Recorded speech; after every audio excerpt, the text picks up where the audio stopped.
gonna tiptoe around the issues. Remember, we don't do woulda, shoulda, coulda, what up in here. Barbecue and mildew time. Let's go. We ain't gonna tiptoe. Hey, what's going on, guys? How y'all doing, man? This is the Dixon Way, all about the A Sports Talk. Yes, sir. And we back for this live NFL 2023 Combine Day 1 coverage. Let's go. And me being a Falcon fan, this is really the most important day of the Combine because defensive linemen and linebackers are up today. Day 1, defensive linemen and linebackers are up. So this is the most important day.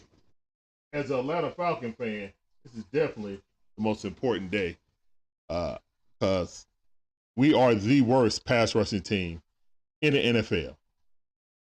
Appreciate y'all coming through, man. If y'all like this content, if you find me mildly entertaining, please hit that like button, subscribe, hit that notification bell, ding, ding. Get all our latest videos. I'm one half of the Dixon Way. My beautiful wife, Shonda, is the other half. Thanks, guys, for coming through. All right, we got Rich Eisen up there, OG of the draft. He on TV right now. Love to see it.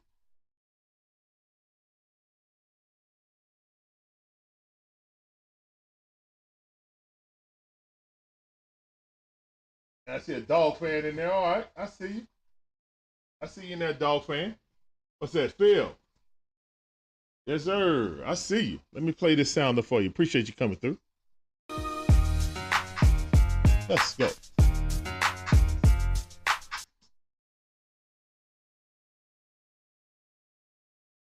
Vidalia, Georgia. Okay. Putting on for your city. Let me give you that sounder for you.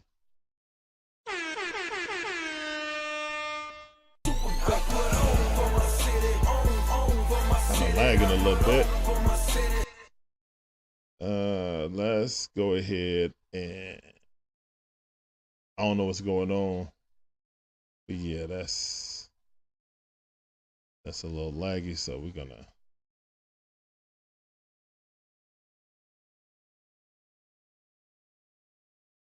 close that. All right, got a lot of motion going on. I don't know what's going on with that, but oh, I know why, because we got these open up. So let's change this out. All right, they're talking about Jalen Carter right now. Of course they're going to talk about him. He's the number one prospect coming into the draft. But now, you know, I mean, I wouldn't be doing my due diligence if I didn't at least briefly talk about it. He's been charged in Athens, Clark County for misdemeanor, reckless driving and racing. So he left the combine yesterday, turned himself in, went through the processing and stuff like that, made bail, and then made his way back to the combine to do interviews and stuff like that. I don't think he's going to work out today. But yeah. All right. Phil, you said Lamar or no? I don't know.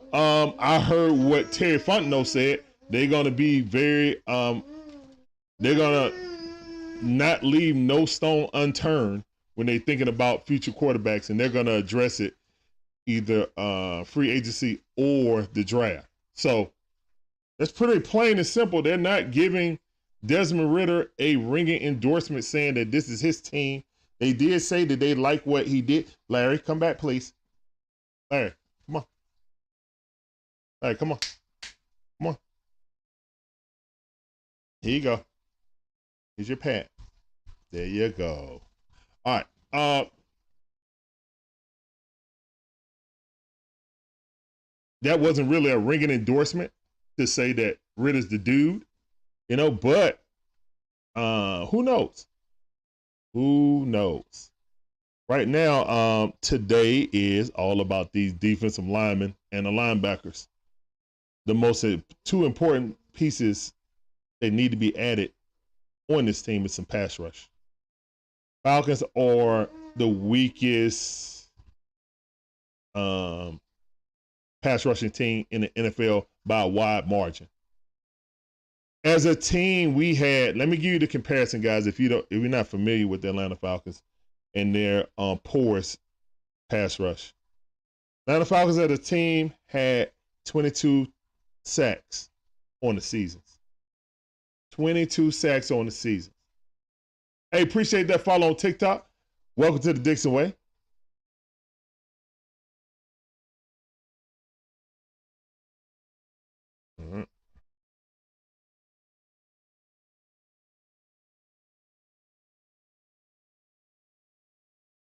Well, let me, we're in commercial break right now. They're about to start up. Yeah. No, I don't. I see people there, but I don't see anyone in the chat. Oh, I see people on TikTok chat. Yeah. But I don't see, we got people in YouTube. Hey, guys in YouTube, say hello. Appreciate you guys coming through. No, I'm trying to get the highlighter up. It's loading up right now. The computer app is going a little slow. Oh, okay, there. Grayson, what's going on? Grayson, how you doing? Appreciate you coming through.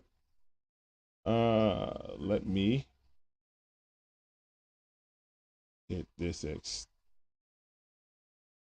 extension activated. Activated on all of these pages.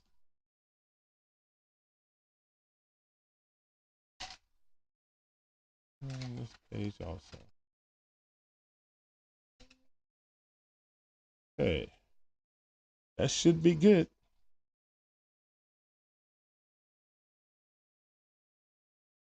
Yeah, thank you for coming out, Grace.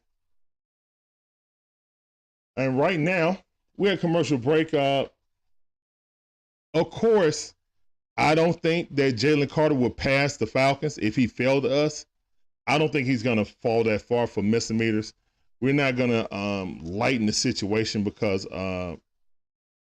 people did pass away due to, on that night. But, if he calls it or whatever, I'm not getting into that. You know what I'm saying? All they charge him with that I know with is reckless driving and racing. So, on that subject, and he came back, if he really felt, I don't know. He came back to meet with teams. I'm sure that everyone wants to question him now. So he's definitely going to be under the microscope. So let's see.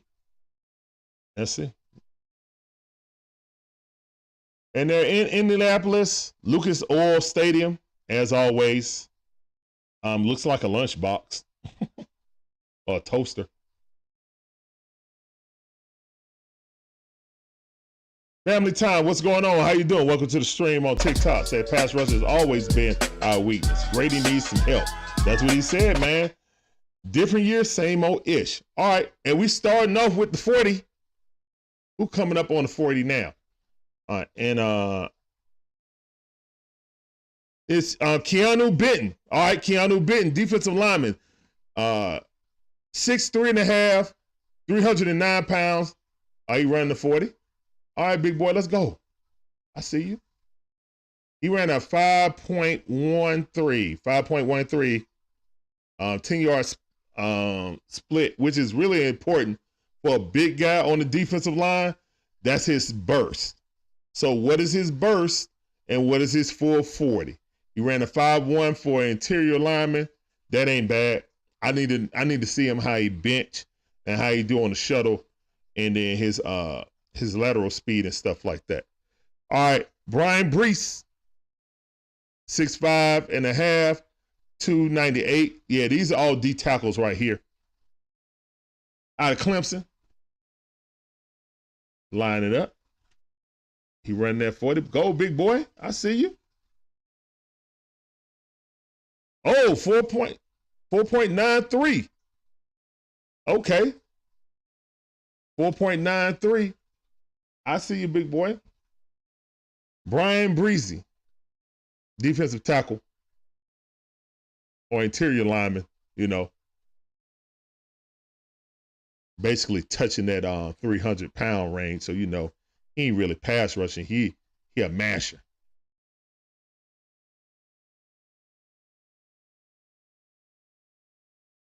All right.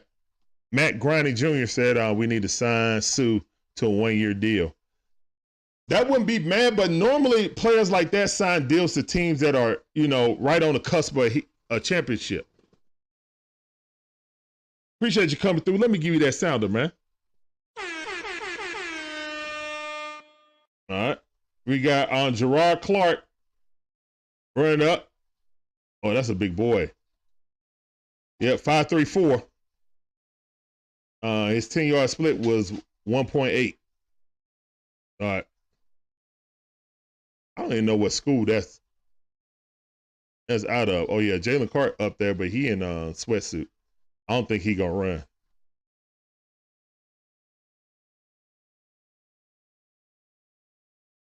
Big Debo, what's going on, bro? I see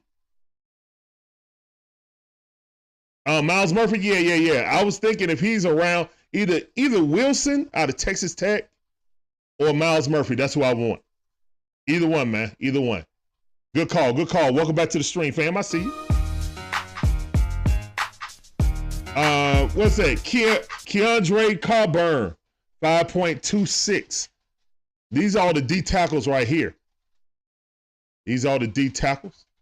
Hey, Magnificent Magic Man, what's going on, bro? I see you.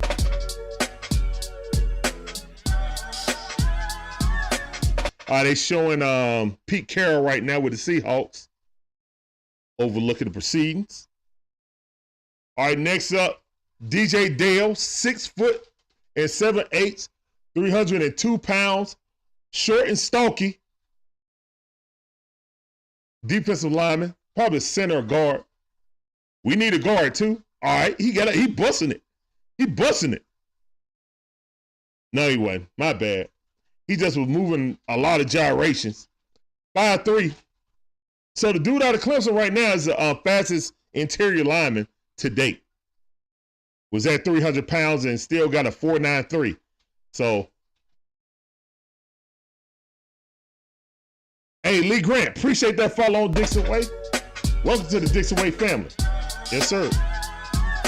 Miller V, what's going on, man? How you doing? Appreciate you coming through.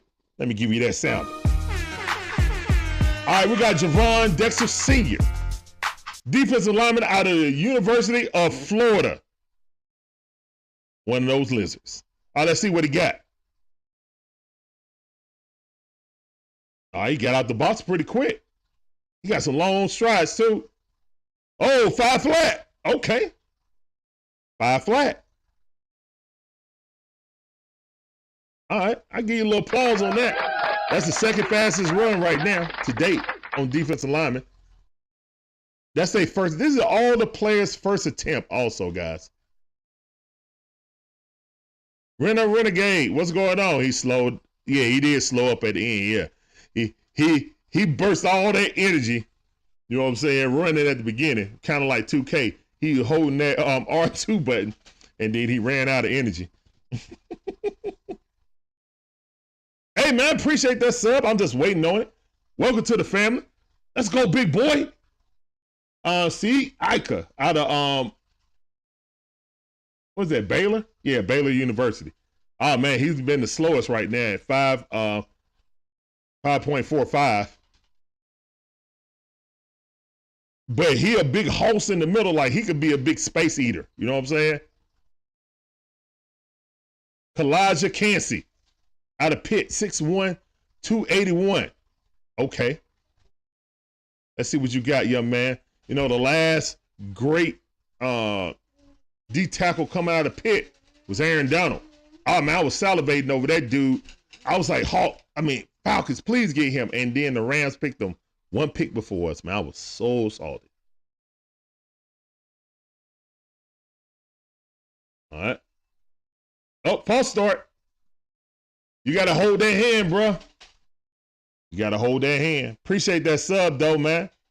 Welcome to the Dixon Way family. Let me give you that.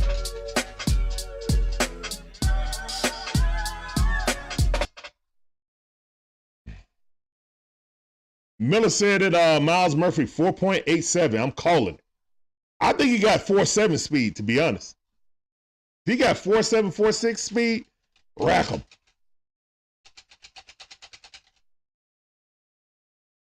All right, he held it that time. Okay. Oh, he getting up out of there. He getting up out of there. Oh, he's the fastest right now. 4 points. No, he's 3/10 slower, I think.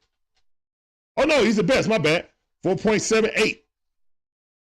Kalijah out of Pitt. Kalijah Cansey. Okay. He got up out of them box, man. Got up the box real quick. A pass rusher. Most likely, if Wilson is there,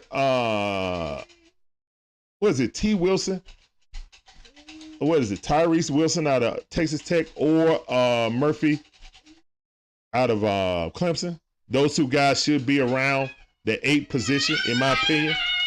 So, oh my goodness, this big dude stumbled out of the break. Oh, yeah. Yeah, 5.45, and he stumbled. He probably could have did a better time than that, because his first step, he literally stumbled out of the gate. It was like he thought they were going to call a false start, but they didn't, so he just like turned it on again. Big Debo, appreciate those gifts, bro. On TikTok. Hey, guys, smash that like button, man. Help me hit them hearts, man. Help me get in that algorithm, bro. We can get this chat popping. Dwayne Smith, what's going on, fam? I see you. Bama, Florida running 4.93 all day. All right, we got Moro Ojamo out of Texas, 6'2" and 5'8", 292 pounds. Longhorns, okay. Magic Man said these events are misleading. They want true numbers that matter. They have to wear pads. Okay, I feel you on that. Magic Man. But they just want the raw data. No one is running a 40. You know what I'm saying? Like, no one is running a 40-yard dash when you're playing football. And not going through obstacles is the key. Like, I like the shuttle. You know what I'm saying? When you run around the cones and stuff like that, that gives me an indication on your quick twitch, how you shift and go one way or the other when the coach had the ball like this. Yep. And then run through. You know what I'm saying? Those right there let me know, hey, how can you slide your hips this way? How can you slide? Now, it won't show me how you can peel off a man or swim a man to get around the offensive lineman. But at the very least, it shows me your quick twitch on reactions. All right, this dude humping. He's gone up 5.12. That's pretty decent. But interior linemen, you know what I'm saying? If they can run 5 flat or under, that's booking for them, man. Most of these guys are space eaters anyway. Matt Grinder Jr., what's going on? We need Fletcher from the Eagles. I don't think they're going to let Fletcher go. And we got to think about it. I really don't think I think they're going to re-sign him, to be honest. Or is it a situation? Then they're going to restructure his contract. Excuse me. 4.3 speed is 4.3 speed. Of course it is, but you can have fast guys that can't run routes. You can have fast corners that can't cover. They got horrible hips. So they can run in a straight line, but can they shift them hips and jump out of the break and then break for the ball? You know what I'm saying? Close out. All that stuff, man. Magic Man says, welcome to the Dixie Wade channel. Free draft edition. Players are hopping in the draft stock rising. Speaking of things rising, help the like button and sub count rise by hitting that like button, hitting those buttons. Yes, sir. Appreciate that, Magic Man, as always. Yeah, like John Ross. Yeah.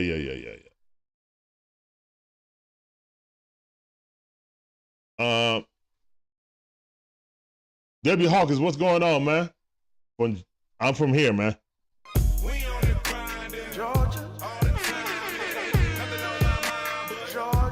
We ain't playing with you. Got my old Julio Jones jersey on right now. Not the autograph one. The non-autograph one. Appreciate you coming through on TikTok. Kenny Taylor, what's going on, man? How you doing? Who I think gonna have the fastest 40 time, man. Appreciate you coming through. Man, I don't even know. I'm gonna be honest.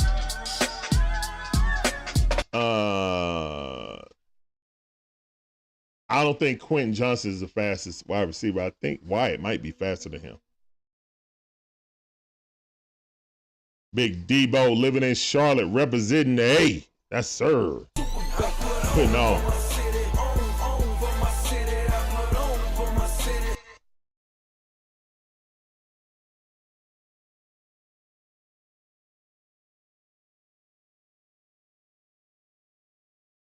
Everybody say hello to the beautiful Shonda in the chat. Yes, sir.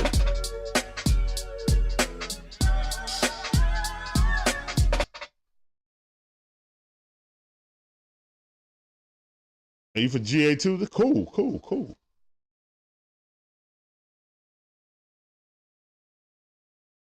You said QJ got burst. Yeah, he do, but he wasn't running away from us. He was clink. He was clinked up against us, so I don't know. You said Arthur Blank need to open his pockets. He has, man. Arthur Blank ain't scared of spending. That's how we got in this predicament already. He ain't scared of spending.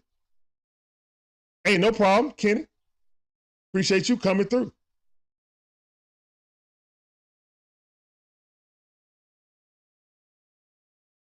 All right, Magic Man said another thing these events do shows is how many players are product on the system, mainly affects the quarterbacks. Okay, that's true. Hey, we got to rise up in there. Rise up, I see you. Appreciate you on TikTok, rising up. Let me give you that.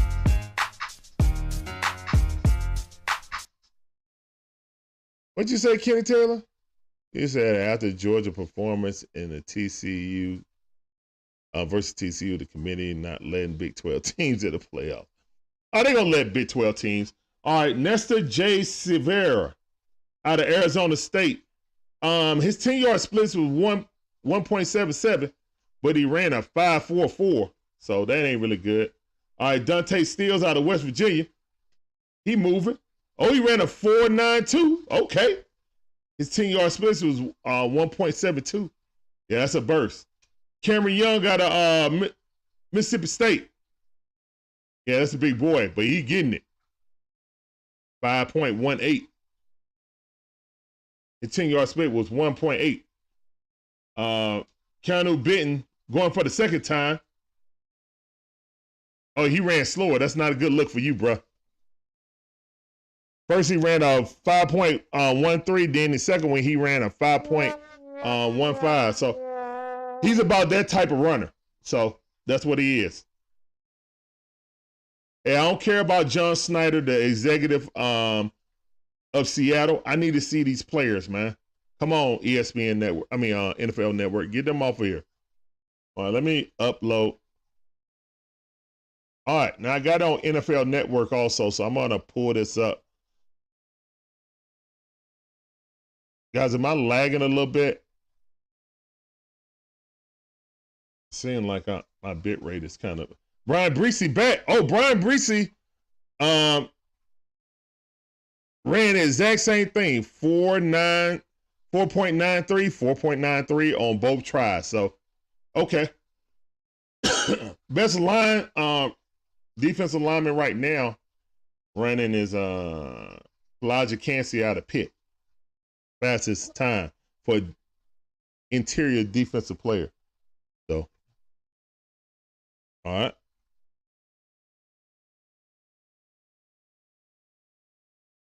Kenny said, I'm a Viking fan, so I don't know much about the Falcons. Who y'all won the first round? Pass rush. We need pass rush in the worst way. Pass rush. So most likely we'll be going at the defensive end out of Texas A&M or defensive end out of Clemson. That's who the Falcons are kind of earmarking who they want in the 8th spot. So yeah, Big Debo, what's going on, man? Not on TikTok. Oh, okay. Oh, you said it ain't lagging on TikTok. Okay. Appreciate. Streams fine, Magic Man. All right, appreciate. Trey Lance, man, Trey Lance can't stay healthy. We're gonna trade away picks with him. I'd rather get one of these quarterbacks in the draft and go get money on him. I'd rather go get Jordan Love than Trey Lance. Trey Lance ain't showed me nothing in the NFL right now. I'd rather go get Jordan Love, or I'd rather, if you're talking about if you must go get someone, you know what I'm saying? And I ain't saying we need somebody else.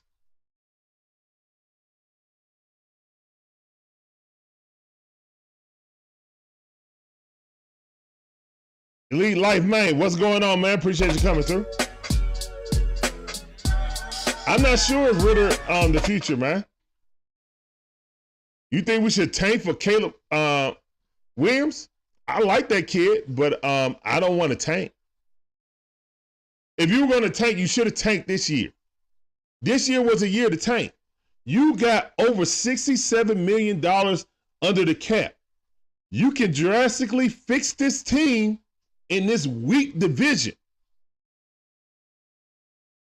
And if it don't work out, if you go get somebody like Carr, who I don't think is good without John Gruden, to be honest.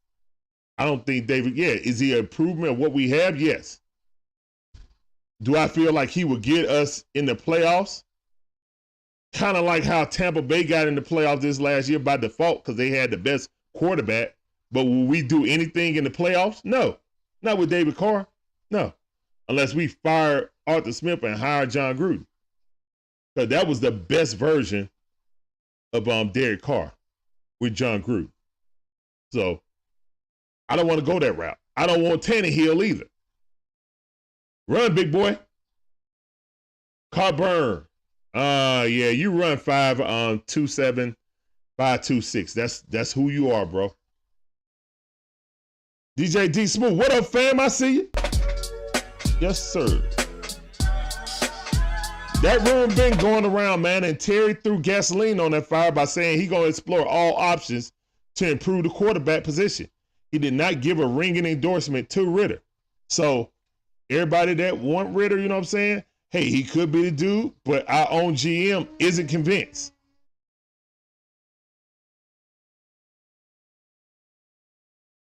Yes, Kyle Pitts definitely need to be used more, man. Let me give you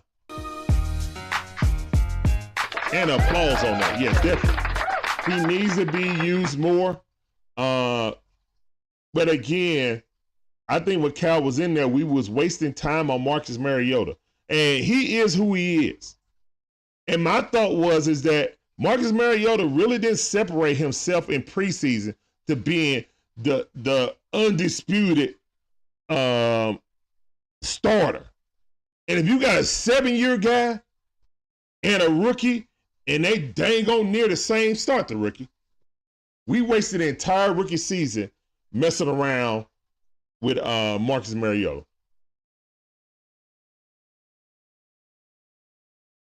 Period, point blank.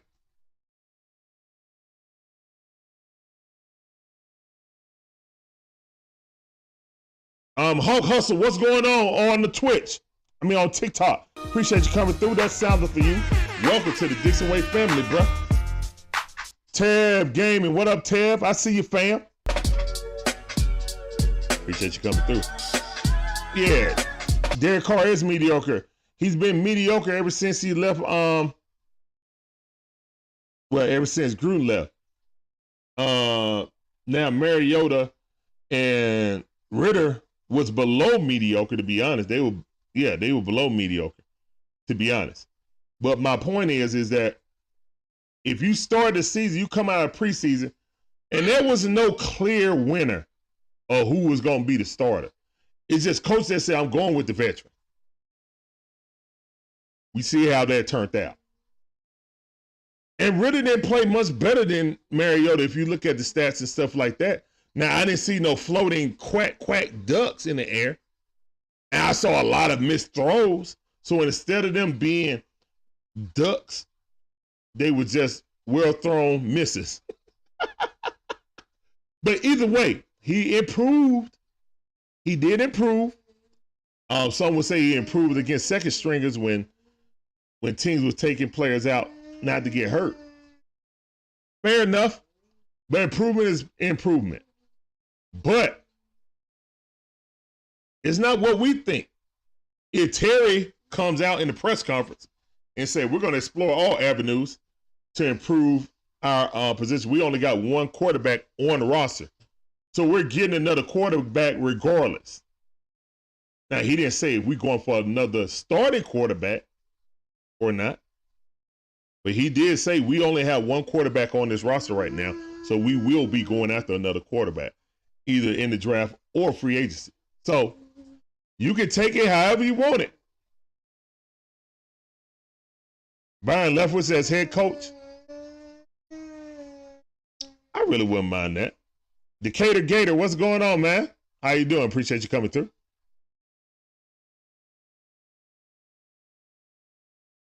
Matt Griner Jr. said, we need Lamar.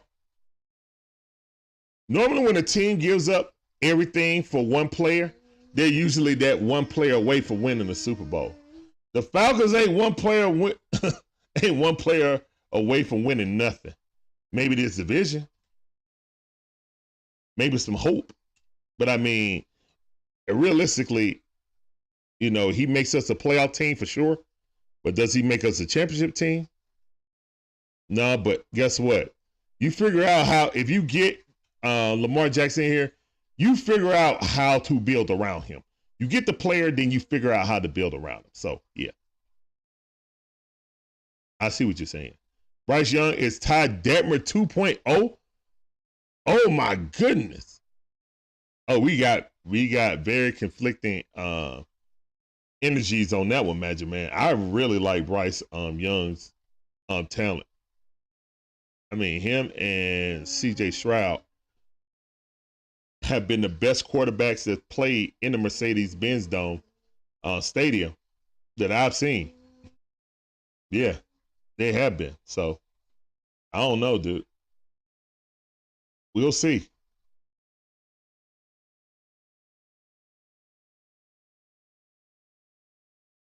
That is true. Derek Carr has had 7 coaches in 9 years. Nobody has ever had to deal with that. But guess what?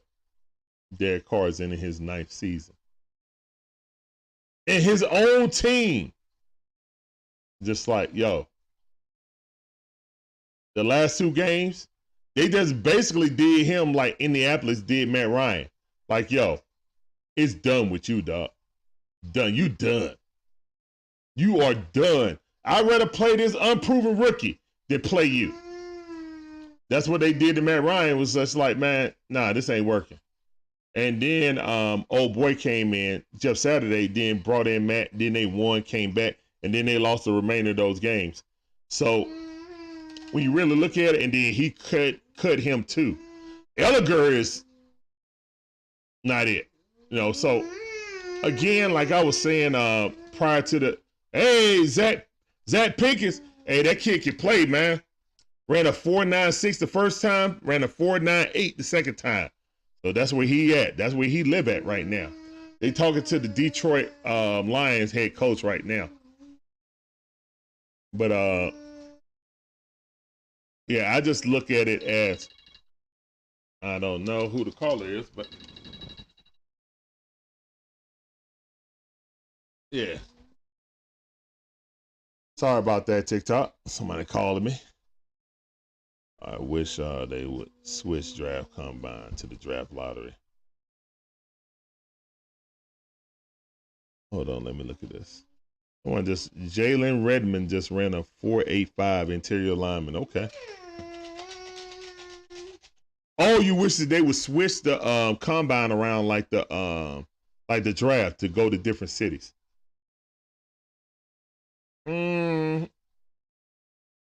Nah. Combine should stay in Indianapolis. Just like the basketball combine is always in Chicago.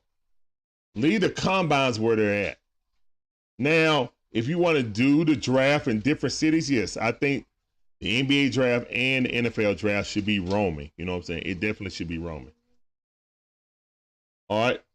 Now, this guy right here, Nestor J. Silvera, yeah, he ran a 5.21 in the first run, and then the second one, he ran a 5.20 the second run. So that's who he is.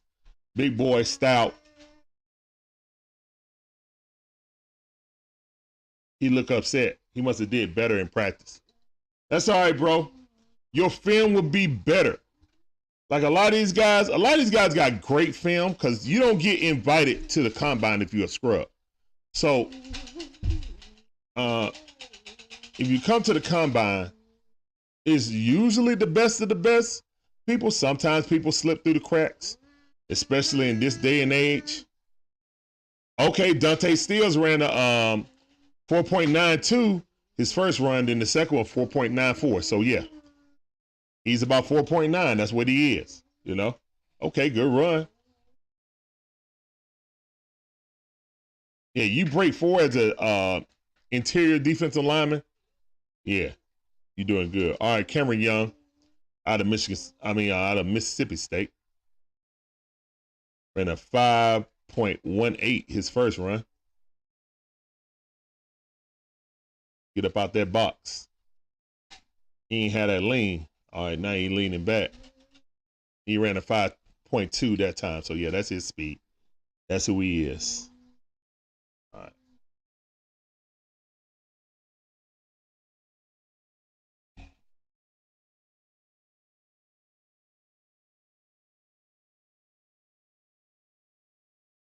Yeah, we got good wide receiver, and yeah, I mean we got better wide receivers and tight ends than I would say equal on tight end to Baltimore, but Drake is better than any wide receiver they got.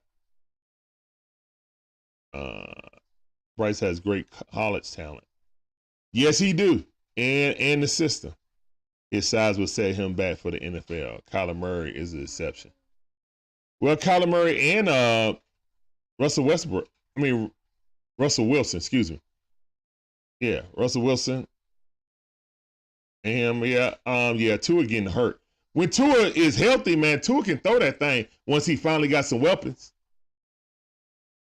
I mean, he got Waddle on one side and then Tariq Hill on the other.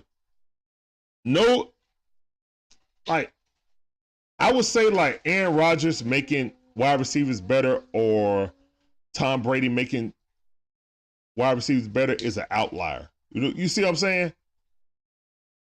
That's kind of an outlier, to be honest. Most great quarterbacks had great wide receivers.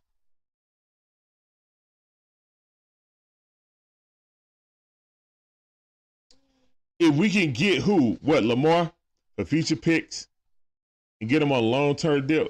You talking about Lamar or Derek Carr? I know, Big Debo, I know you don't want Derek Carr. Please tell me you don't want Derek Carr, bro.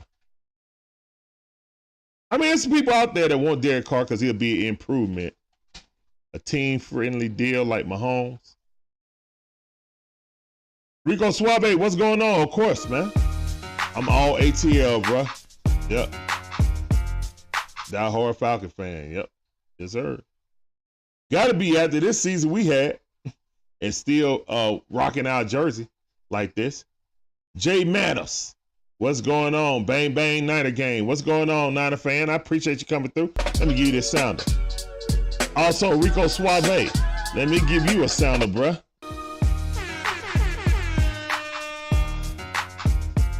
Yes, sir.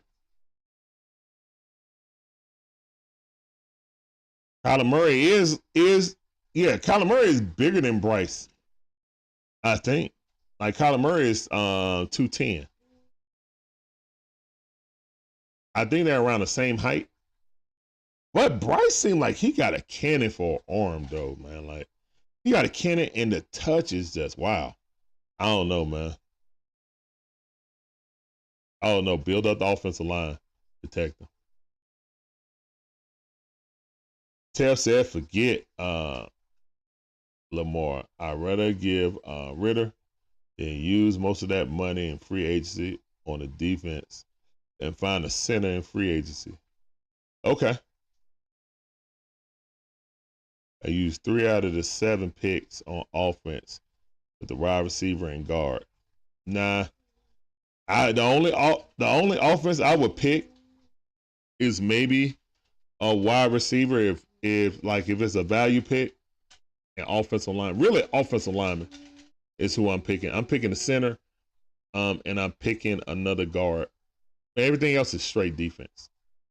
Like, guys, you guys got to understand, we are literally the worst defensive team in the past 3 years in NFL history for getting sacks. We don't pressure the quarterback. You cannot win in the NFL if you don't pressure the quarterback. You have to protect the quarterback. You have to pressure the quarterback. Help Big Grady, help Big Grady get to the quarterback, please. Okay, you said Lamar. Yeah,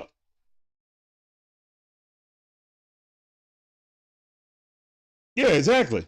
I mean, we got to win. Look, if we get Lamar Jackson, man, we have to win in the next 3 years. Not because of how his contract may or may not be structured, but because the way he plays. You may have 3, maybe 4 more years of prime Lamar Jackson. Maybe. Okay, before he really start deteriorating, because he takes hits like a running back. You got to think about it like that. So, however long his contract is, if this dude get a 5 or 7 year deal, then you can't expect him to be 100% ever. But you can't expect him to play more than probably 5 years of that contract before you looking to move him. I mean, that's just being honest.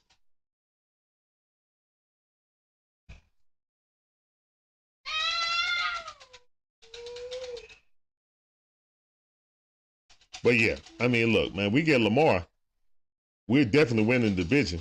And when you win the division, it is what it is. You have a chance. You're in the playoffs. Falcons don't have the weakest schedule in the NFL next season. You get Lamar, within 3 years, you better win it. The cap is going to go up, but every 3 years, you got to pay. You got to pay this draft class, which is going to take about, most likely about $20 million to sign your players that you draft. I think a lot of people forget that too. They think, oh well, we signed Lamar to $40 million. We still got $20 million under the cap. Not really. You got to sign draft picks. And you still need to fill holes. So you got to think about everything. You know what I'm saying? You just can't think, okay, we're going to sign Lamar to about $42 million or $40 million completely guaranteed for the next however many years. And then, oh, well, we still got 27. Okay, well, someone like, if we're trying to get Deron Payne, they already franchised him, so you're gonna pay him max money. He wants $21 million per year. So now you got $6 million to sign rookies and free agents. That's it. Now having Deron Payne next to Grady Jarrett, ooh-wee. Ooh-wee. Ooh-wee. But I don't think that Washington's gonna let him walk.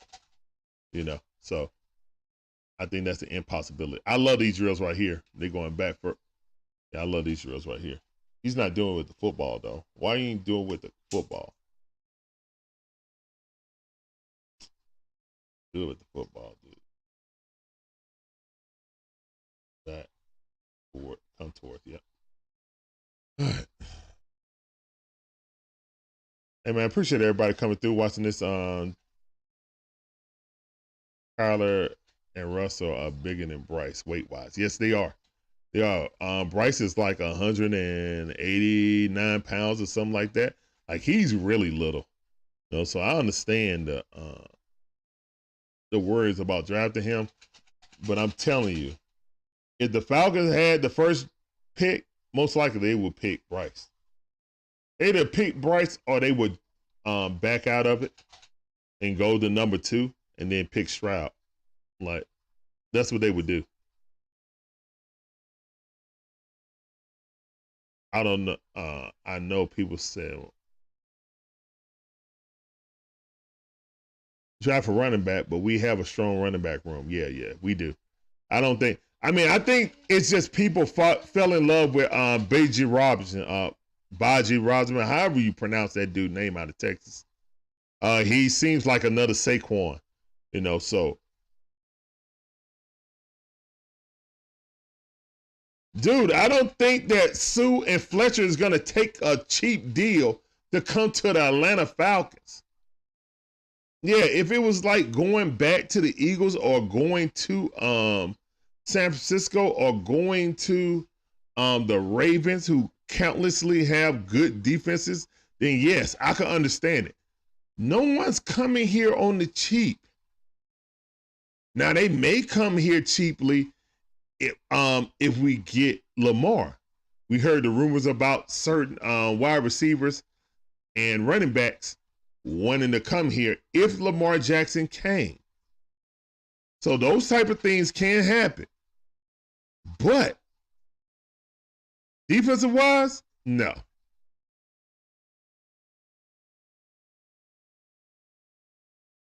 No. That's my opinion, though.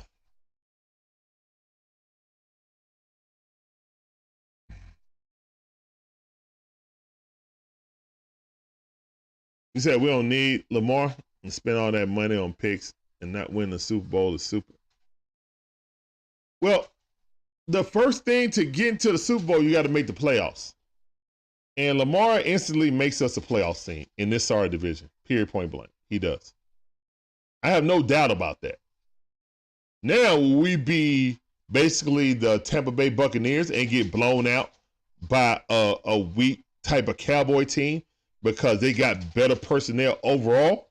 That definitely could be a possibility. But you never know until you make it. And what I will say about that is, if you go after Lamar, then you have to hit on all of your picks. Rarely do GMs hit on all of their picks. Yeah, rarely do GMs hit on a third of their picks. So you're playing Russian roulette with your future, and you could be better with Lamar, of course. But if your GM doesn't know how to build around him, then he'll be going to someone else to enjoy that. So yeah. I mean, this is the most important free agency and draft in Terry Fontenot and Arthur Smith career. Seriously. Because if this go bad, they up out of here. You're going to be chunking the deuces at them, man. Like, seriously.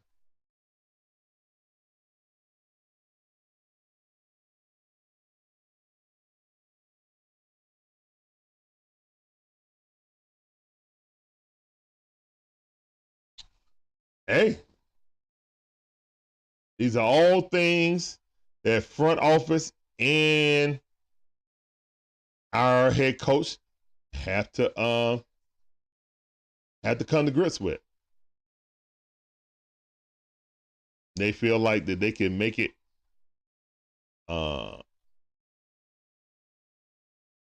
like he basically can make it if they got Lamar and there's 50 pieces around him.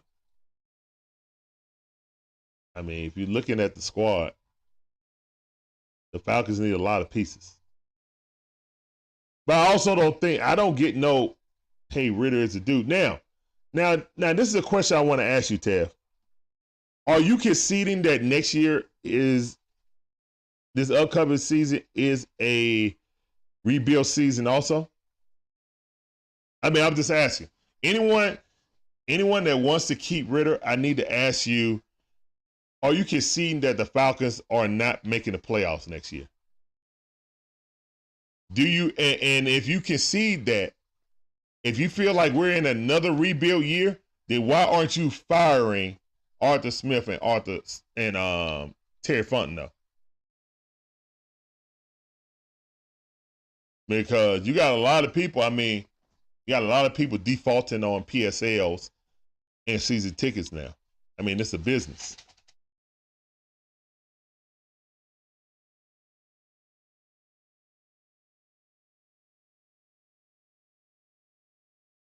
Yeah, you got franchise tagged. I don't think that they're going to give 2 first-round picks for him and pay him, 22, 21 million per year. So yeah, that's pretty. Yeah, Big John. Yeah, Big John Robinson. Yeah, I know who you're talking about. What are my thoughts about the Georgia player? Oh, he's gonna get drafted, man. It's 2 misdemeanors. And there's no felony charges on his record. He didn't get charged with any felonies from Athens Clark. So he got charged with a misdemeanor, reckless driving, and a misdemeanor, racing. And that's all they get charged with. They didn't charge him with any DUIs or anything like that. Now, he did leave the scene and come back. At least reports on the internet say he left the scene and came back and gave a statement then. But initially, when this came out, they said it was a one car accident. So, it still is, to be honest, So, I couldn't see him passing Atlanta, to be honest. If teams, I could see no one passing him at the latest at 15, but I couldn't see him passing Atlanta, to be honest. I just couldn't see him dropping past 8, to be honest.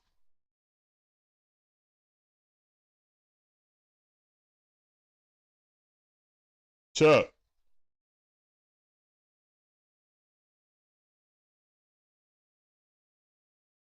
Chuck, what's going on, man? Appreciate you coming through. Let me hear this sounder. All right, Chuck says, I don't know why people only talk about Lamar. I say CJ Stroud, Anthony Richardson. There's at least 6 trade-ups for you guys right now. Now, I would not touch Anthony Richardson at all. Not because I'm a Georgia Bulldog fan, he's a Gator. Because that dude smells like Malik Willis of this season in the draft. I'm not touching him, man. Nah, he ain't ready for the NFL. I would not touch him. His best game was the first game of the season against Utah. ASU plus 500, we can beat UCLA. Yeah, y'all should be able to beat UCLA. UCLA ain't no powerhouse like USC.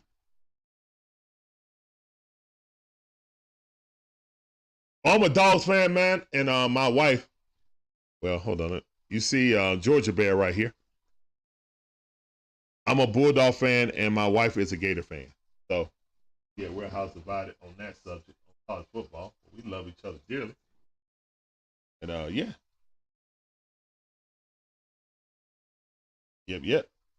Yeah, you see Florida Gator stuff right there for my wife. And I got the Atlanta stuff and then Georgia Bear right here. Oh, you can't. You guys can't see it's Georgia Bear. There you go. All right, let's catch up to some of these chats, man. Appreciate everybody coming through. Oh, gee whiz, what's going on, man? Welcome back to the stream.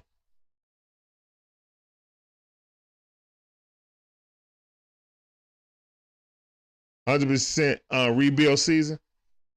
If people feel like this is another rebuild season, then Terry and Arthur Smith need to be fired right now. It's no use to wasting time with them. Go ahead and get you a coach, another coach, and another GM to fortify your vision from the start. Because it really seemed like if they come in here and act like and move, if this team moves like they're a rebuild team, then they need to go ahead and get rid of them right now. Now, don't even waste any time. Shane Wright, appreciate that follow. Welcome to the Dixon Way family on TikTok.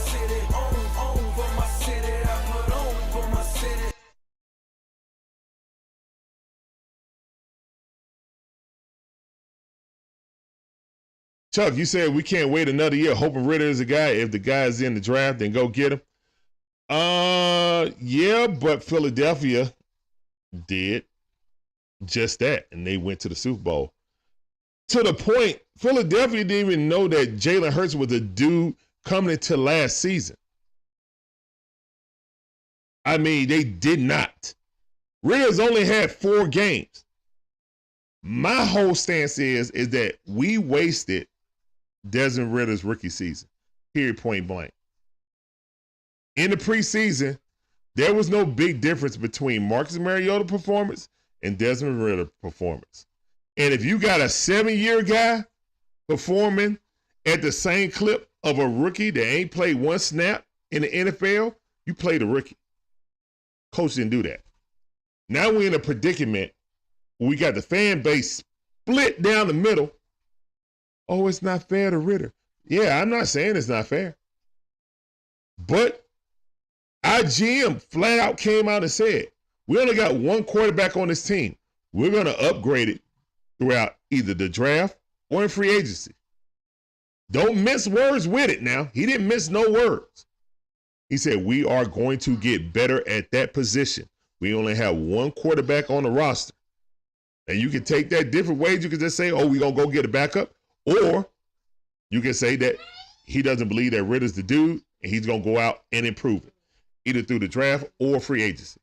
That could be Carr. That could be Tannehill. That could be Lamar. That could be Bryce Young or Stroud. We don't know. We just know that he said he is going to get another quarterback. I don't know if we trade for Lamar or not, man. All I know is that our GM said he's going to improve the position.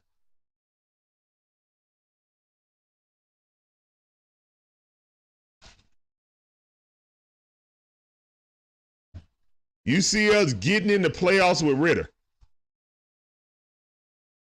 This year is going to be another developmental year, man. I mean, you got a quarterback that only had 4 games on the season.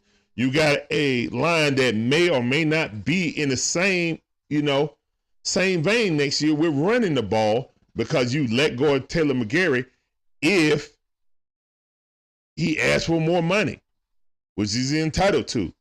We had a chance to re-up him prior to the season, but we didn't. We let his team option elapse. Now, we could have re-signed him and paid him $10 million per year.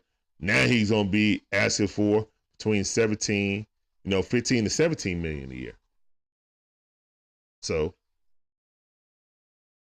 I mean, it's going to cost. Now, Caleb McGarry is not a good pass blocker at all, but he's a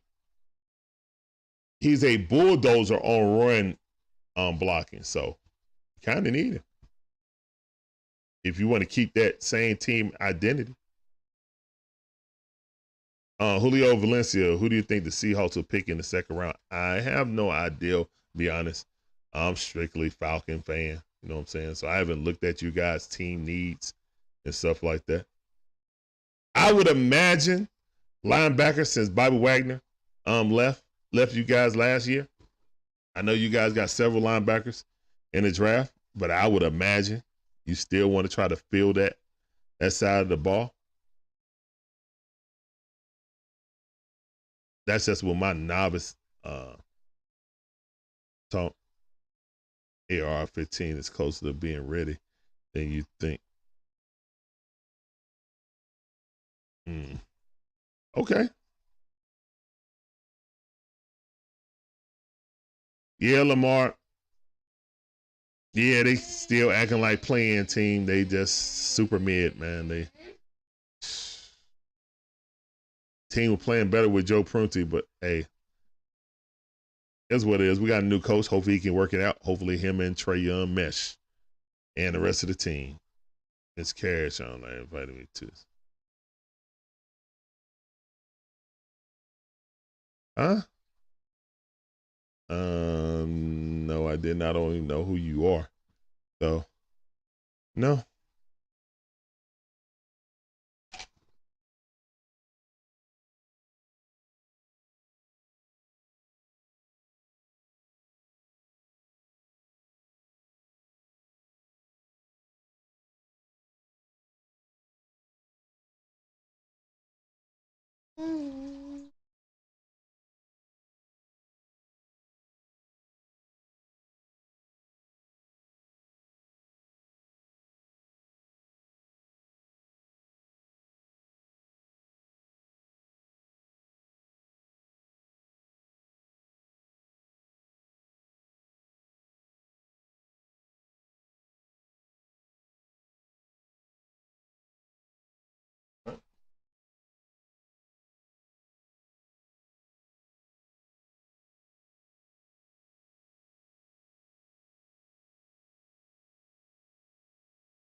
All right.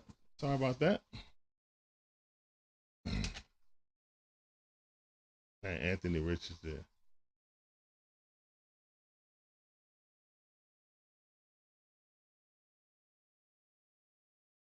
No, I'm not looking at Anthony Richardson.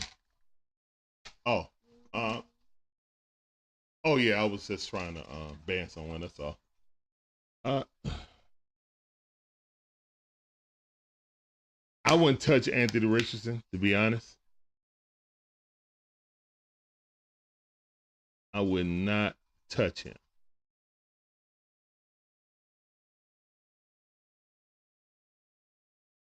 Dude just seems like Malik Willis to me, and I'm not really with that.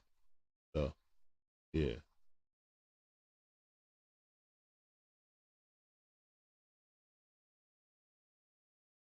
I didn't say I didn't like Terry Arthur Smith.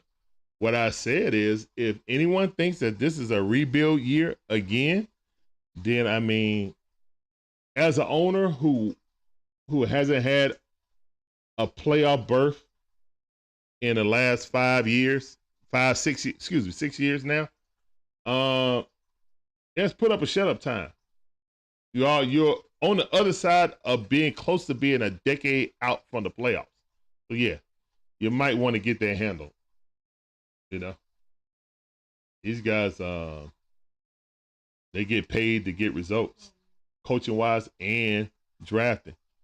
We sat up there, and you can't be worse than Dimitrov coming in here and expecting to keep your job. You just can't. You can't. So, and not saying that he's done a bad job or anything, because the jury's still out on who he drafted and what their potential is. You know.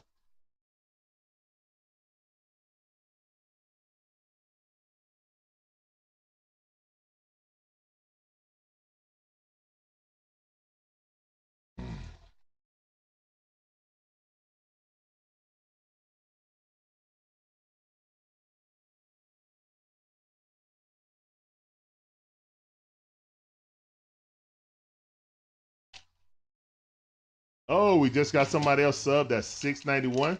Appreciate that update, Magic Man.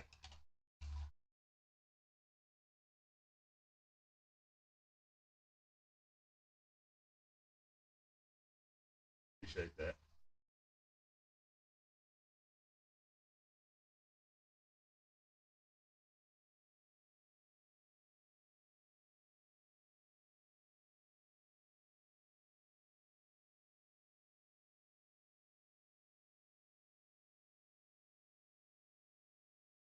Dante Stills going through the tackle dummies.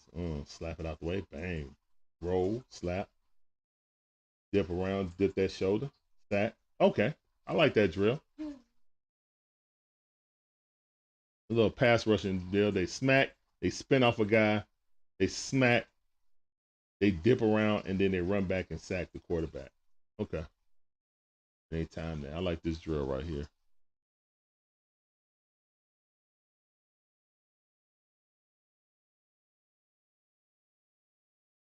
Do I think that the fact that they didn't play Ritter until 14 games kind of say something about him? No, I do not. You want to know why? I feel that coach is stubborn. We already seen that. We see it with his play calling, okay? Coach is stubborn. He's always a matter of fact when he's talking to the media. Like he knows more than anybody, but we don't see it in the play calling. I will commend coach on building an identity of running the ball. I will give him applause for that. But he doesn't like to be questioned on his moves, and he's the type of guy, and he even said that he was stubborn, and he's the type of guy that would go the opposite way just because people are questioning his questioning what he's doing. So I also think that he has some type of loyalty to Mariota since he came over for Tennessee. And he probably told him, like, look, dude, you're our quarterback. You are a starting quarterback, and promised him the job. There's no other reason why Marcus Mariota would be so salty on leaving and the way he left. It's just like, oh, well, since y'all not going to play me or start me, I'm going to go get this surgery done on y'all dying during the season. So I need to get season-ending surgery to correct something that I could have got corrected in the offseason. But since y'all started Ritter, I know y'all going to cut me in the offseason, so I might as well get this on y'all dime. So that's what happened. When a player tells you, and when a coach comes back to the media and said, well, you know, Mariota's going to tell us when his surgery is scheduled and then give us details on what he's getting done. When they do that, that's not team invoke. That's a player saying, I'm done with y'all, and I'm going to make y'all pay for the surgery that I need. So, yeah. He wouldn't need that surgery if he was still the starter. He would never had that surgery done. That was some maintenance stuff.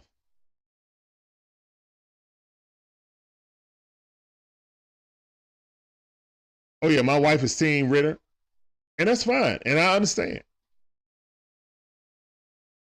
I just want us to win, you know? Either way.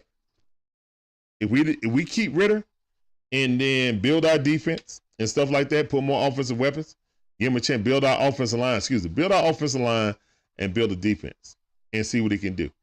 I'm not opposed to that. Still need to get another quarterback in here regardless if he's a starter or a backup. Somebody need to come in here and challenge Ritter. He can't just be fait accompli. He needs somebody to come and challenge him.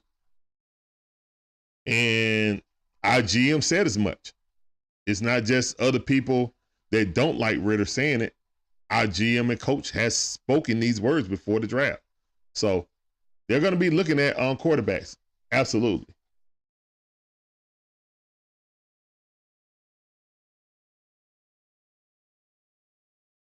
A1 Saucy, what's going on? How you doing? Welcome to the stream.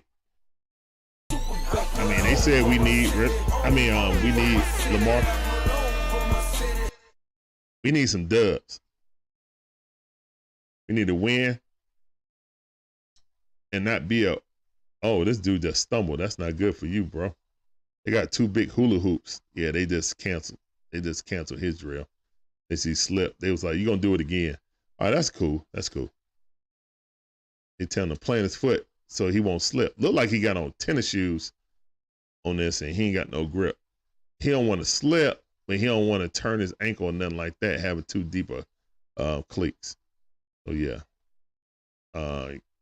Keandre Coburn. DJ Dale. DJ Dale is moving around this drill. Okay. I ain't never seen this drill either, to be honest. They like run around two big hula hoops, pick up something like that, pick up a fumble or something. I'm saying dip their hips. Gio, I ain't played Madden in years, bro. Nah. Appreciate you coming through, though. Let me get that sounded. On Stream Mag.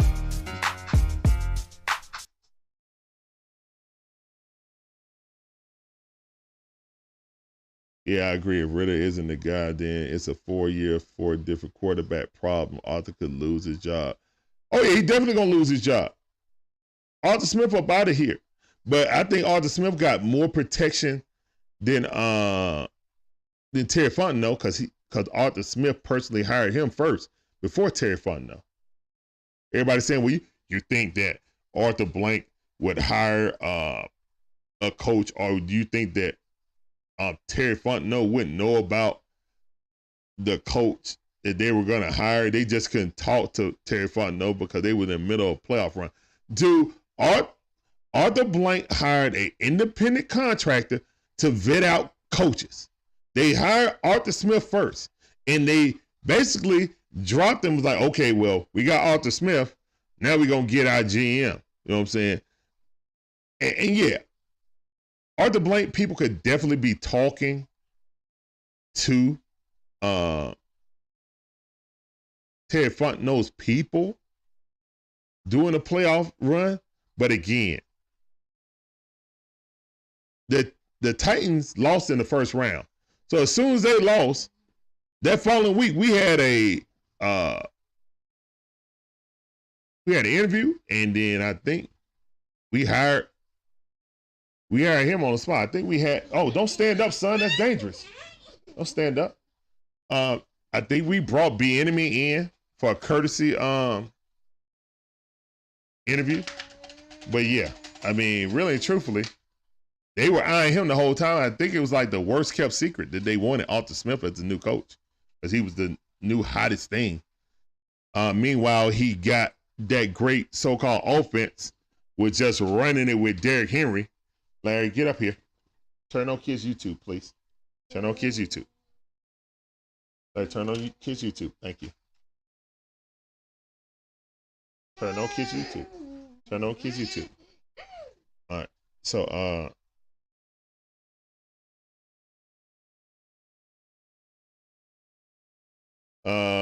so you're telling me if we don't build a team correctly, we can't make it if the 49ers make it. We don't have Kyle Shanahan calling plays for Mr. Irrelevant. We don't have their offense. Larry, don't stand up in the couch, son. Don't stand up in the couch. That's dangerous, okay? We don't have that type of roster. We don't have Kittles. We don't have Deebo Samuels. We don't have McCaffrey. You know, we don't have that rookie wide receiver either. So yeah, no. Dude, I mean, to be honest, guys, let's just be honest. Offensively, we're a guard in the center, away for securing the offensive line. We still got a right tackle, but we don't know if we're going to keep McGarry. Offensively, we need another number one receiver that can stretch the field, a burner. Or we can just go 2 big wide receivers since we're a running team anyway, and then that'll like free up when using too many 2 tight end sets and still be able to stretch the field. Larry, turn on Kids YouTube, son. Turn on Kids YouTube. Okay?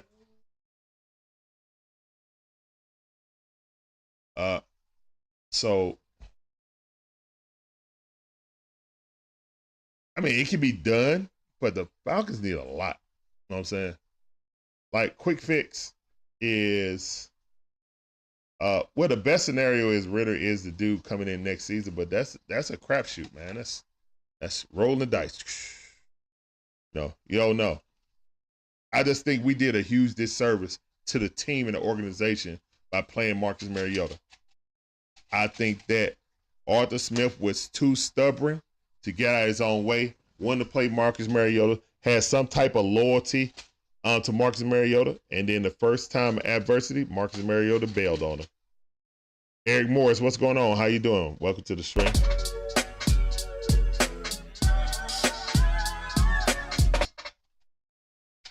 Isaiah Washington, what up, fam? I see you.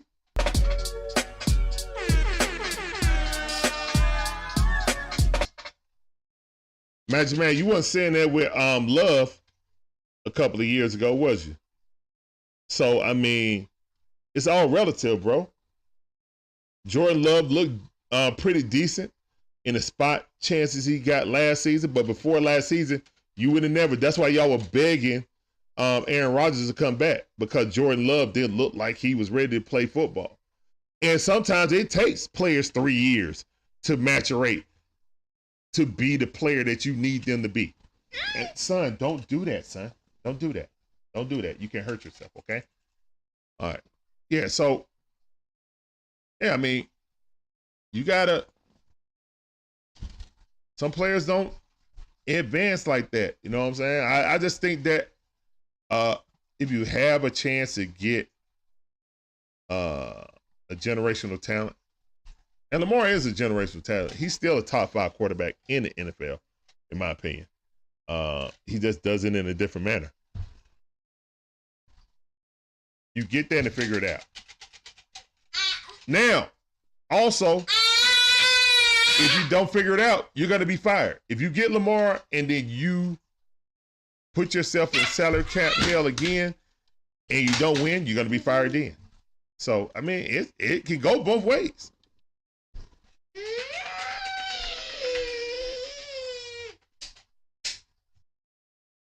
What's going on, Passion, on TikTok? Appreciate you coming through.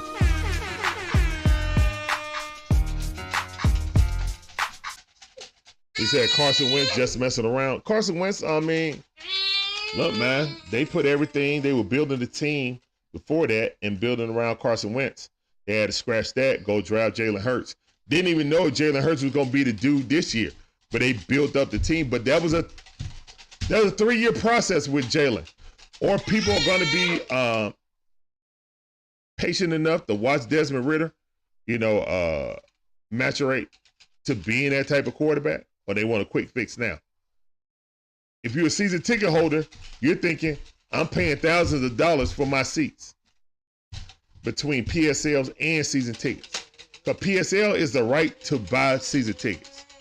You don't get season tickets with the PSL, okay? So, yeah. Oh, the difference is y'all had Rodgers and we had Mariota. Yeah, but that's what I'm saying. Like, 2 years ago, you was not clamoring for Jordan Love to come back. As a man, Green Bay was ready to step away from him, but couldn't, because Jordan Love didn't show any signs of stepping up and being available. But this year, after this past season in spot chances, he actually looked like a pretty good quarterback that you could try to, at least build up or continue to develop him. But we haven't seen that for Ridder. We don't have a good enough quarterback to let Ridder just sit there and watch and learn either. So he's either going to have to learn on the fly or they're going to upgrade it. But guys, the GM already said out his own mouth that he's looking to get another quarterback, either in free agency or in the draft, because they only have one quarterback on the roster. Okay?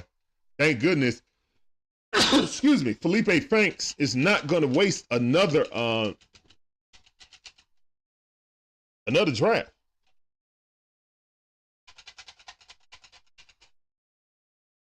Proctor, what up, Debo?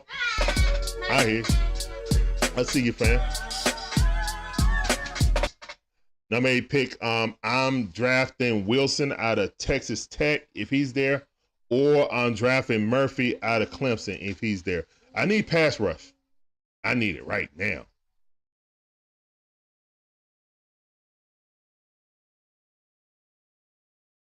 I don't know if y'all got JG Whitworth little commercials for like lawyers. I need a settlement and I need it right now. Called JG Whitworth. 877 cash now. Like those commercials, if y'all got those in there, I need some pass rush. No, I don't want Brian Breezy, even though he ran the fastest 40 time out of any interior lineman right now. No, I don't need that. I need somebody hunting the quarterback on the edge.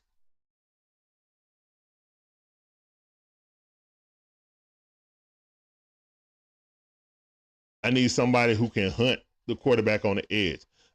The Falcons have been the worst pass rushing team in NFL history in the past 3 years. It's atrocious, man. It's absolutely atrocious. Shooter McGavin said I need some 28-3, but you forgot the 3, so you lose points on that, Shooter McGavin. Womp womp. Couldn't even get it out right.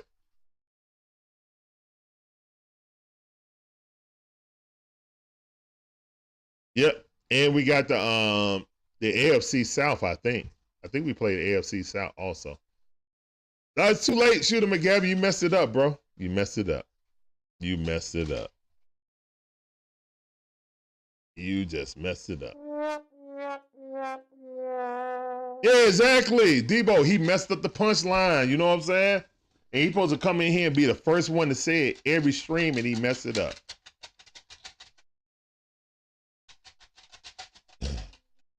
I'm looking right now. They haven't come on. Of course, they're going to show the edge rushers. Right now, they got the big horses up there running the 40, something like that. Breezy out of Clemson ran the fastest 40 for interior lineman when he ran a 4.7. So, yeah, that's booking. For interior lineman, that's booking.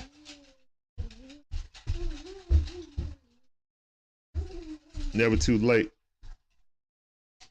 Actually, the Falcons proved that. Tom Brady didn't have nothing to do with that. He just was like, oh, here's a gift. Let me take it.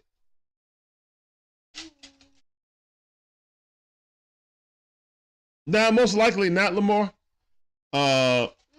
Since we do these live streams, coverage and reception of internet and Wi-Fi in arenas are horrible. They're absolutely horrible. I could never do this inside the arena. Also, with the blaring music, we would get strikes and stuff like that. So the only way I would do it if I was in an enclosed suite. That's it. If it was an out close suite, and then I would have to cut off all the TV volume like that. You know what I'm saying? I would be a real bummer to be around trying to do this. Now it would be live, like if I did like mute it, like when the music come on or something like that. But I don't know. I'll think about it. We were really thinking about it for the Hawks games. Me and my wife already discussed it. But we will be going to training camp. So, guys, if you're going to go to training camp next season, come around and see the Dixon Way. We'll be live and remote out there. We'll probably just be streaming from our phones and stuff like that. So, check us out at Falcon training camp. Mm-hmm. Oh, you want to see Gonzalez from Oregon tomorrow? That's tomorrow, man. Cornerback and safeties are tomorrow, so we'll be doing that briefly. But we'll have a game coming on later. So, but yeah, this came on at 3. So, and I think on Saturday. I think Saturday is the quarterbacks and running backs, I think. So, yeah. Today and Saturday are the big days, to be honest. And Brant's from Alabama. Yeah. Yep.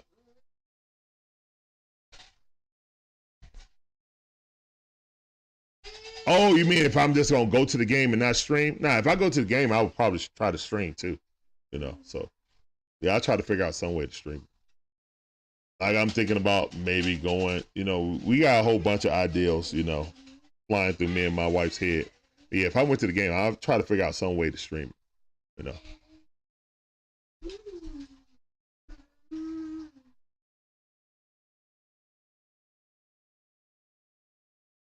Yeah, you talking about Murray?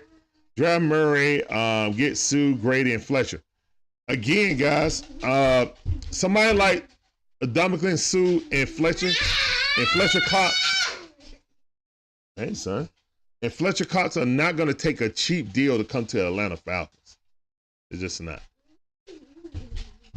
And then, okay, and Mackie Griner, you are pro getting Lamar Jackson, right?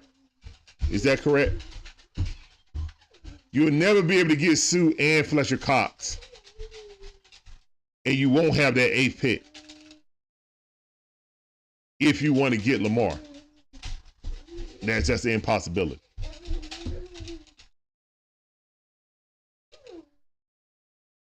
Brad Munda, I didn't even hear about Bally Sports going bankrupt. That's crazy. I mean, everyone knows that Fox Sports had a lot of teams locked up for really bad contracts, and then Bally's bought them. So Fox got it underneath, out of those deals, and Bally's picked it up, and they picked up all those bad deals they had.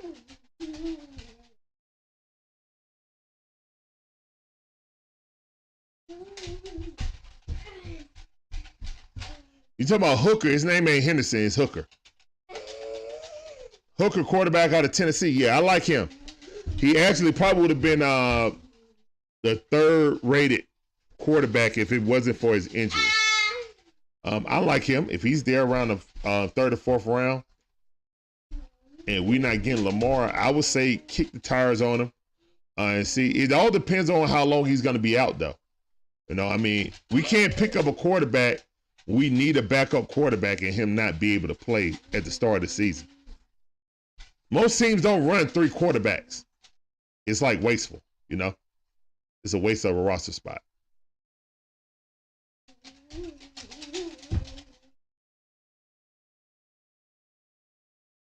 NFC, coming to this upcoming season, yeah, it's way too early, man. We got to see what happens on free agency. We got to see what happens, who draft and who picks up who in the draft. Nah, it's way too early, man. Way too early. I mean, the only thing I know about is the NFC South is looking ripe for the taking. Now, I think that's the main thing that people are thinking about. Like, hey, we get Lamar. We have the best quarterback in the NFC South. We should win this division by default. Especially with the weakest schedule in the NFL. That's what people are looking at. Arthur Blank is probably looking at butts in the seats.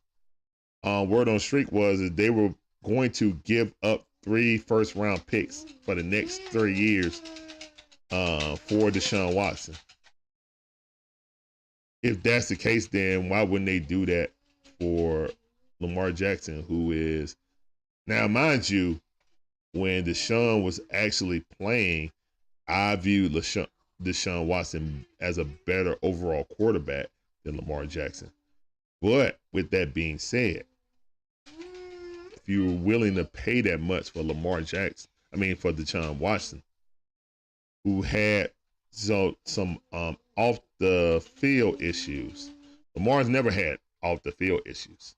You know, people just question his throwing abilities. But weapons wise, Lamar has only really got like a tight end to throw to. So kind of reminiscent of Mike Vick, to be honest. You know, peerless price, stealing money. Could never step up to be that dude. The NFC South, yeah, the NFC South, man, it's wide open. NFC South is wide open. A lot of people think that whoever get Derek Carr, they get him in the NFC South, will be the favorite for the division. I don't think so. I don't think Derek Carr, tilts the needle like that. Yes, he could help, but I just don't think he's the dude that's you're gonna say, okay, well, at least for the next 3 years, we're gonna rock with Derek Carr. I got a hard time swallowing that. Drake London will continue to grow, in my opinion. Yeah, I think so too. I like Drake. Now, I didn't want to draft Drake because, again, our problems have been defense. But he's been a nice addition. I didn't want Pitts. Pitts got hurt. So we'll see. We'll see. I think that eventually you have to make picks. I think that the Kyle Pitts pick was for Matt Ryan. I really believe that. I don't think it was best.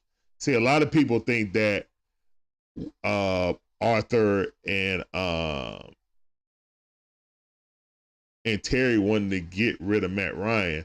I don't think they did, because if they did, they would have did it. They would have did it. Especially the way they went after Deshaun Watson. If they really wanted to get rid of Matt Ryan at the beginning of the season when they first got here, they would have did it. They would have flat out did it and said, guess what, Arthur? This is a rebuild year. This is the only year we're going to be losing. Let's go ahead and eat it on the chin right now so we can get up out of this contract and move forward. Yeah, the caterpillar's eating it, son. He ate through 3 plums. Yes, 1, 2, 3. Mm-hmm.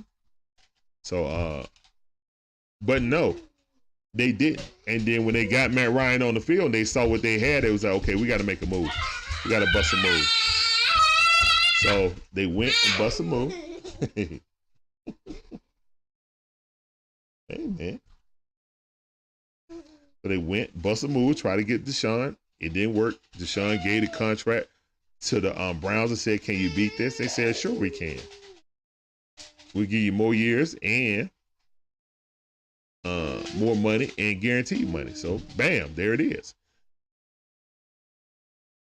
Yeah, I don't believe they wanted to get rid of Matt Ryan. When they first got here, man, the words out of Arthur Smith's mouth was, no, we see Matt here to at least at the end of his contract, and we'll see, once we get to that time, we'll see what happens.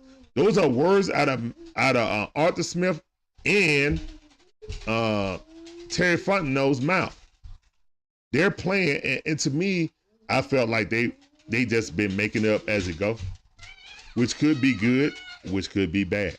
I didn't see any direction. When you draft a tight end that high just because he's the so-called most talented tight end to ever come out of the draft, come out of college. No, that pick was exclusively for Matt Ryan to get him another Tony G. That's what it was. But you still didn't address the offensive line, did you? Nope. That was more needed than a tight end. Tight end is a luxury pick, okay?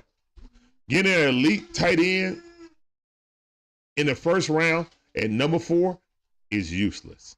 Because if your offensive line is bad and your quarterback is on the decline, you waste that talent. Hey, man, you kids. Thank you. You waste that talent. You waste the talent.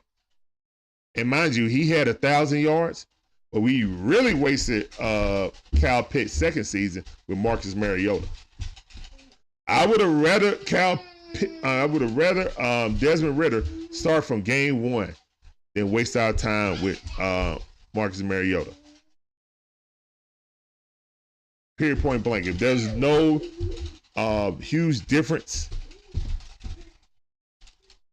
between, okay, so right now they're saying, the Bears' first overall pick is up for grabs, and the Cardinals' 3rd pick. Both of those teams are looking to move out of those positions. Coaching carousel: Lamar Jackson, Daniel Jones, and Derek Carr. Hey guys, Falcon fans, what would you think about Daniel Jones, Giants quarterback, coming down here? Because he wants $40 million per year at least over a 5-year deal. Would you guys want to get Daniel Jones? Or you think Daniel Jones is a product of Saquon Barkley being healthy for the entire season or for the majority of the season? Yeah, Jalen Carter drops to number 8. I'll run to Kansas City. But actually, I'm going to have my cousin there at Kansas City. He's going to the draft experience in Kansas City. And I'll tell him to go up there, grab the card, and write Jalen Carter on it. Yeah. if he failed to number 8. Guys, it's a misdemeanor. As of right now, it's a misdemeanor. It's 2 misdemeanors, okay? So, Christian Knight, how you doing? Welcome to the Dixon Way family. Appreciate that follow on TikTok.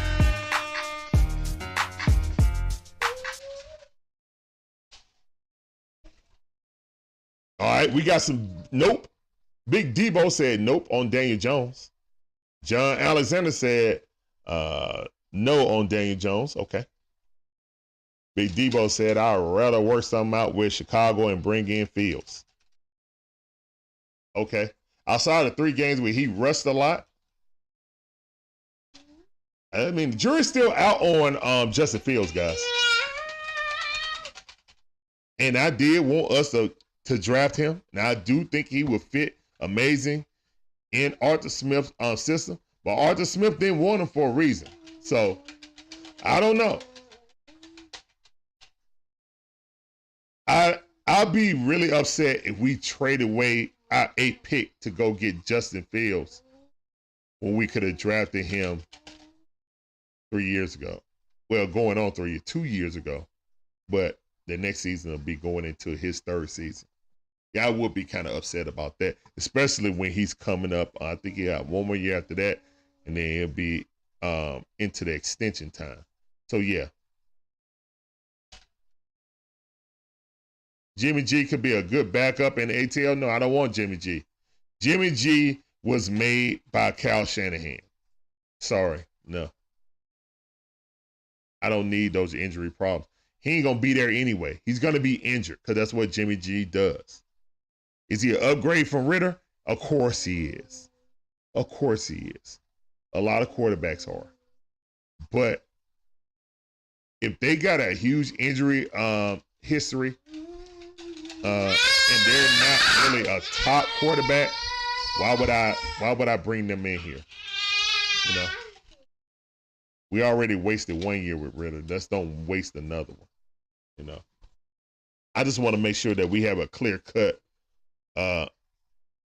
starter. And Ritter does need to be pushed. If we get the guy Hooker out of Tennessee, I'm fine with that too. If he come in and he can play and then he pushes Ritter and beat him, then so be it. John Alexander says, a lot of Ohio State quarterbacks are good at college, but aren't good in the pros. Yep. You're absolutely right. Yeah, we wasted a pick on picks. Yeah, of course we did. 100%. We wasted a pick on picks because they said that their plan, initially when they got here, Matt Ryan's in our future. Yeah, I see Matt finishing out his contract, his 3-year contract. He got 3 years on his contract. I see him finishing out his contract here. A year later, they were trying to get Deshaun Watson on the last minute. Oh, yeah. Also, if the Falcons move back, they could pick up an offensive lineman out of Georgia, Broderick Jones, or they could get Keon Wright out of Georgia Tech, pass rusher. So, yeah. I can't believe that Darnell Washington is a top tight end, like a first-round pick. I mean, that's awesome for him. I know the talent is there. Yeah. Yeah, my my son agrees with you. Okay. No, I don't need Tannehill here anyway. No. Don't need Tannehill here. Are we doing the vertical leap? But man, when are the pass rushers, man? I need to see the pass rushers, bro. Broad jump, 9.3. That's explosion right there. Get that broad jump. That's how explosive you are out of the box. So, Evan, how you doing, man? Appreciate you coming back to the stream.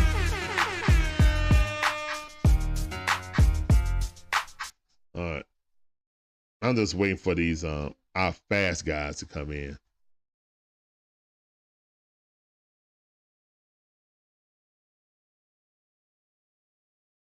It was slowing down.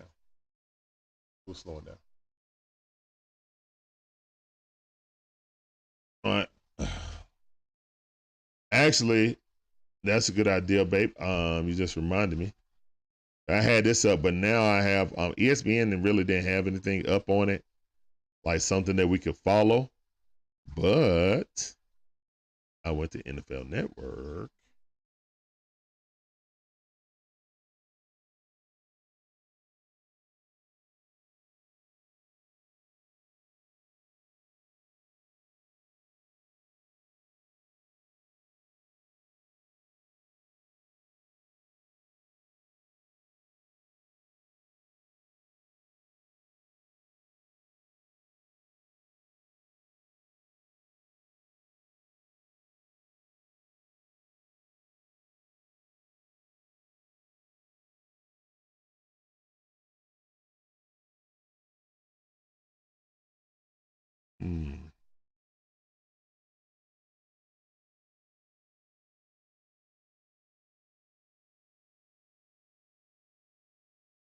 All right.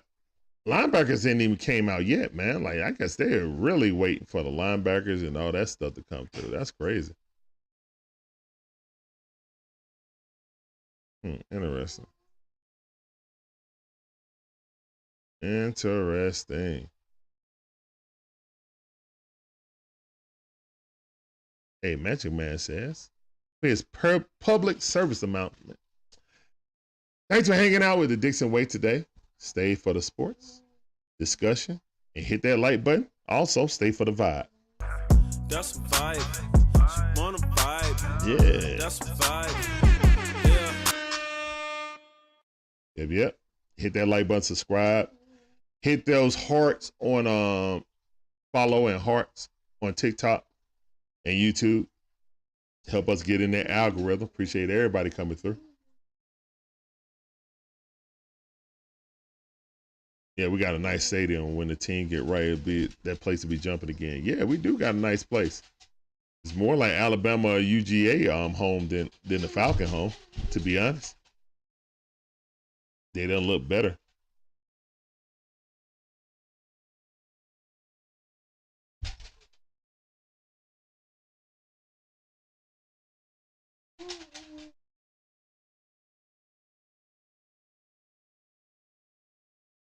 You still like Trey Lance?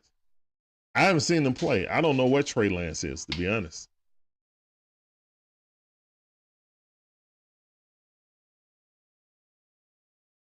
That's a strange question to ask. How tall are you, G Wiz? Ask me how tall am I? Interesting.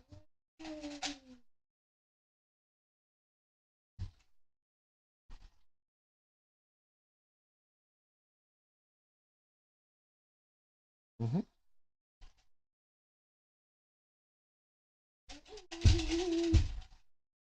Why is this screen not coming up?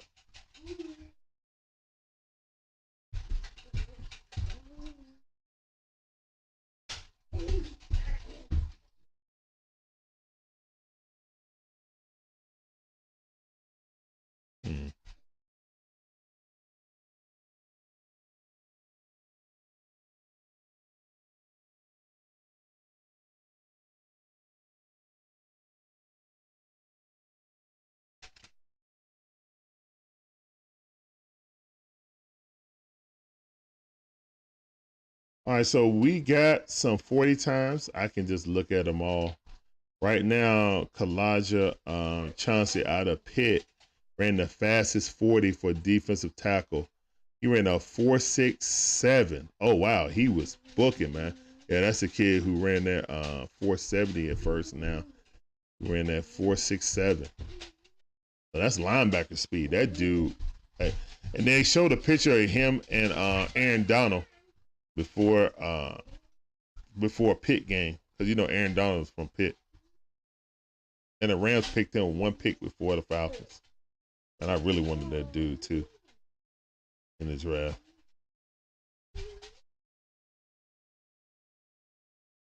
Okay. Okay, G Wiz. Well, Marcus Mariota just got cut, so I don't think he's going to be good for the Falcons. I think he's kind of gone now. That's not even a possibility or a thought. He quit on the team after the team replaced him with Ritter. So kind of is what it is.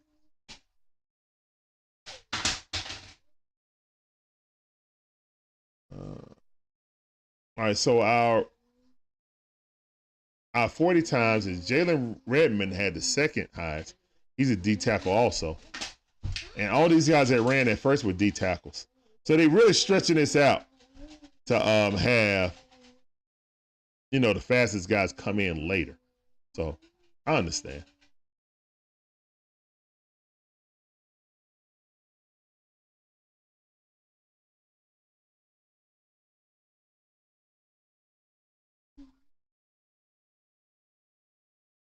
Yeah, that's the. Why is it not showing? All right.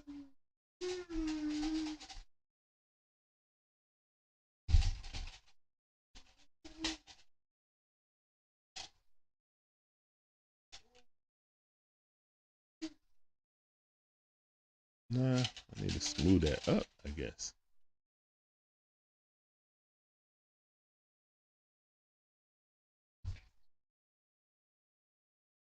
Okay, that's weird. That's not showing. That's really weird.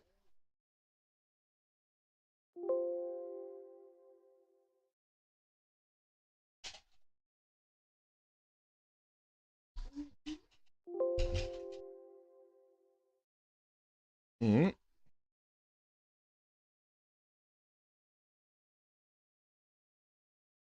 Is this their interviewing?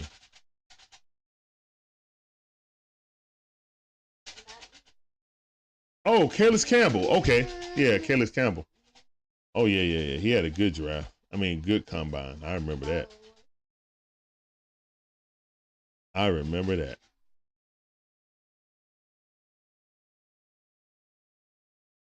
I think he ran the fastest time as a defensive end in the combine that year. I gotta look that up. But my phone is being used right now. Appreciate you guys coming through, man. My name's Larry. One half of the Dixon Way. My beautiful wife Shonda is the second half.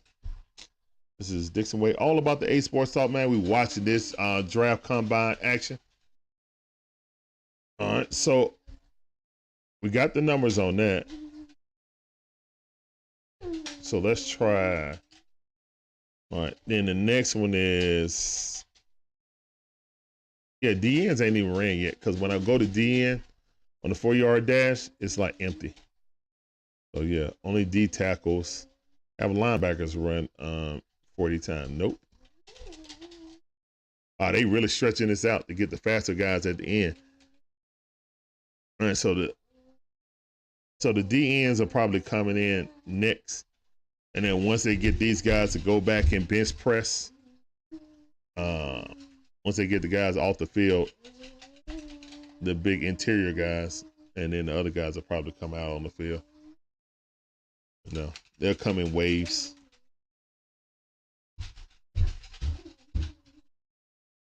Or they could do big interior linebacker and then edge rushers. I kind of think that they're going to do edge rushers next just to keep it in the order of the line or how you will like work the line. So Red Eye Ghost, what's going on, man? How you doing on Twitch? That sounds for you. Appreciate you coming through.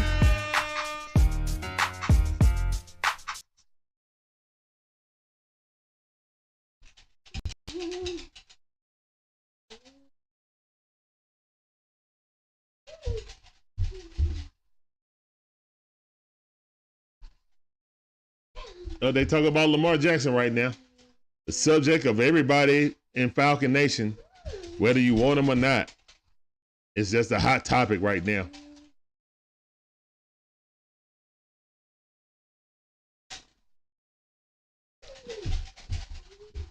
They're just showing video of him. From the awards community, by the way. Okay. Appreciate you coming through, man.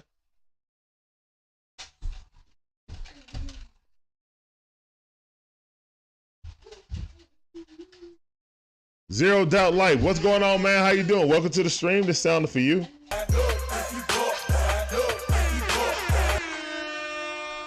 Yep. Oh yeah, that caterpillar eating that leaf. You gotta eat one green leaf to get rid of that tummy ache. Yeah, just looking right now, the defensive tackles are going. Hey, appreciate that, man. Appreciate you coming through. Yeah, I got the War 6 community coming through. Yeah, I remember you, Red. So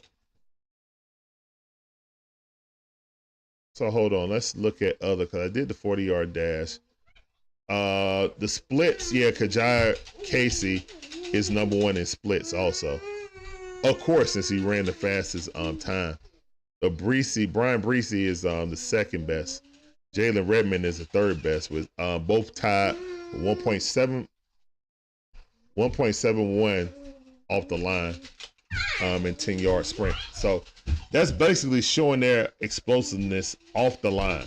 You know, as a defensive lineman, you definitely want that power off the line. You know, you're never gonna run in shorts and in a straight line against anyone on a football field. But what you can do, that burst shows how you get into the offensive lineman, how you can get some push and surge. So that's where that comes from. That's why they do it.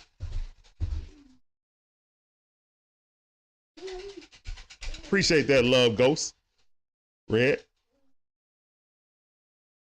Yeah, guys, if you like some good first-person shooter action, man, go check out Actual War 6, or War 6 Actual, excuse me, on Twitch. Great content. All right.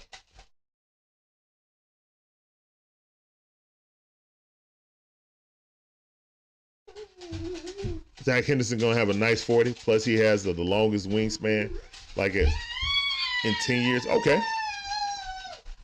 I'm looking forward to it, but they really milking the interior lineman right now. I was hoping that interior lineman and pass rushers, you know, edge rushers were gonna come out at the same time, but so is not the case. I guess when they take them back to do, you know, the lifting and stuff like that and the interviews, that's when the defensive ends, pass rushers will come out. That's who I'm interested in. But we do need rotational guys. We need some space eaters. I saw a couple. And I don't want the guys who ran the fastest in the 40 when you are big, when you one of the big uglies in the middle, man. You need to be able to take up space and eat up two blockers so Grady or whoever can come off the edge and get some pressure. All right. So yeah, let's look at all right, Jalen Redmond has the best vertical out of all the defensive tackles. The big dudes in the middle with a 34.5 inch vertical. All right. That's pretty high for a big dude, you know what I'm saying, carrying over 300 pounds to get up 34, almost 35 inches high, man. That's pretty good, man. That's really athletic. And then he had the second best 40. Okay. No, Oklahoma keeps some good athletes, don't they, son? Yeah, they do. Oh, I see the moon. In the light of the moon, a little egg lay on the leaf. So I'm watching the very honey caterpillar.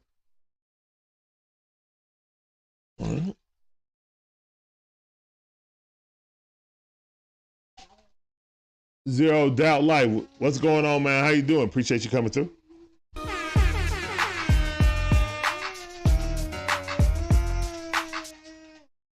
Appreciate you coming through, man. Yeah, just watching this draft, man. Oh, I'm good, Ghost. I am great, man. How you doing, man? How have you been? And we're gonna watch the draft combine, and then we're gonna take a little break, and then we're gonna be back for the Atlanta Hawks game tonight for a live commentary on that, guys. So please tune in to that. Oh, it is? Oh, I thought it was today. Oh, okay. That's my bad then. All right, straight combine information. Thank you, babe.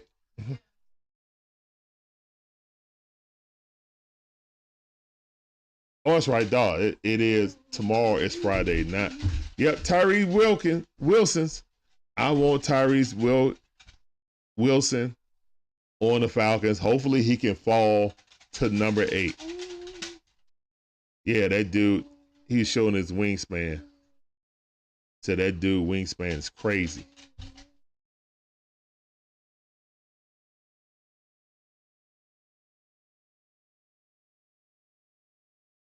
Hey man, appreciate everybody coming through on all platforms, on Twitch, TikTok, and on YouTube. Appreciate y'all coming through. I'm your host, Larry, one half of the Dixon Way. This is the Dixon Way, all about the A Sports Talk. We got this live combine watch party. I'm just going through the stats right now. So let's move it over to the next in the broad jump. So we got the broad jump, and Jalen Redmond out of Oklahoma is tied with Zach Pickens out of South Carolina. Zach Pickens can play, man. Hey, Zach Pickens can play. He might be there around 15, that 20 mark. If the Falcons wanted to move out of there. Look like the edge rush is about to come in. All right, we're about to get some speeds now. Let's go. All right, we got edge rushers coming out. Will McDonald. All right, Will McDonald is on my list right now as potential pass rushers being there. But, I mean, my wish list is Tyrese Wilson or Murphy out of Clemson. But McDonald ain't no slouch now. McDonald ain't no slouch. So they showing his highlights right now.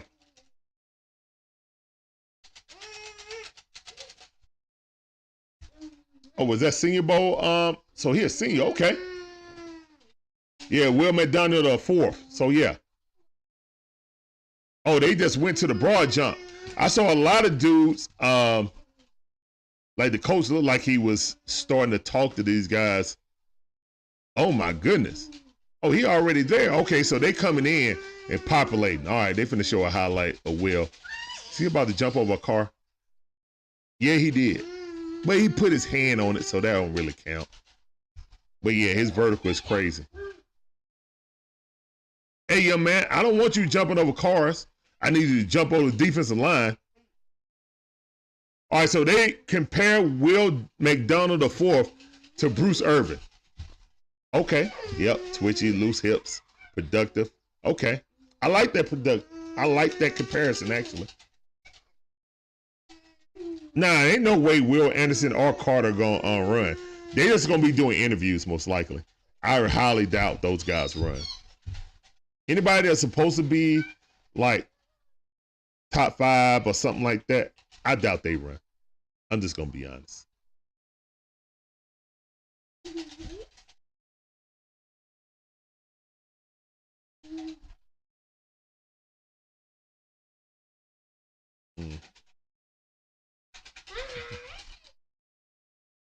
Oh, he went in the cocoon for more than 2 weeks, son.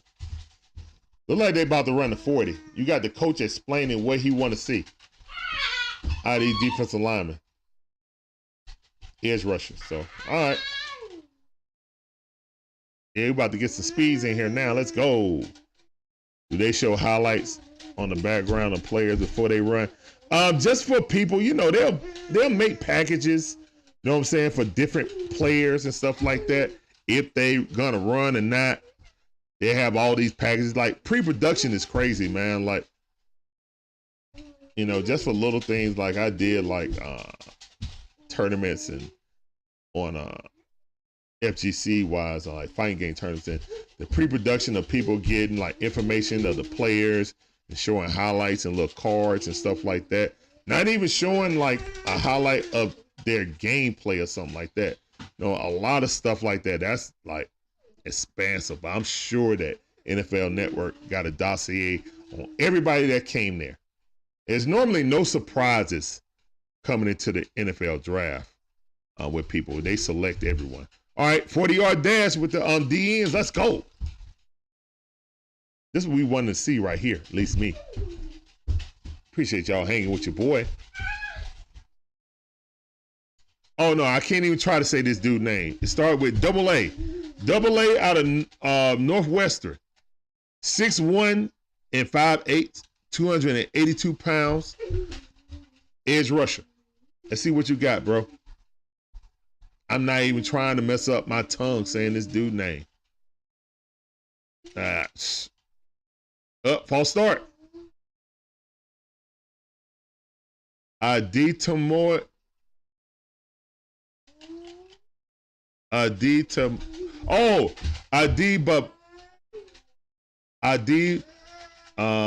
War. Okay, Adibaba War. Yeah. His last name Adibaba War. Hey, big boy, appreciate that follow, man. Welcome to the Dixon Way family on TikTok.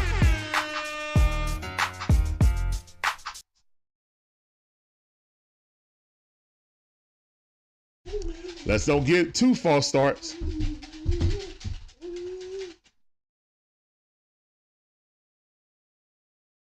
All right, he running. Let's see what his time is. Oh, 4.54. Uh-oh.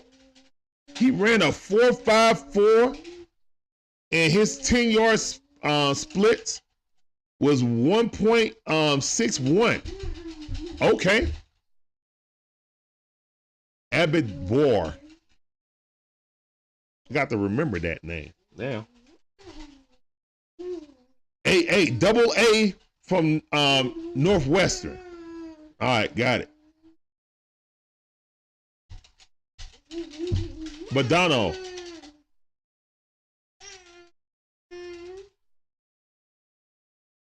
Oh, Baldonado. All right, Baldonado out of Pitt. 6'4" and 1/4. 251 pounds. Out of Pitt. Got his head down. Put his arm up. He gone. All right. See what he got. Ran a 4.78. All right, so the guy on double A seemed like he was the fastest right now. Ooh. Okay. Let's switch this on DNs. I don't know why this my screensaver's not popping up. It definitely should. I mean, my screen share. Hey, Robert Bill Jr. from the Dogs. Yeah. Go Dogs. 6'3" and 3/4. 247 pounds. Robert Bill Jr., let's go. Oh, yeah, put your head down. 4.58, let's go, man. We got them dogs out there. Let's get it. 4.58, Robert Bill Jr., let's go. And you can't go wrong with a Georgia Bulldog defensively.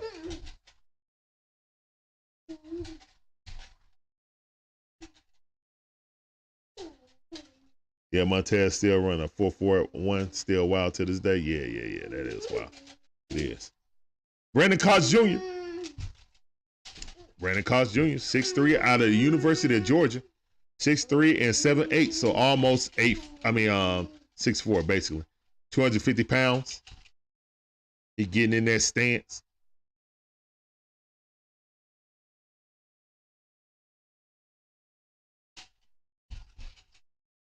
All right, he going. Let's see what you got. Ran a 4.85.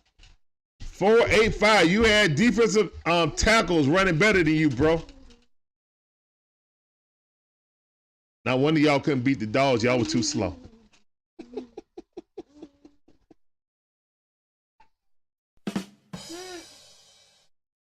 Nah.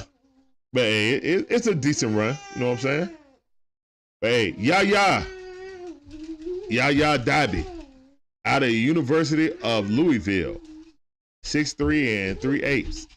263 pounds.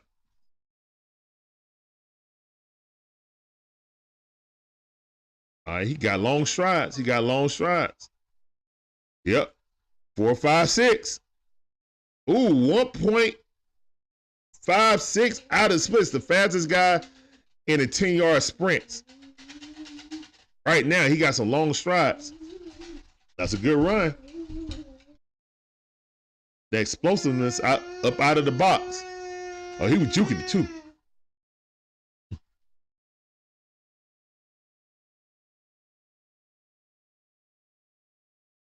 But that was all business, boy. That man right there, he was all business, young man. I see you.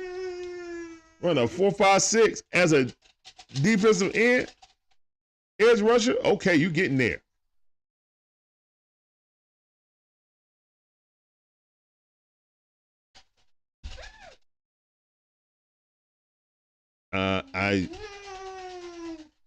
Another name I'm gonna try not to butcher. Enikua, I guess. I'm trying not to butcher this dude's name. I promise I'm trying not to butcher his name. All right. And he's off. Got some long arm swings. All right, 4.77.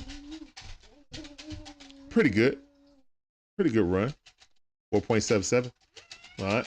Got two guys in the 4.5s running linebacker speed out here. Isaiah Foskey out of Notre Dame, 6'5" and 1/8, 264 pounds. All right, so he's 264. He over 250, so let's see if he can carry this weight right.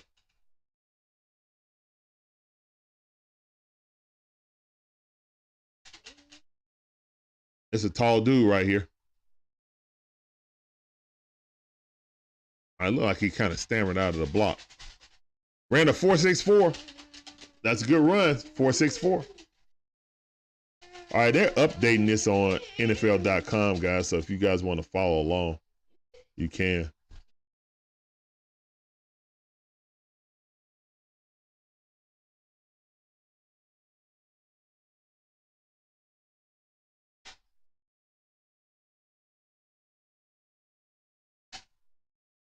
Nick Hampton out of Appalachian State. Yeah, Appalachian, the Mountaineers. Yeah. Nick Hampton. All right. 6'2" and 1/4. So he kind of short for a DN. 236, kind of undersized too. He's a pure pass rusher. Pure pass rusher. Out of App. All right, get it, young man. Oh, 4.68. I was hoping he would run a 4.5 also, considering he's been the lightest, smallest DN that came out. I was hoping that would translate to speed. But 4.6 is nothing to shake a leg at, so that's a good run, though. That's a good run. All right, right now with the 40-yard dash, AA out of Northwestern, ran a 4.54. Yaya Dabi out of Louisville ran a 4.56. And then Robert Beal Jr. out of University of Georgia ran a 4.58. You know we got the speed out there, man. Them dogs don't play. Appreciate that follow, big boy.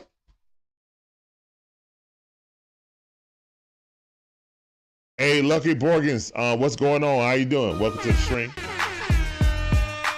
Like the Julio jersey. Appreciate you coming through. I see you're a Bears fan. You said bear down. Appreciate you coming through, man. That sounded was for you. All right, so we finally got the defensive ends out there. So we got some faster speeds. We did see D tackle run. Hold on, let me go back to D tackle. We did see Kajaya Cansey out of Pitt run a 4.67 as a D tackle.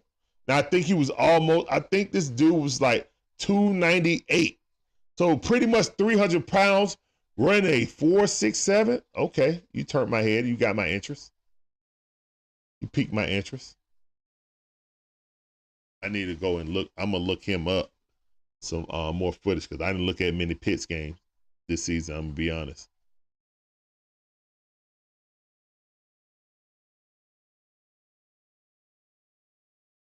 Lucky Borgen said, yes, sir. I think you think we're gonna trade the pick? Yeah, I think y'all gonna trade the pick. I did go trade it to the Texans because the Texans really like, well, both teams, Indianapolis and the Texans really like Bryce Young. Okay, so as long as you guys got those two guys fighting, you don't even have to worry about the rumors about trading Justin Fields. You'll still get the guy. My question to you is, are you still going to draft Jalen Carter with the 4th pick or the 2nd pick if you guys move down one spot? Will you still draft Jalen Carter, or are you going to get Will Anderson? That's my question to you, Lucky. Appreciate you coming through, bro.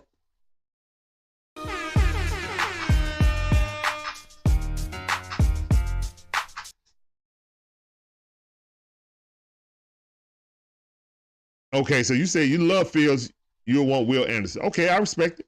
I respect it.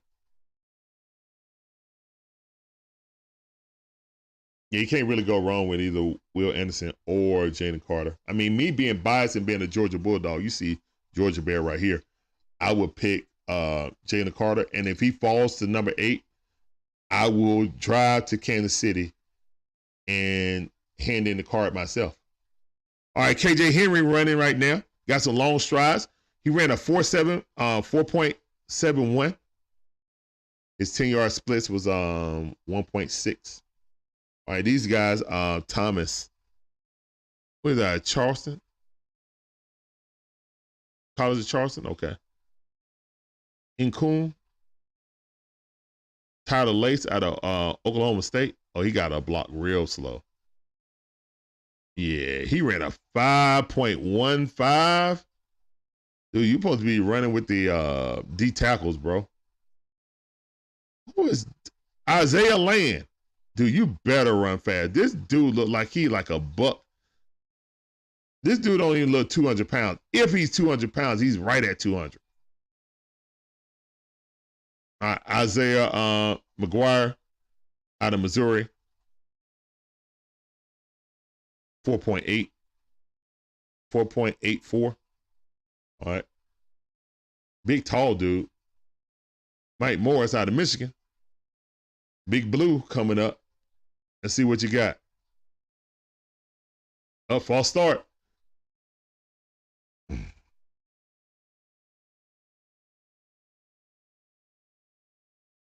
No, hey. Oh, no, Lucky. No. You can't get Tyree Wilson. No. Lucky, you can't get Tyree Wilson. That is the Atlanta Falcons pick. Stop it. Stop. Calm down. That's the Atlanta Falcons pick. Calm down. Nope. But if you're going to let us get Will Anderson, I appreciate that too. Especially if Arizona trade out a spot because they need defense. Oh, this dude out of Michigan ran a 5.4. No wonder y'all got blown out. No wonder y'all got whooped by TCU. Dude ran a 5.04, man. Come on, man. As an edge rusher? Come on, man. Y'all got to step up the SEC standards, man. Come on, bro. Nah, I'm capping, man, because usually, I'm going to be honest, Big Ten have a lot of good defensive end talent. I mean, seriously. Who is this, Fresno? Caleb Murphy? Oh, ran a 4.8. His splits is better than his run, though. His splits say that he must have stumbled in that run because he got out the box at a 1.65 for his 10-yard sprint.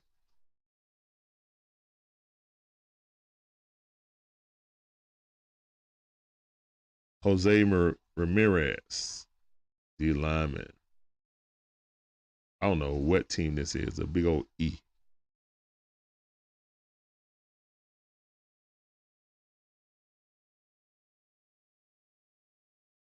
Nah, we're not trying to get Bryce, man. If they're gonna go and spend 2 first rounders to try to move up, they might as well go get Lamar. Jose Ramirez ran a 4.8 flat, a 4.8 flat. Nah, we're not trying to go out to Bryce. Yeah, if I'm going to give up 2 picks, if I'm going to give up 2 first-round picks and 2 second-round picks, I'm going to do it for Lamar Jackson. I'm not doing it for Bryce Young. I'm getting a proven commodity.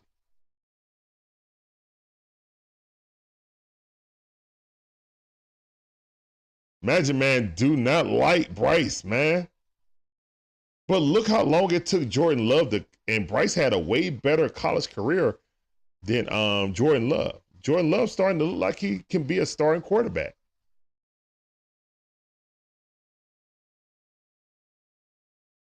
Nah, I didn't watch that game at all, bro. But I appreciate you coming through.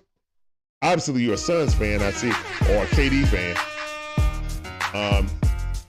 Nah, I didn't watch the game at all. The Suns game, nope. They didn't get the viewership from me. I heard they blow doors, though. I mean, that's a potential juggernaut team. Add KD. Nolan Smith, let's go, man. Nolan Smith, University of Georgia. Let's go. We got long strides. Woo! Look at that dog run. 4.44. That's what we do, man. Ho, ho, ho.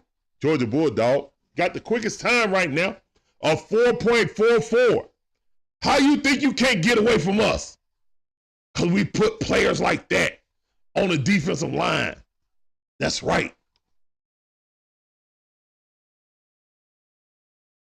Just got to leave this here, 16 in a row. 16 in a row what? Are you talking to the Bears fan, Magic Man?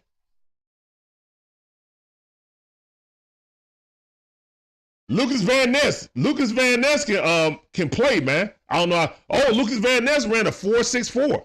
Okay, good. Hey, man, that guy can ball too. He can play. Lucas Van Ness can play. He can definitely play. You talking about the Bucks 16 in a row? Oh, okay. That's what you're talking about. Yeah.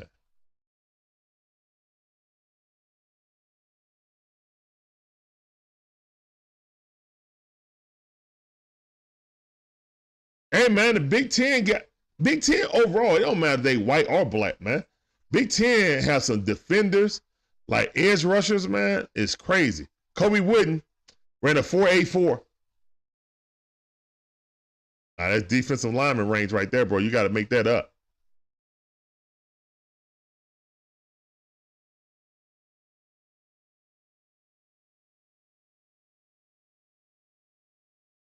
Now, I appreciate everybody coming through, man. My name's Larry. This is one part of the Dixon Way. My beautiful wife, Shonda, is the other half. Welcome to Combine Day number 1. Bryce Young, defensive end, 6'2 3/8, 250 pounds right now. He got a compact stance. He was rocking. You cannot rock. These guys will not let you rock into your run. They will not let you rock into your run, bro. I promise you.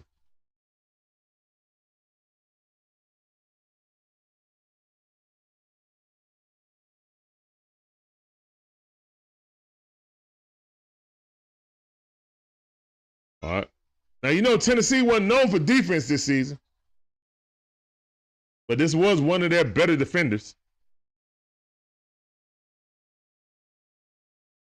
Got his head down. Ooh, 4.5. 4.51. He ran a good run. And he's 250 flat. So you will see these guys trying to get in a certain weight, depending on what their size is to come into the combine to be at peak physical shape. Lucky, you said Kyle Pitts. Kyle Pitts is a dog. We'll see. I like Kyle Pitts. You know, I need him to help Ritter or whoever quarterbacking next year. My wife talking about that Gator. That Gator hurt right now. Baldonado coming back up for Pitt. First one was a 4.78. Got to improve on that. We got some real gunners going right now running.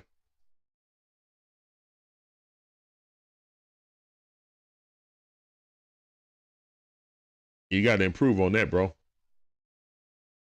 All right. Got them long strides. Oh, he got worse. Oh, no. I hate to see it. Oh, no.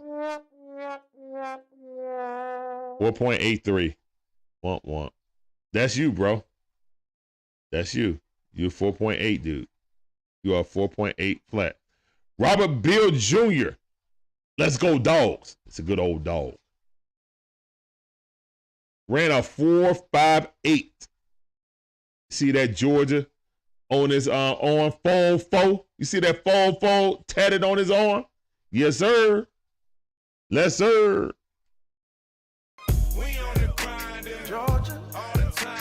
Looked like he stumbled out of the gate that time. Ran a quicker one, 4.53. That's what we do with Georgia. Looked like he kind of stumbled out of that break. We came out the block. Ran a 4.53. Let's go, man. I don't know what we do with Georgia.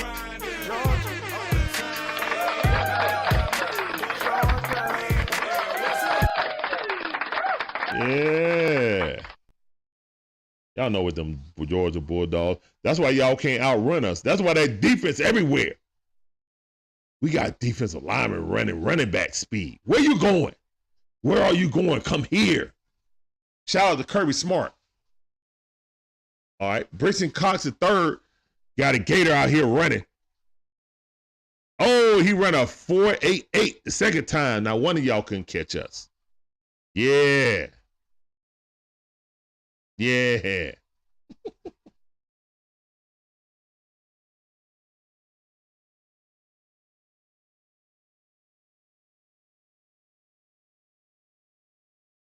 Mm-hmm.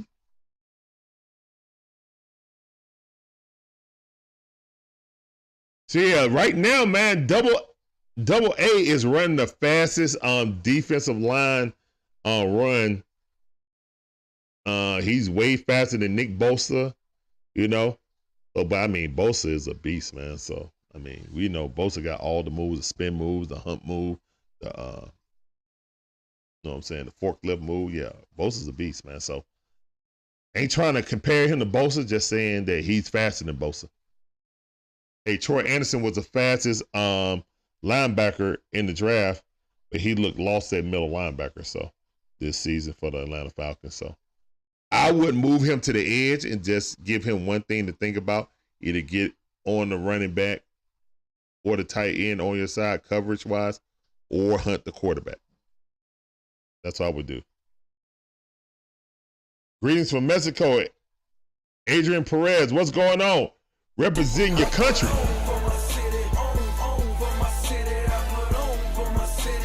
Yeah, you put on for your city, your country. That's what sound do you get. Lucky, appreciate that follow, man, on TikTok. Welcome to the Dixon Way family. Appreciate you. Hey, guys, just like the magnificent Magic Man says, thanks for hanging out with the Dixon Way. Stay for the sports discussion. And while you're here, see those buttons over there on the left? Hit that like button, subscribe button. Hit that notification bell. Ding, ding. Get all our latest videos. Appreciate that, Magic Man, as always. Appreciate that.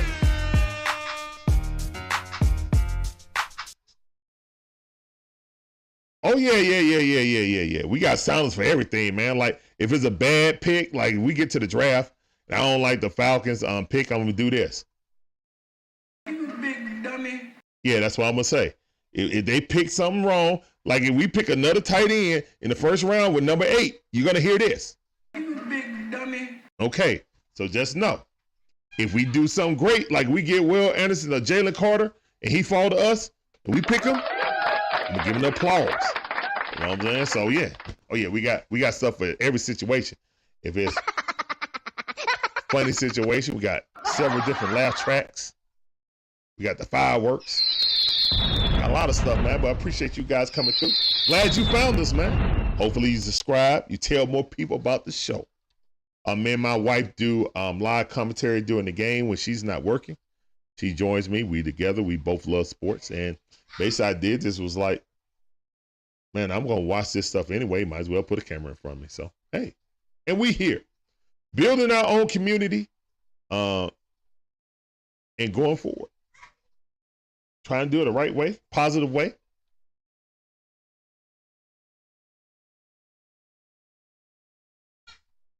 Hey, I just want to win, man. What are you talking about? I keep hearing footsteps, baby, in the dark. Oh, yeah, I might bust out some acapella too, man. You never know when you're watching the Dixie Way. You never know.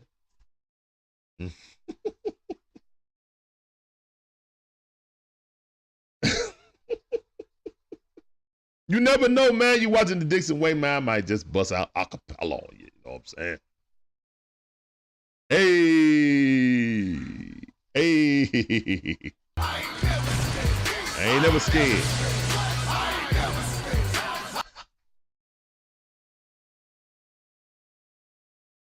Eni Chukwu just ran a worse 40 and 4.83 on his second run. All right, we got Isaiah Foskey. And yeah, Isaiah Foskey, he pretty much runs a 4.6. You know, he ran a 4.64, then he ran a 4.6 So he runs a 4.6. Nick Hampton out of Appalachian State. Long high stepper. He lost about, he's about a 4.7 runner, 4.69, something like that. So yeah. Do I watch boxing, Lamar? Yes, I do. I watch it, but I'm starting to become an MMA fan more. I mean, my favorite sports is basketball and football, to be honest, and baseball. Those are my three favorite sports. All right, KJ Henry. KJ Henry just pulled up short. Like he got a hamstring or something like that. But he ran a 5.9 on that hamstring or something. He pulled up short like he stumbled.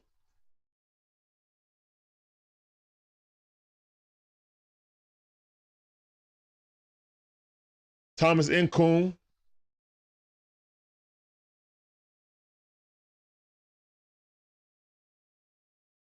My wife laughing at me too. Guys, say hello to the beautiful Shonda. That's the Dixon Way. In the chat. Love to see it. All right, this dude, Thomas Nkoum, ran a 4.75, his first one. Got out the box real fast. Let's go. Nope, ran a worse one. Womp. Hate to see it. First run was 4.75. Second one was 4.81. 4.81. So yeah, he decreased. Taylor Lacey definitely need to improve on this, man. He ran a 5.15. Taylor Lacey, you got to step up, bro. That's interior lineman running. He stumbled, false start. You in science class right now, Owen? Man, bro, come on, man. What's going on, Owen? I see you, fam. Appreciate you coming through, as always, fam. All right. Taylor Lacey, you got to nail this. You can't get another false start, bro.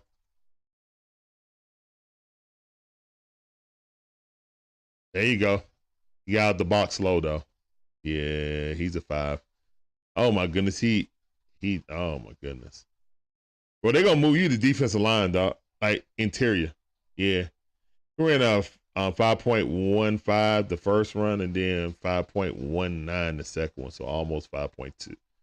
So yeah, they're probably gonna move him to interior lineman. Yeah, Isaiah Land, who's tiny. This dude might weigh 200. I think he weigh 190 pounds. How skinny he looks. He ran a 4.72, dude. How little you are, you look like almost like a wide receiver. You got to run a 4.5, man. All right, he out of the box. Nah, this dude ain't got the speed. Yep. He improved, though. He got a 4.66, so at least he improved. But yeah, I'm expecting a little dude like you to be 4.5 because you ain't got enough weight to be even shifted inside line. They literally gonna push you out of the way, like thump you out of the way, like, dude, get out the way. Go on, move. You know what I'm saying? Seriously. All right, Isaiah McGuire out of Missouri. His first run was 4.84. First run was 4.84. Yeah, with the XFL and USFL overtime draft, yeah. Overtime draft picks have less value. You can sign someone experienced from one of those leagues. That is true, but but most of those guys out of those leagues are older. You're still going to want to get young talent, even if it's just for the practice squad. This dude form is bad. Yeah, out of Missouri, his head bobs too much. You know what I'm saying? He didn't get teach right. He cut up. He cut up. Like, strength-wise, he cut up, but he ain't fast.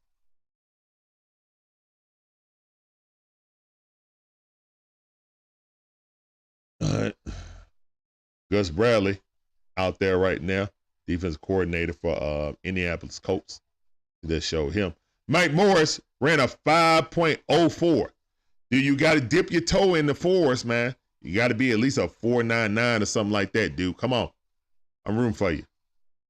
Oh, my goodness. He almost fell on his face, and it was a false start. Yeah, when you got coaches looking on their phone and not looking at you, bro. Yeah, that's a lot of stress, man. It's a meat market. You know what I'm saying? It's a meat market. That's kind of disrespectful. Mark Vrabel, you get paid to look at these guys. I know the GM and the scouts do too, but dude, come on, man. Don't do that. You better than that, Mike. Or are you? All right. Mike Morris ran a 4.04 in his first run, just false started. And then he stumbled out of the gate, and he's still running. He ran a 4.11. Yeah.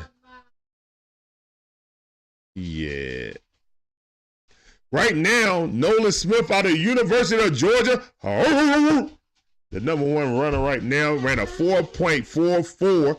Hear my wife back there said something. I ain't hear what she said. But, you know, she probably said something about it because she a Gator fan. That's all right. Y'all already know Caleb Murphy out of Fresno State. Or is that Furman? Oh, no, that's probably Furman. He got it there. He running sideways. Yeah, that's not good. Yeah, I knew he was going to run it worse. You was veering to the left when you ran up out of the box.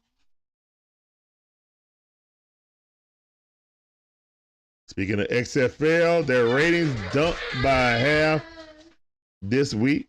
And by comparison to USFL, they think the XFL plays at a bad time of the year where people are hungover for football. Man, I know one thing, Magic Man. The Rock been taking a whole bunch of L's lately. I mean, Rock been taking a whole bunch of L's. I mean, he got the money to go in there. Hey, you know, this is kind of like that football show he had on HBO. That he's the agent. That he's gonna become like a commissioner or something like that. Like, this is kind of like that. It's just he owned his own league with the young lady. They own the league, co-owners of the league. But yeah, I mean, it's an XFL, man. You should have named it something entirely different. For you to buy the rights to the XFL, that was something inherently wrong about that. You know what I'm saying? Yeah, I mean, people are gonna look at it as Vincent Mann's joke league, or people who hasn't done any research, people that's not sports junkies, gonna think it's a joke league. You should have never took that league and that name. Should have built something different on your own. Kenny Taylor says, I don't know much about Nolan Smith. I'm guessing he's gonna come be an outside linebacker on a 3-4 defense, right? Kind of like Anthony Barr covering and rushing. Yeah. And our defense at University of Georgia, we played 3-4, but we also was multiple on our defenses.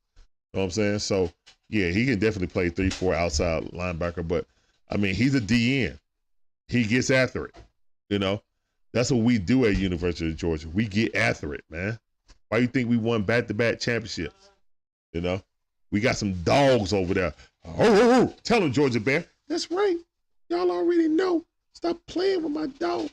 We going for a 3P too, Shonda. We going for a 3P. Yeah, you heard me, Shonda. Yeah, we going for a 3P. That's right, Georgia Bear. And we're a team that reloads, replenishes. Luke Van Ness coming up, ran a 4.64. Ran a 4.64, but dude has very good technique. He a dog in the trenches. You know what I'm saying? Makes dang on near every tackle near. So yeah, kid can play, not just fast. Running 6'4" as a defensive end, that's good. But running 4.44 is booking. Yep, and that's what he is. He's a 4.65 type of guy. He run 4.64, then 4.66. So yeah. I mean, that's a good time. Oh, dude play hockey too. Okay. Oh, he's a multi-star athlete. I see you.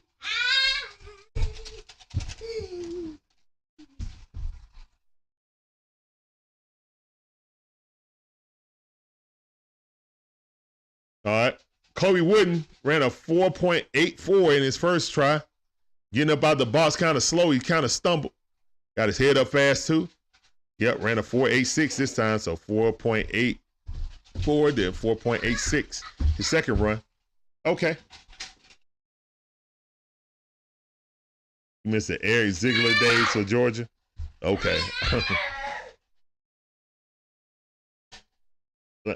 Larry, your mama wants you.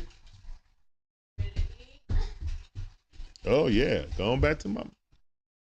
All right. Brian Young coming up. Ran a 4.51. Brian Young ran a 4.51 out of Tennessee. He's 250 pounds flat. Got good form. Nice compact. Got his head up around the 20. Ran a 4.48. Oh, my goodness. Wow. Second fastest run of the day. Let's give him a highlight.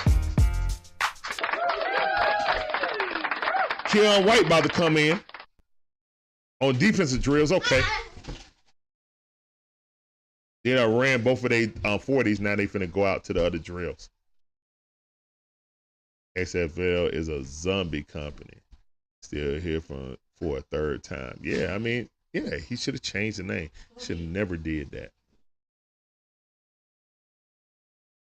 Oh my goodness, Nolan Smith is faster than Stephon Diggs and DeAndre Hopkins.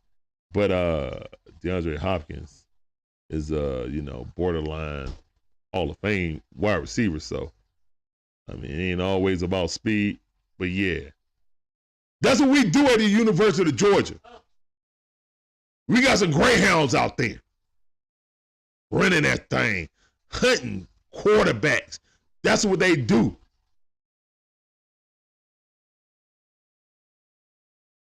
Oh, no, Aiden, we can't show it, man. We don't have broadcasting rights. All I do is, commentate what's going on the screen and tell you guys and interact with you guys through the chat. Appreciate you coming through. Let me give you this sounder.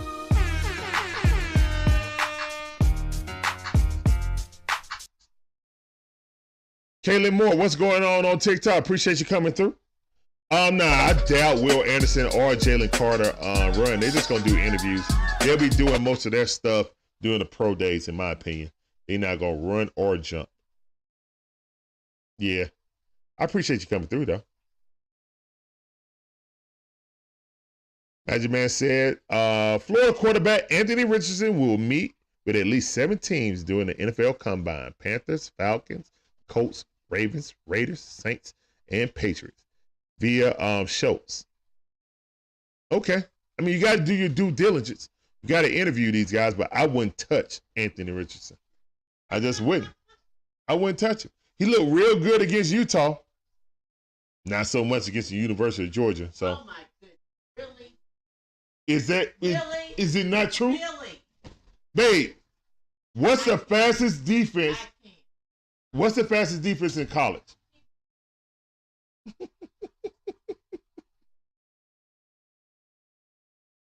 My wife don't want to hear it, but the truth of the matter is that Anthony Richardson, show some sparks, but I mean his inaccuracy and lack of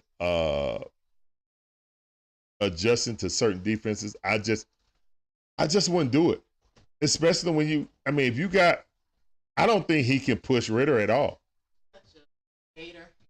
Babe, come on, babe, come on, babe. Babe, yeah. Would you want Anthony Richardson over Ritter? Oh, no. Exactly. I said, oh, no, because I dropped something. Oh, no, you were talking about Anthony Richardson. I know you was. She drops her. Okay. All right, so would you want Anthony Richardson over Desmond Ritter? I'm asking the question right now.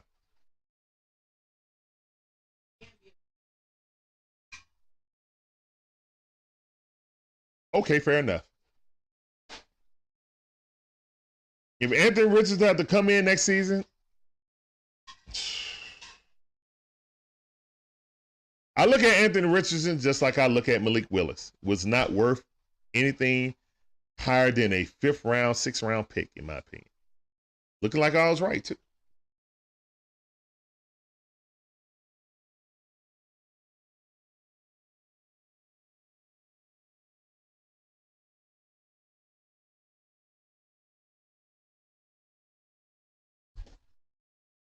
Gotta start whispering. Whispering for what?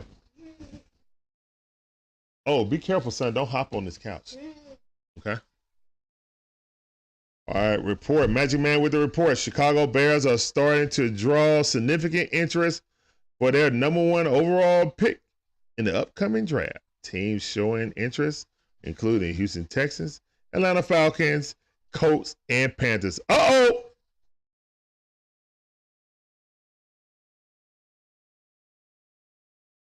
Heard that, babe?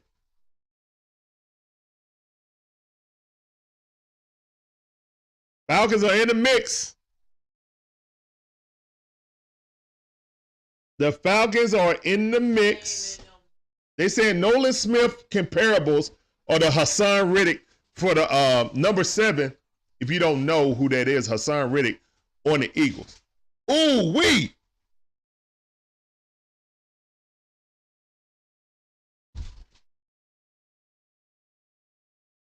Ooh.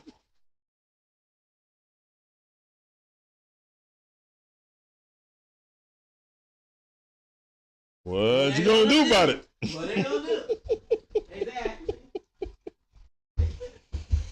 My wife coming in, dropping them gems. Love to see it. Let her come back here. Let mama rest. Oh, he almost ate both of them pieces, though. Yeah, that quick. Oh. Oranges? Nah, he ain't ate the oranges yet. Oh, eat your oranges. He ain't ate the oranges yet. Oh, eat your orange.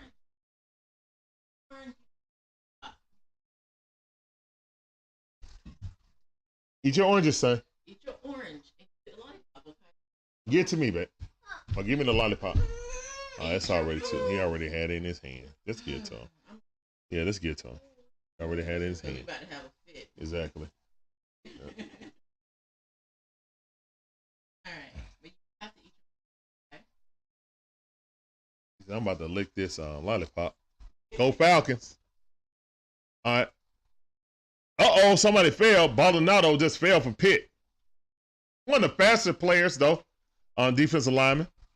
Robert Beal Jr. Get up. Oh, yeah. You know what we going to do.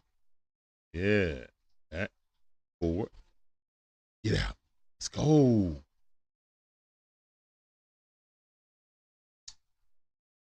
Look like some dudes they got the short cleats. They don't want to twist anything. Brendan Koch Jr. Oh, he doing this drill real good. Okay. All right.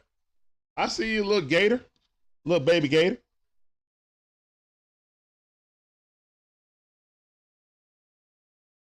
All right. You went to school with who, Marquise? Hey, Anthony. Appreciate that subscribe, man. Appreciate you. I'm just waiting for it to say, welcome to the family, shorty. Appreciate that. Sub, welcome to the Dixon Way family.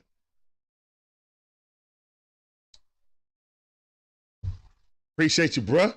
Welcome to the Dixon Way family. Shorty. All right, let's see. I'm going to delete this. So that's aggravating me right now, to be honest. Delete that. Add me another scene. Where we at? Screen capture.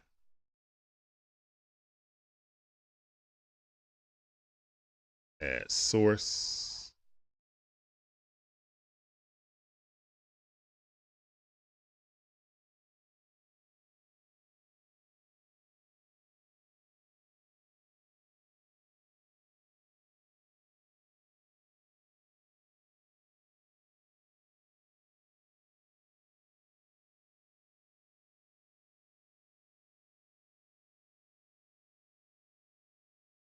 Okay. All right. Okay, babe. I just had to put this on there because it wasn't acting right. So let me go ahead and slide this in there. I'll make it better. Oh, look at that. I think on there made that perfect. I've been doing this stuff a lot. My aim has been pretty good. All right. So that right there is showing, like, I can go through. I'm looking at NFL Network right now. I'm looking at the actual NFL Network, but I have it on NFL.com. And then that way you can follow along and see what stats I see in front of me also. So I appreciate you guys. All right. The rumors. There are rumors started on, hold on. I definitely have to put this screen down, though. Let's see.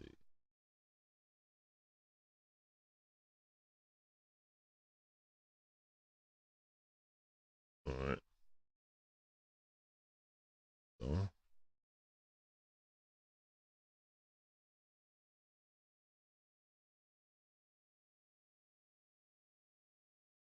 all right, there we go. All right. There's rumors starting on Twitter about possible sign and trade between Miami, Baltimore, Tua plus 2 firsts for Lamar. Ooh. Ooh, so Baltimore is going to trade within the AFC to get rid of Lamar? Wow, it's over. Lamar ain't all right, all Baltimore Raven fans, Lamar is never coming back to Baltimore, okay?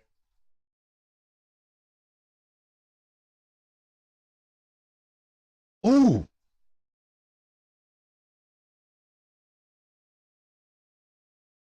Imagine, man. I wouldn't mind DeAndre Hopkins coming back here and grooming. Now, if Arizona is gonna eat some of his contract, then yeah. But I wouldn't mind. If you're talking about someone who made Kyler Murray better, getting D-Hop here,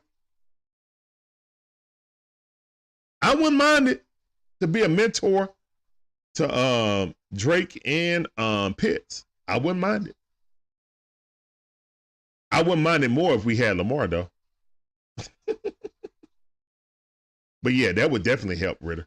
I mean, seriously.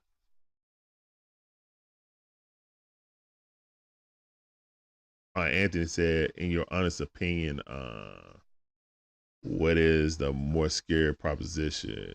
Trading for Mike Evans, Tampa, or the Chiefs trading Mike Evans from Tampa? Man, Mike Evans going to the Chiefs, giving Patrick Mahomes any kind of great weapon is scary. Okay, that's just scary. Josh Allen, while we love his talent, I mean, what has he done? Him and Herbert. I like him better than Herbert. But yeah. JT, what up? Lamar is from Miami. I believe he wants to play for his home team. He could, JT.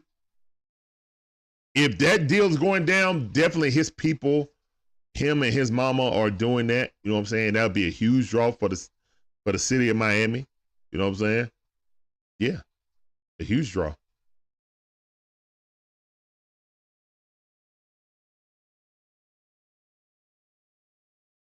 Hopkins with Richardson, Drake, Pitts.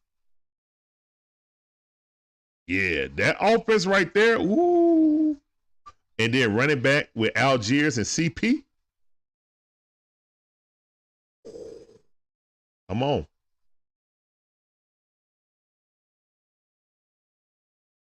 What'd you say? Or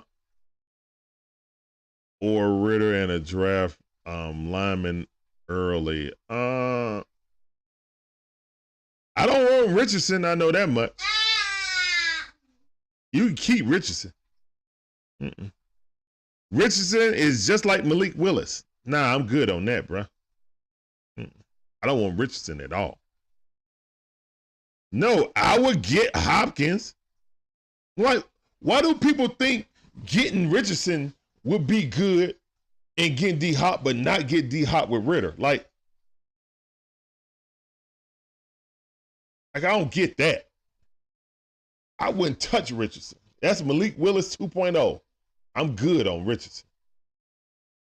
You say you got D-Hop going to the... Man, they already got 2 starting wide receivers. No, man, no. Stop. He better not go to the Eagles. I know that much, AC Don. Appreciate you coming through, though. Let me give you this sounder, bruh. Oh, maybe not. There it is. Came up, popped up a little late. What'd you say? I would willing to give you guys a first-round pick for Christian Wilkinson in Atlanta.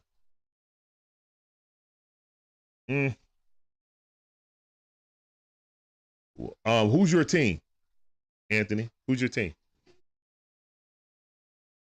Appreciate all y'all swinging through. Brandon Bagley, what's going on here? I forgot Ritter until you said something. Yeah. Yeah, like, I mean, getting D-Hop should be, it depends on how much it costs. I mean, if we got to eat his contract, then no. I'm not eating his contract. I'm not eating his contract. No, I definitely don't want Carson Wentz. I don't want no Wentz. Like, all these retread quarterbacks. See, that's my thing, man. That's why I didn't want Marcus Mariota. You know what I'm saying? Or let Marcus Mariota be the backup. Because Marcus Mariota didn't show much more, you know what I'm saying, being much better than Ritter. And Ritter was a rookie, not even playing in NFL. And I know it's I know that was preseason, but there was no difference between Ritter and Mariota in preseason. And if you got 2 guys that are similar, but one guy's in his 7th year, and the other guy is a wet behind the ear rookie, you go with the rookie. You wasted this season. Now you sitting here wondering.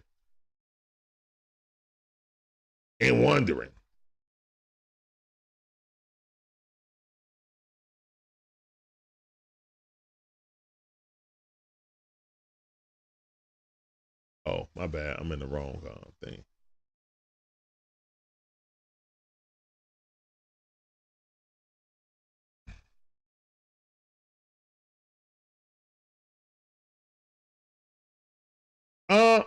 I like Tua, but I think I personally worry about Tua's health, to be honest.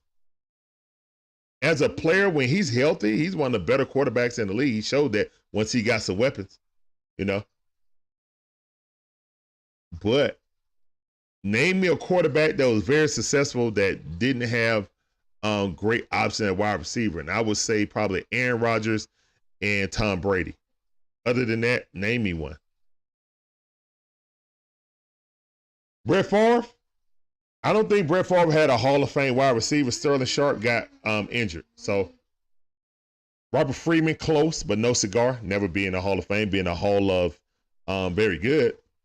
One of the best catches I ever seen in NFL history. He was laying on his back. But yeah,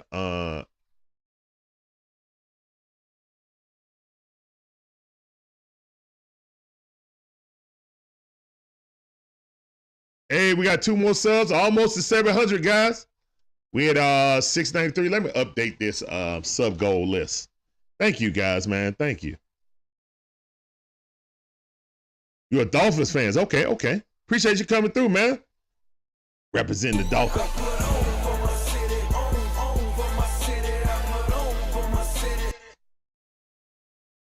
Okay.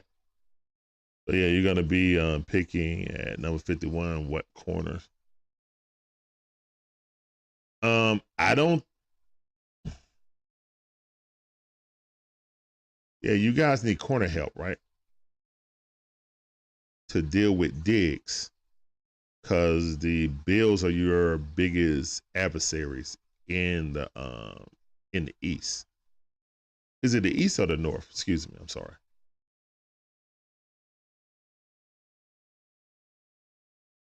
Yeah, that was crazy. Yeah, he 310 pounds. But no, the dude, it's the other dude. Hold on, let me get this. Let me get the D tackles. Hey, appreciate that follow, Cam. Let me give you this sounder on TikTok.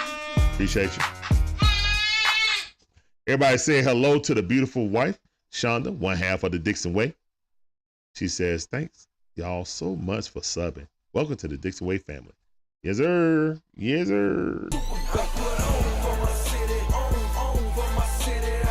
Yeah, Magic Man is half Dolphin fan and half Green Bay fan. Packer fan. AFC East. Yeah.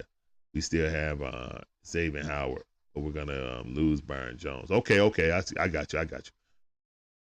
And trade for Jalen Ramsey. Now that would be a move that you guys do. The Dolphins are right there on the cusp, man.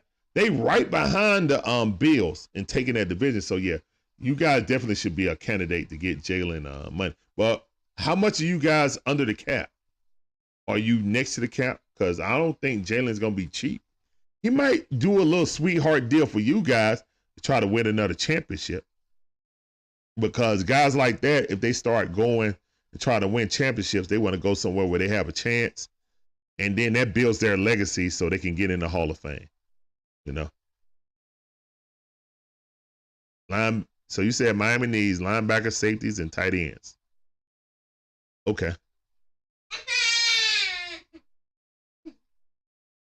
Oh, there's going to be a post-June 1 trade. Okay. Browns fan. What's up, Browns fan? How you doing, man? I heard Deshaun might reconstruct his contract, and we're going to run at Jesse Bates. Okay. Well, I mean, he's going to count like $52 million per year against y'all cap for the next 6 years. That's crazy. Good luck to y'all, man. Deshaun used us to get a better price from you guys. I mean, his agent is real good. But yeah, he used us to get a better price for you guys. Hey, son, you eating your candy? Definitely use the Falcons to get a better pick. Oh, no, chat's moving. Appreciate you guys. Hey, Andrew, tell us what's going on, fam. I see you. Welcome back to the stream. Appreciate you coming through on TikTok. Welcome back, fam. He said if I had a choice as a Dolphin fan, I would rather sign young linebacker like Tremaine Edmonds and a young safety like Jesse Bates, and sign the older guys like Wagner, David, and Poirier. Okay, I see you. But Wagner still had a lot in the tank, man. I wouldn't sleep on Wagner. But I see what you're saying. You're trying to get young guys to get them in there and to lock them in so you can have a base. I feel you on that. But if you're trying to get that dub right now, Wagner wouldn't be a bad idea, nor would Davis. Yeah, that wouldn't be a bad idea at all. Oh, I'm on YouTube. Twitch, and TikTok. Cam. Yep. Yeah. So yeah, YouTube is the same address as TikTok.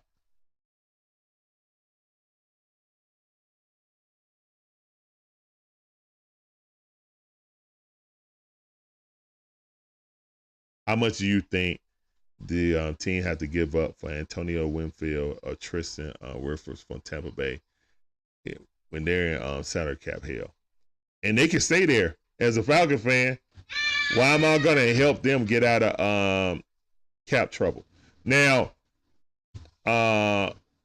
Werfers would be ideal, I would think, for this team. But again, are you gonna give up draft picks on what kind of? Oh, Pac-Man. Okay, I see him, son. He's eating the power pellet. You gotta get that power pellet before the ghosts come get it. So, for the Falcons, I don't know if you give draft equity for players, which are good players, but they're injury-prone players. So I don't know if you do that. Hey, Cam over here. Cam on both platforms. Appreciate you, bro.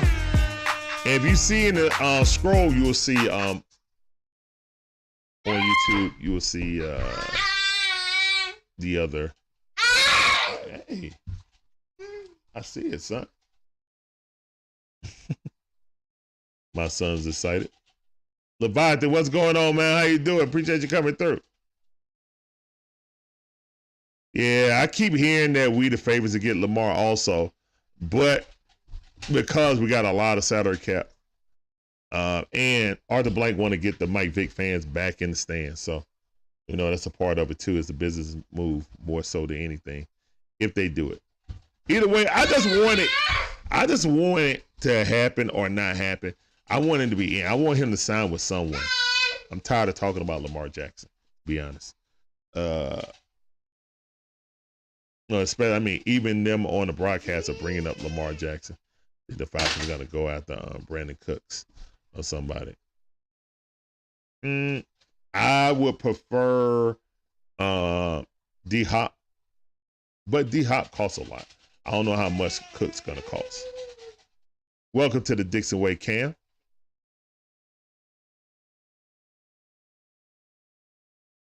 Yep, Kareem Hunt's gone, and we just cut John Johnson. Okay.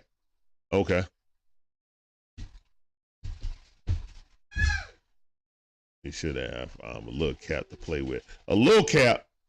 You got to remember, you got to sell your draft picks too. You know what I'm saying? Like a lot of people, that's like a lot of Falcon fans like, oh, we got $67 million in salary cap. Well, depending on how many picks you got, you could be spending upwards to $20 million in draft picks, in signing draft picks. So you got to think about all those avenues, you know.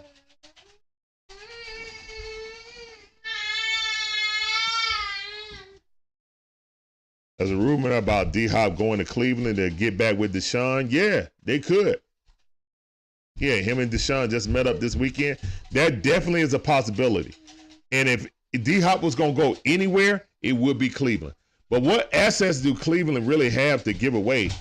You know, they gave the whole farm away for Deshaun Watson. Hey, son.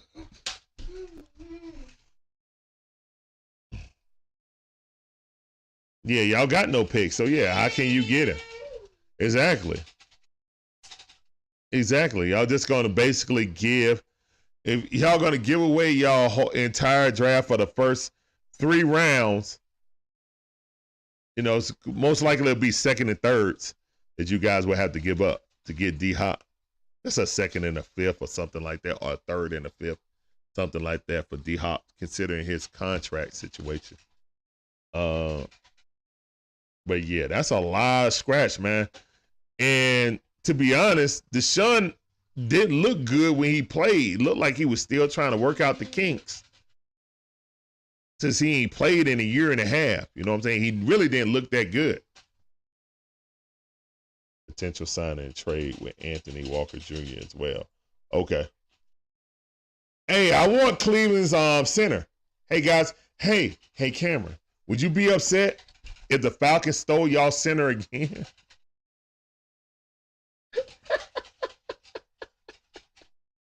Like we did when we went to the Super Bowl. We got Alex Mack. I really appreciate you, man. Alex Mack is one of the best offensive linemen in Falcons history. Led us to the Super Bowl. And he got hurt in the NFC Championship game. Yeah, I think we win that game handily if Alex Mack played. It would have been no comeback. But hey, it is what it is. Womp womp.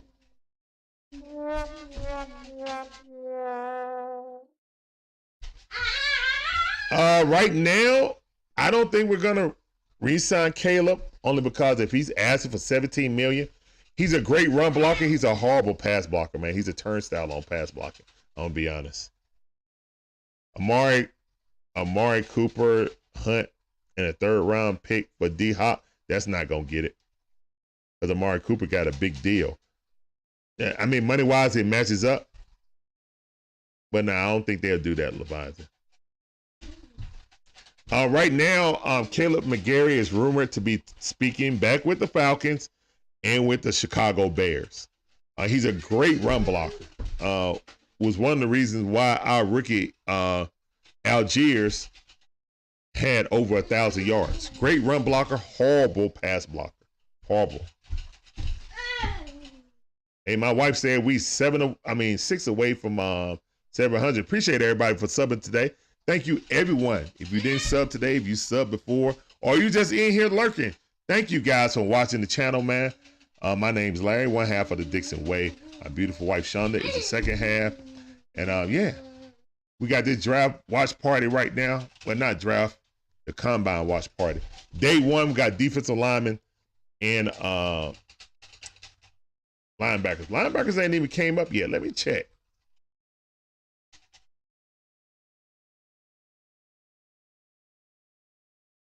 Yeah, y'all not giving up. Yeah, I didn't think you would give up Amari either, Cameron.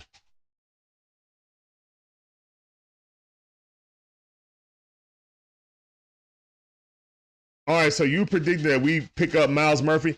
I'm hoping that Wilson is there. From what is it, Tyree Wilson from the Texas A&M. I'm hoping he's there, but if he's not there, then yeah, we're gonna get Murphy. Yeah, I think Murphy's the pick. If now, McDonald Jr. is there. McDonald, Will McDonald, the 4th out of Iowa State. He's interesting also, but I didn't see his 40 time. I guess he didn't run, so I need to see his 40 time. Oh, actually, no, hold up. Maybe I did see his 40 time. Hold on.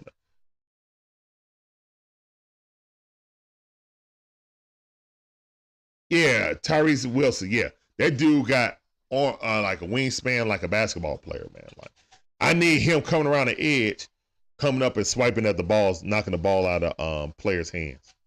Yeah. Hold on, I'm gonna go because right now they're mixing in the linebackers with the D ends right now. So Robert Beal Jr. is running right now. And let's see. Anybody bench yet? Let me see. Nope. No benches yet. No benches. Hold on. I'm gonna do all. I'm gonna do all on benches. Nope, no one bench press yet. All right, so 40-yard dash right now. Nolan Smith from the University of Georgia ran a 4.44 out of anybody. He's the fastest out of anybody right now. Today, 4.44. Then Bryce Young out of Tennessee run a 4.48. And then Robert Beal Jr. from the University of Georgia ran a 4.53. And that's why we were the #1 defense in the land, because we had some fast dogs. It was out there like some greyhounds running people down. All right. Yeah, Falcons need edge rusher. They need an edge rusher real bad. I know one thing, Nolan Smith is climbing up the charts with this with that 40 time. That 40 time is serious. Can't teach that. Cannot teach that 4.44 speed as a defensive end. And he went to the University of Georgia. You know he was coached well to play some defense. You know he was coached well. So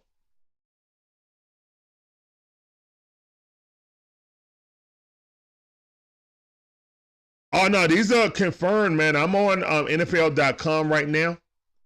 So they're showing it, and I'm watching the combine. And now they got the numbers up, and these guys have already ran. Now they're doing shuttle. Will McDonald, the fourth, is doing the shuttle right now. But yeah, I mean, no, they're hitting the dummies. My bad. It's swim move, dip move, another swim move, then tackle the quarterback. Run past the quarterback, come back and tackle. Spin, punch, yep, dip, shoulders, come back, sack the quarterback. Yep. All right, Jose Ramirez is the MAC Defensive Player of the Year with 66 tackles, 12 sacks on the season. Okay. He was slow, though. He ran a 5 flat. Nah, bro. Tavius Robinson out of Ole Miss. Looking real slow out the break, bro. I need you to be explosive off the line. What are your thoughts about my last comment about the division realignment? Hold on, let me see. I didn't see what you said about division realignment. I have questions for these 40 times. Oh, yeah. Yeah, the 40 times are confirmed. What I'm telling you right now, they're confirmed. The thoughts on the last comment about division realignment. Right now, let me look back up. Dixon, have you ever questioned, let's say, decades of realigned divisions? Be okay with the division? Hold on. With the Buccaneers, Dolphins, Jaguars, and Saints. See, here's the thing. I see what you're doing. The thing is that AFC teams need warm weather also. So I see what you did, but nah, I think the Jaguars and Miami Dolphins should stay in the AFC. I remember Seattle was in the AFC before they realigned. I like the realignment now. Remember when the Atlanta Falcons was in the NFC West? The Falcons and the Saints were in the NFC West. Why? Because they needed warm weather teams in the cold weather. In the NFL, the Tampa Bay Buccaneers was in the NFC North. Remember that? When Tampa Bay and Green Bay were rivals back in the day? Yeah, I remember that. So, yeah. Now, could they split the Jaguars and make one of those teams into an NFC South team? Yeah, they could. But they already got Tampa Bay in the NFC South. So, and the Jaguars have been an AFC team since their inception. So, could they move it? Yeah, but then who else is going to go where? You know what I'm saying? So, whoa, watch out, son. There you go.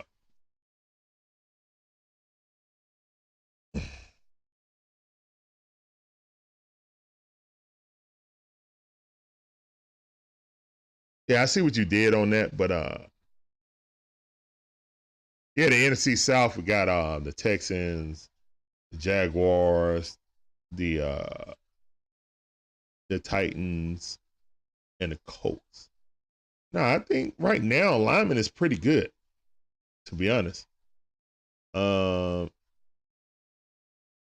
If you did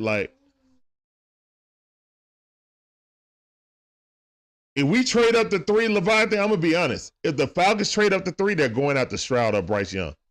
They're not going after Will Anderson. If the Falcons trade up to a top 4, top 3 pick, they're getting a quarterback. NBA champion Jordan Poole stand. What's going on, man? How you doing? Welcome to the stream. CJ coming from to the Panthers.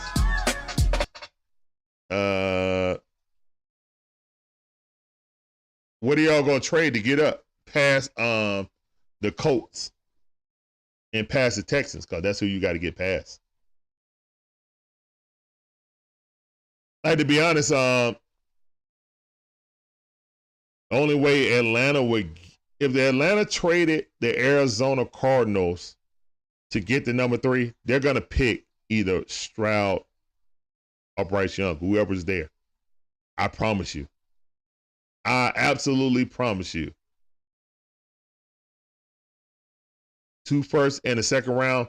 But guess what? That ain't going. No, a first and 2 second rounders. That's not gonna get it. That's not gonna get it. If you ever did a mock draft before, the scaling on what the number 3 pick or the number 1 pick is. Dude, you know how many first round you got to get to the number 1? You got to give at least 2 number 1s. Like, you got to give your pick, and you guys got like what, the 6th pick? I think you had like the 6th or 7th pick. So you got to give up that pick. Then you got to give up next year's pick. Then you got to give up a second this year, a second and a third next year to get the equivalent of the number 1 pick.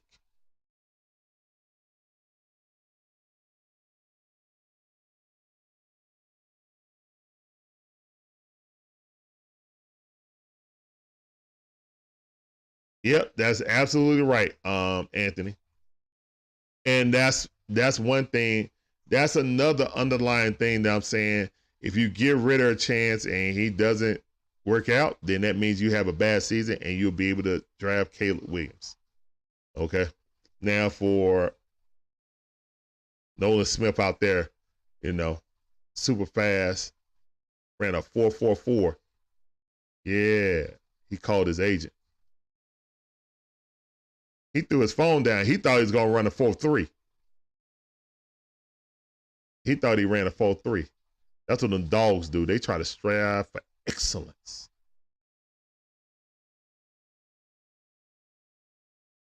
Nah, I don't think the Falcons are waiting. And the Falcons going to bust a move either way. If they stick with Ritter, then yeah, the plan is probably Caleb. But if they don't, the plan is try to build around Ritter, and then if he doesn't work out, then they'll go after Caleb Williams. But, oh, shoot. No, they said 4.39. They changed it?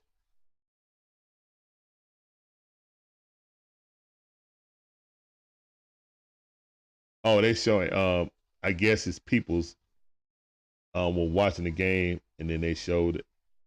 Them all going crazy when he ran that 4.4.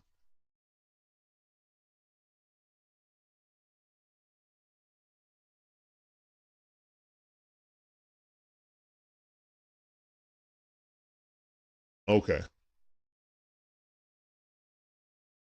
So hold up. Did they? Because I thought all of these numbers were official since they're putting them up on the website on NFL.com. Let me refresh and see if they update it. But right now, they're saying, oh yeah, they did. 4.39, they just updated. All right, official, Nolan Smith just catapulted himself into the top 10, guys, with a 4.39 as a defensive end. Wow, y'all see this? I just put it up on the screen. Let me click on it so you guys can see it.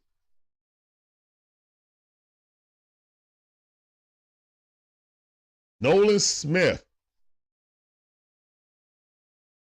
Now his average is a 6.2 as being a average starter. Wow.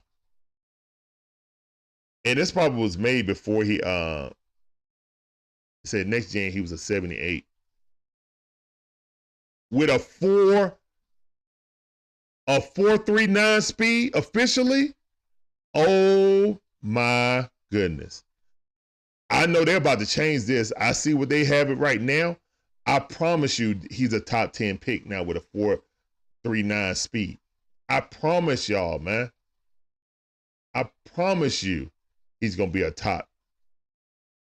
Yeah. Yeah. Michael Parsons had, yeah. Uh-huh. Hey, look here, man. Yo, this lady that stuck her earpiece in his ear. Did she wipe it? Oh my goodness. What's going on? I know y'all want him to hear the booth, but come on, bro.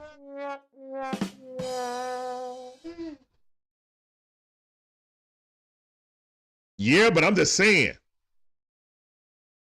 Nolan Smith just shot himself up to a top 10 pick, guys, with that.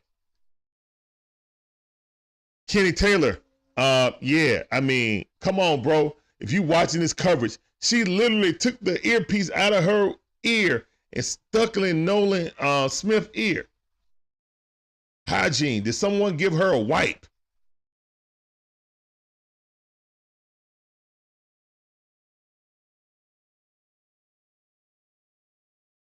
See, that's the problem. They don't have headphones down there to talk to players. That's bad producing. Hopefully they'll correct that tomorrow and have some headphones. So when you got her down there, then she can just the cameraman and have headphones, and then they can interview the person instead of sticking her nasty earbud in there.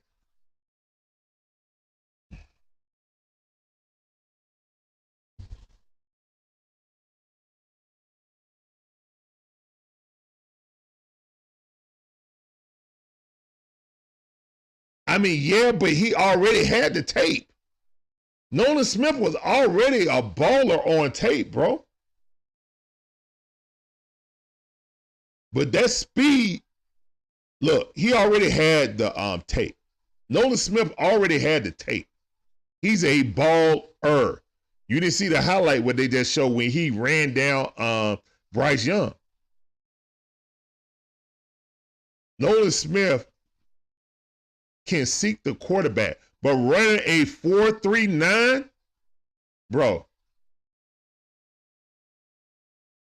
that's wide receiver. That's fast wide receiver speed.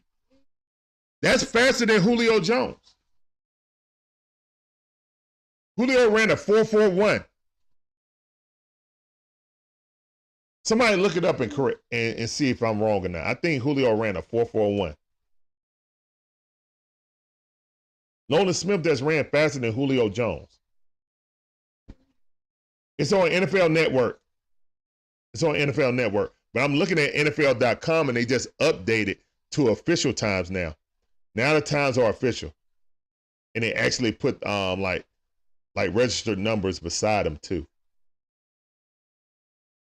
All right, so Bryce Young number went down to a 4.43. Okay? And then Robert Beal is at a 4.48.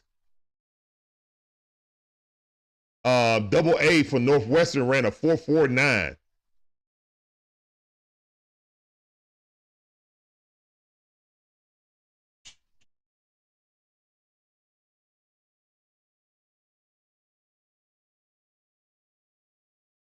Well, yeah, but that's my whole point. Like, I mean, nobody's going to run a 40-yard dash in a straight line, man. I need your quick twitch, which way you can go, left, right, in the third. You know what I'm saying? Like this drill right here. I don't know. Body control. This drill right here that they doing.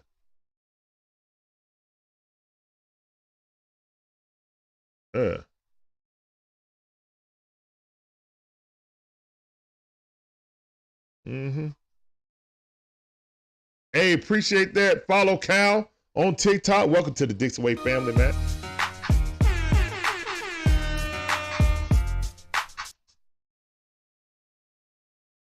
Oh, yeah. We get some real fast speeds now, man. Appreciate everybody coming through. My name's Larry. One half of the Dixon Way. My beautiful wife, Shonda, is the second half. This is the Dixon Way, all about the A Sports Talk, guys. If you're enjoying this content, if you find us mildly entertaining, please hit that like button, subscribe, hit that notification bell, ding, ding. Get all our latest videos, man. Thank you, guys. Yes, sir. Yes, sir. Also, put on for your city, what team you represent. You get that sound of putting on for your city. Yes, sir.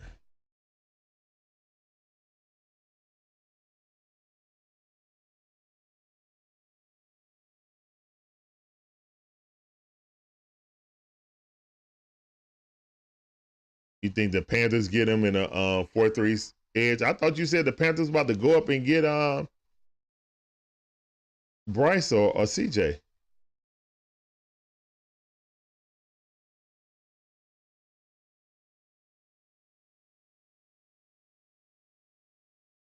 The cone drill and the I agree with you with the cone drill.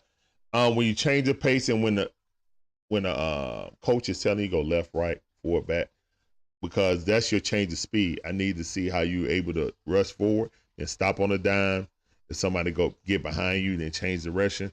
Also need to see how you, also with the dummies, when they was running up, slap move, then the next one spin move, then the other one with another slap move, then the other with a dip and come around the back and then push the quarterback in the back to sack. You know what I'm saying? Like that's get through one defender, spin off another man, get through the other defender, dip your shoulders, get around that edge, that tackle who's guiding you out past the quarterback, dip your shoulders, turn around in all one motion, and then sack the quarterback. Yeah, that's an important drill too, in my opinion, for pass rush. How do you think Desmond Ridder gonna do? I have no idea. I don't have the information to tell you that, and no Falcon fan does. And because we wasted his rookie season messing with Marcus Mariota. Marcus Mariota should have been the coming off the bench. If you go into preseason and there was no clear cut, Marcus Mariota is way better than Desmond Ridder, then Desmond Ridder should have started game one. And that's coach being stubborn. That's coach having some type of loyalty to his former quarterback. Maybe he promised him that he would be the starting quarterback here. Whatever it was, it should have been a real quarterback competition. If I got a guy that's a rookie who seems like he's the same as Marcus Mariota, who's a 7-year vet, I'm going to start the rookie. Because when you take on the money of what you did for getting rid of Matt Ryan and putting yourself in salary cap hell, you know that this is a rebuild season. You can't tell the fans and season ticket holders and PSL owners that because they're already defaulting on that. But in the hollow halls of the Falcons, they knew this was a rebuild season. And they should have acted accordingly, but they didn't. They fiddled around with they fiddled around with Mariota trying to chase the division lead and had it. Was 4-4 and had the division lead.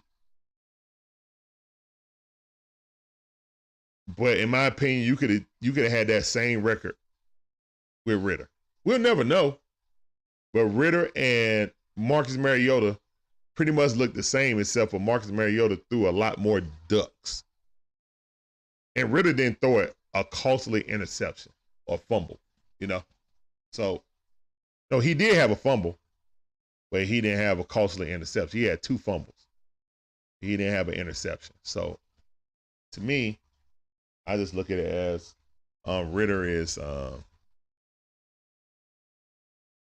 Ridder could have did what Mariota did when we ran the ball 75 and 65% during the game.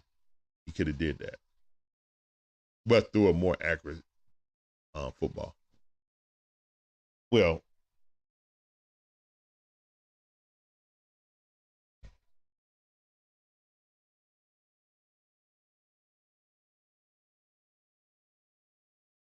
GG said Falcons getting Lamar. I don't know if the Falcons getting Lamar or not. I know we're one of the leading rumored teams.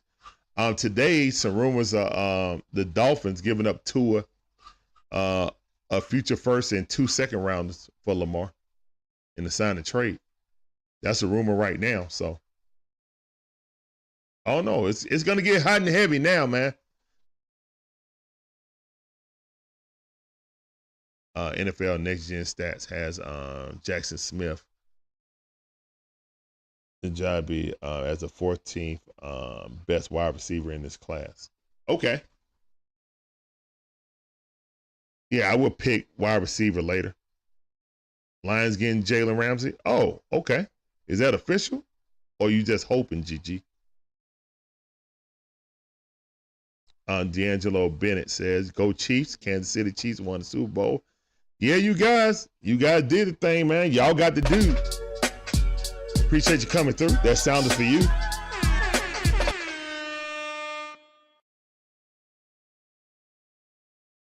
You don't think that Lamar works with the wide receivers?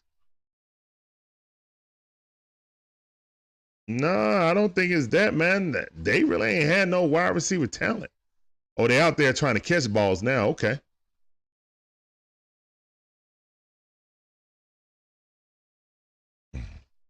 GG, you say yeah, but Lamar in Atlanta will make Atlanta instantly good, coming from a Lions fan.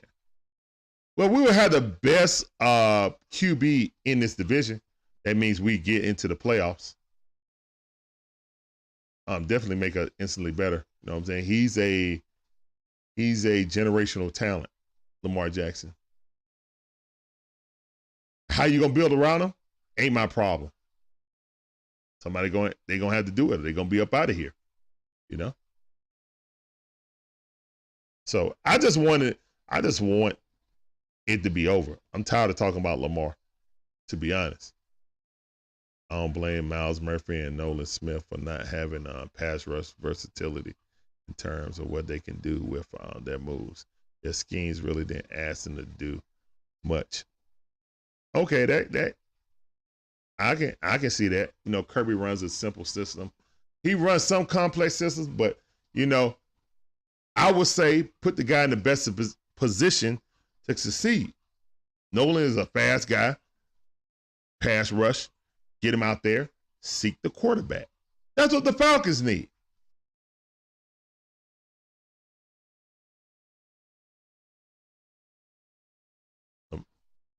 Imagine, man, said, Larry, get right here for the butterfly.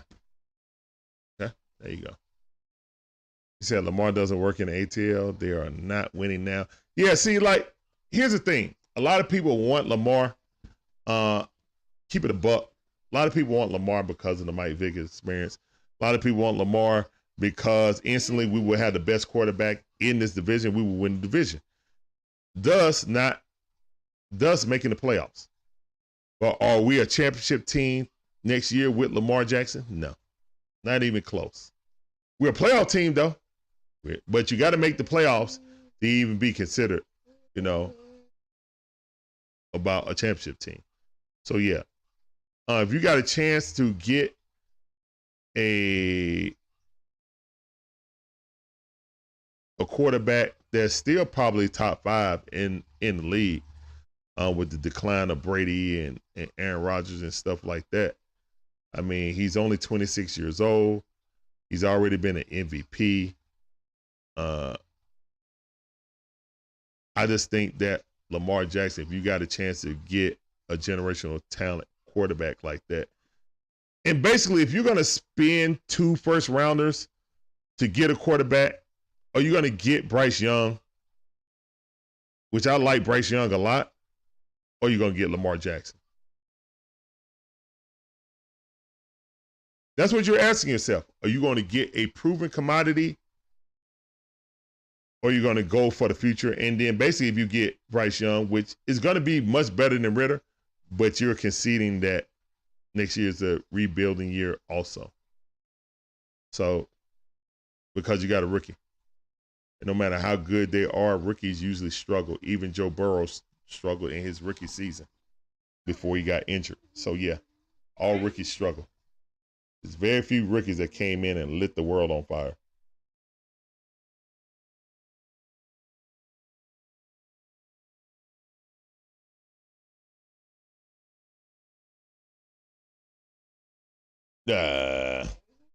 Whatever. Yeah, I know Rising won a championship with you guys and showed it. Brett Favre. Don't remind me. No, we don't. Larry, do not stand in this. Do not stand, son. That's dangerous. Don't stand in the seat. Okay. Let's see. So one player at one position that is not first round that you would like and want for the Falcons. It's not a first rounder. I mean, if like say that all those defensive linemen were off the field, like Wilson and Murray and Nolan was off the field before the Falcons got to 8, which I highly doubt. But if they were, then I would pick offensive lineman out of Ohio State. I forget his name. either him or the offensive lineman out of Northwestern. Those two guys, I would pick them. But out of the first round, Wyatt is a possibility at wide receiver if he's still there in the second round. Hooker, if Hooker is there, if we don't get Lamar, if Hooker is there in the second or third round, that's a possibility. The quarterback out of Tennessee, who's a Heisman candidate before he got hurt. If you're looking for a young quarterback who could possibly push Ritter, you can look at that. Or linebacker Van Ness, he may fall to the early first round or late first round or early second round pick. Van Ness, linebacker out of Iowa. Who else? It's a wide receiver out of, I think it's San Diego State. No, Houston. That's a kick returner. You can get him in like the fourth round or something like that. I'm bad with names, but I know the players and the positions. Oh, you want to tickle? I don't want to tickle you, son. And I don't need you putting your belly button. Where's your belly button? Yes, right there. They tickle.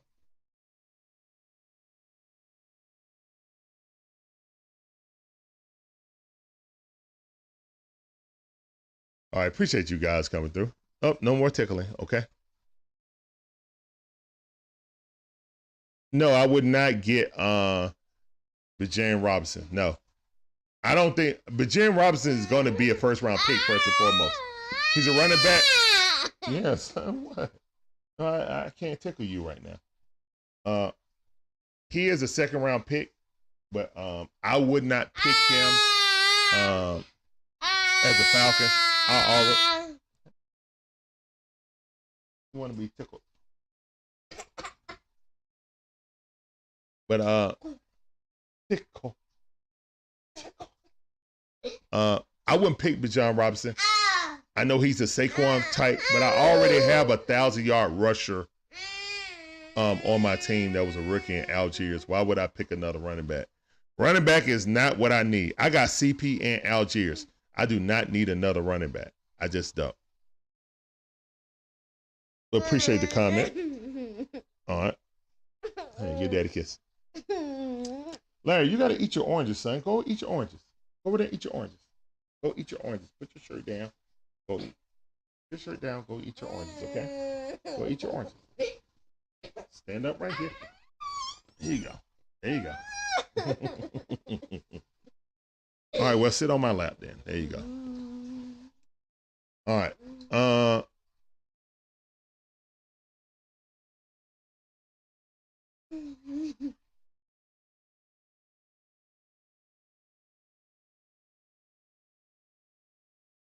Oh, yeah, Magic Man. Yeah, hit that like button, subscribe, hit that notification bell. It helps the channel.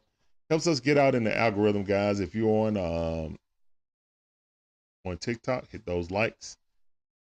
Follow and hit that heart so we can get out there. More hearts, more views. All right. Bryce Young is overhyped. Okay, Jeff Blake. Ooh, that man said Jeff Blake. Oh, my goodness. Not Jeff Blake. Double A. Now, this dude is improving his draft status. I never even heard of Double A.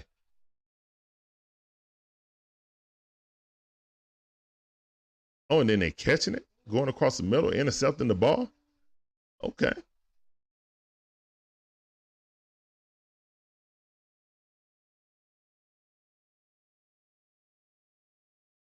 Okay, these defensive linemen is catching interceptions. Okay.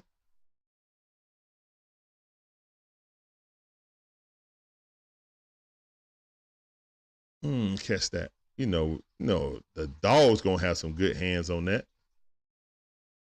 Brenton Cox Jr.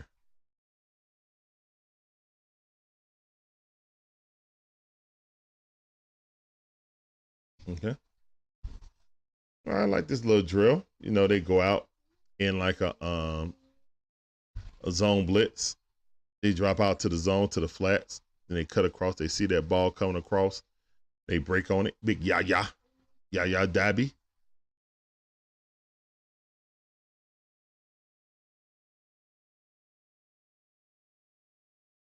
Linebackers ain't ran yet, to be honest.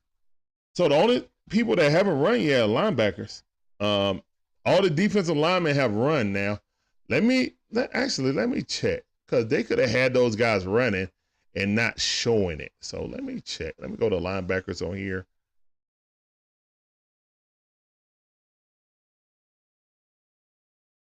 Nope, linebackers ain't came out yet, guys. So it's just all the defensive linemen and defensive ends. Yeah, basic defensive linemen, D tackles and D ends. So D tackle, the fastest D tackle was Kajaya Cansey out of Pitt. Ran a 4.67 for a big dude. Let's look at his measurables.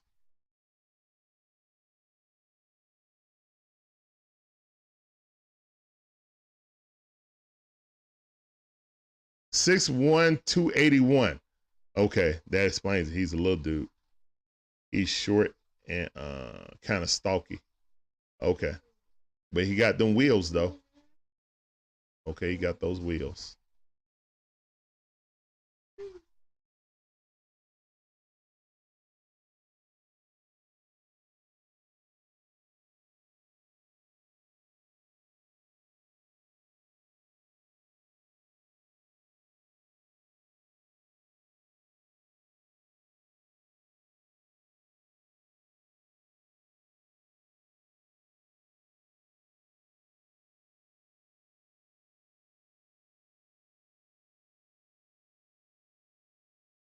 Yeah, then Jalen Richardson, basically everything else, Jalen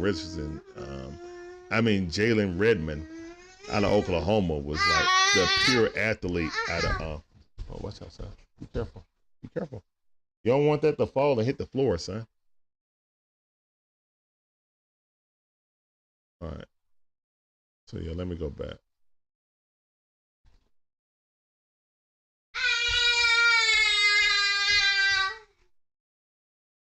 So, yeah, guys, that's where you go. You go to 2023 NFL Combine Tracker.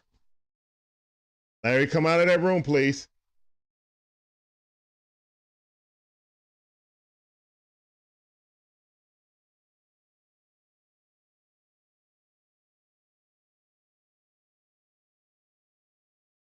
Larry, come here, please. Come here. Larry, come here. There you go. Thank you.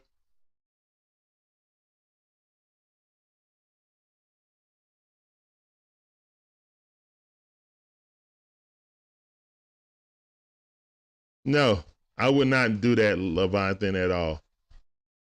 Cardinals say give you D-Hop straight up for London and 2 firsts. No. Why would I give up 2 firsts and Drake London for D-Hop? Drake London is nice, bro. No. Why would I get...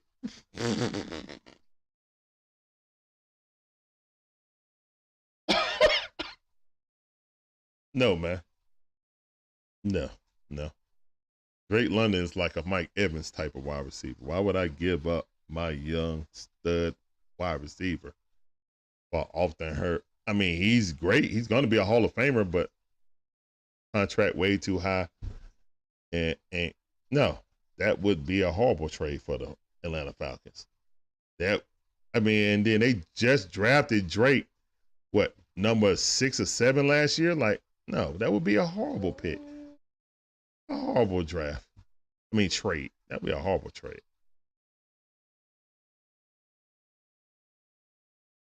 London does drop the ball, but I saw Roddy White dropping the ball when he started his career at the beginning.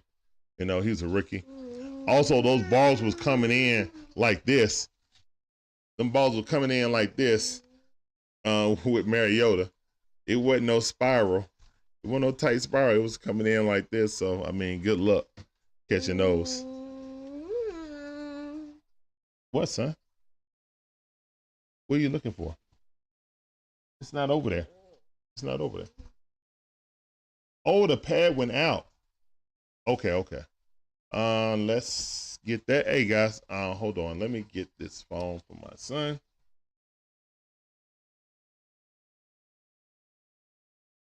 Okay, Larry. Let's get your phone. Where? Oh yeah, I know where I put it. Let's get your phone.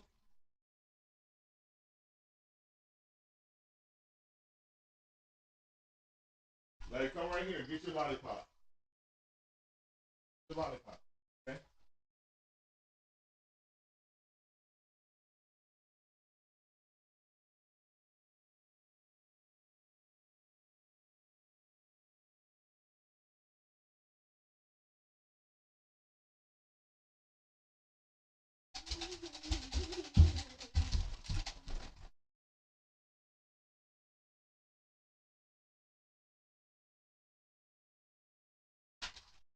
Hold on. Larry, let me see your headphones.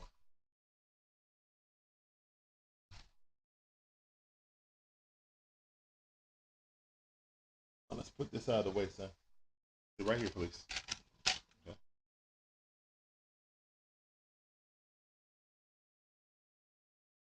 Let me sync these up. I actually need to get the other ones before these.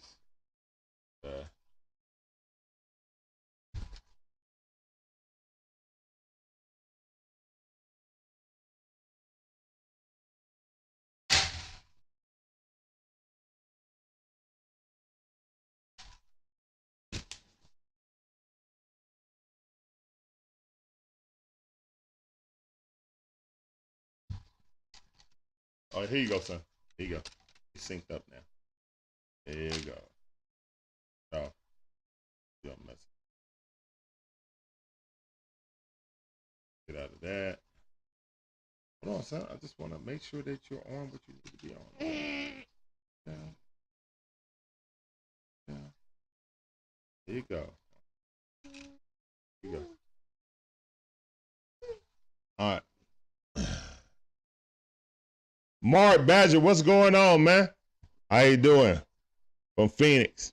So you guys are really excited about KD possibly giving your guys a championship. You know, make you guys a serious championship contender. I mean, you guys already was a good team. Now this season, you guys kind of fell back for some reason. I don't know if it was just a drama between Ayton and Crowder that held you guys back, but definitely KD is gonna help put a boost in you guys. You know, like my hair. Okay, appreciate it. Appreciate you coming through.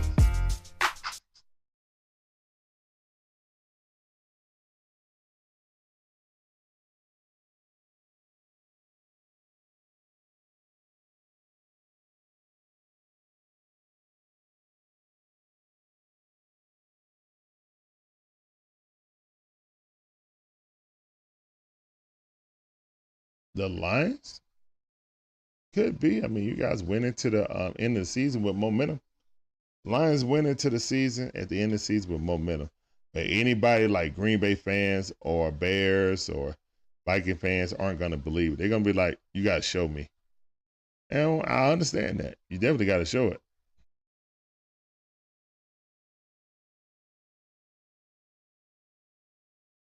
See, look at the Packer fan already starting.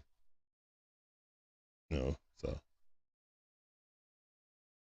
I mean, I wouldn't sleep on Jordan Love. He looked pretty decent coming in and sparingly.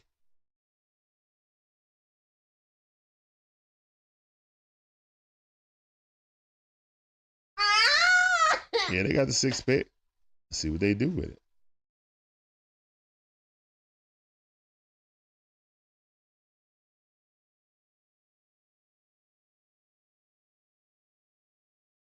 So, oh, and that caterpillar eating that leaf. Mm-hmm. Hold on, sir. Right there. There you go. Oh, whoops. Let me take this off. Put this back here. Oops. I'll figure out where I need to put it back. Anyways, all right. So,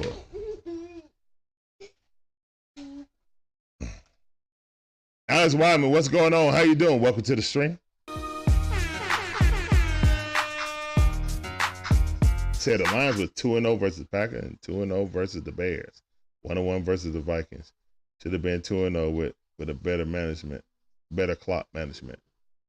Uh-oh. We got Lions fan up here. Cap, like, coming in here, like, bringing some stats to back up their claims. I like it. I like it.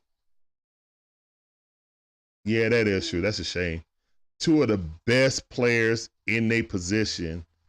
Definitely two top five in their position, retiring in their primes. They wouldn't build a good team around them.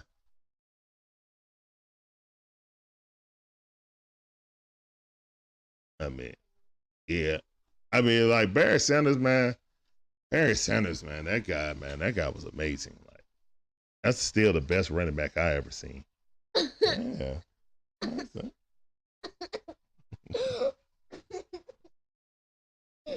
What you got on you? That's some lint, something. What?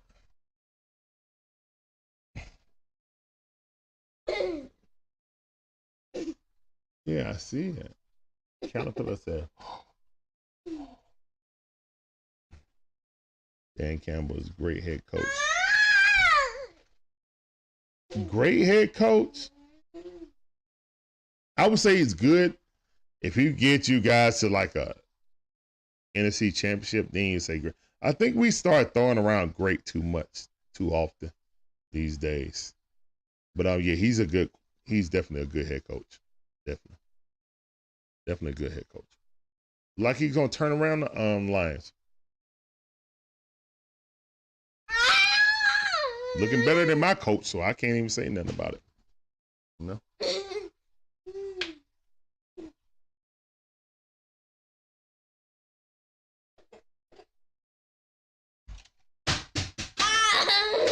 No, you don't have to throw that. Okay? Thank you. Thank you, son. Love you.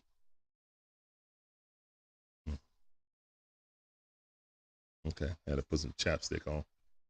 Also, Carmex.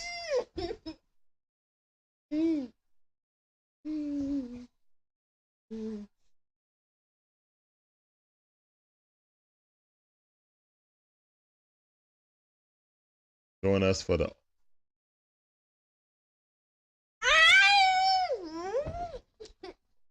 Be careful, son. Okay? Be careful.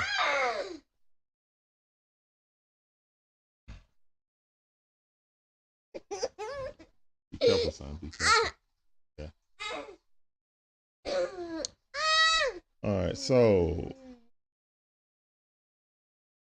with the stats are now official since these guys are off the field, I guess, especially the interior defensive linemen off the field now, so all of their stats are legit and official. And they've been going back periodically, going back and checking and redoing people's times, making sure they had the official correct time. So yeah, Nolan Smith running a 4.39 as a the possible outside linebacker slash defensive end will be very intriguing. Hold up. Will Anderson is going to run?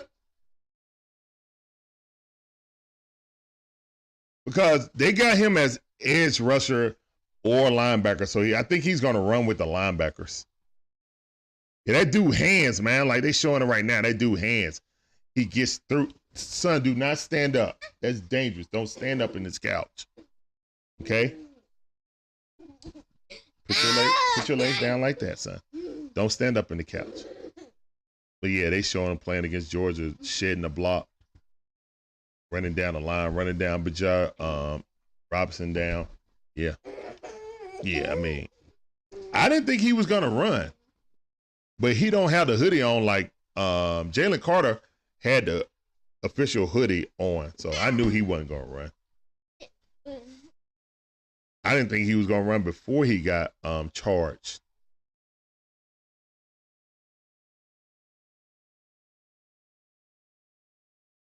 So yeah, right now they're talking about if the Bears don't trade the pick, most likely they're gonna pick Will Anderson now instead of Jalen Carter.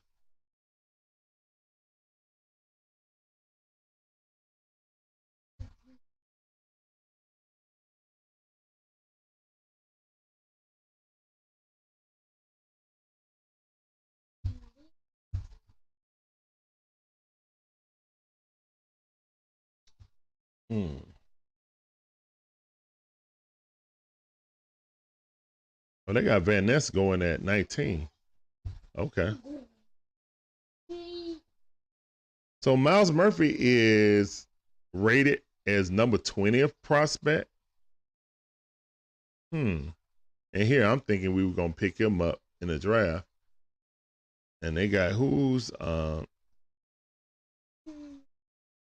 said DJ's top 50. Oh, okay. That's what it is. Okay.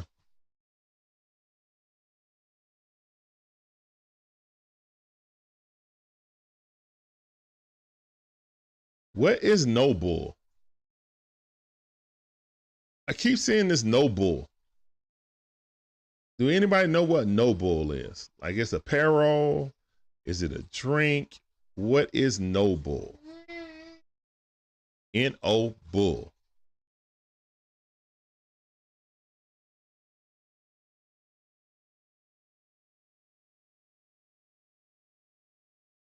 Yeah, I think Double A out of Northwestern has definitely improved his draft status. This dude got speed. I don't know. I never watched one game of Northwestern, so I wouldn't know if he could play or not. I just know he got invited, and he making the best of the opportunity. He been looking good in drills, but can he play?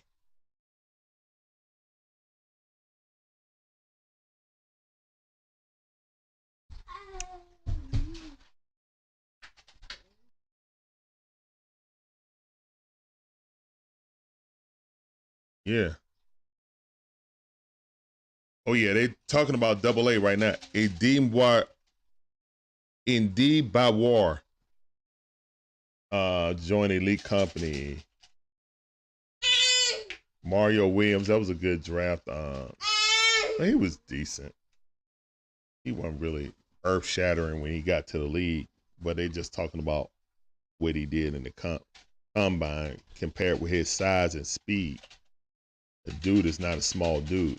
Still running a 4.5. Yeah.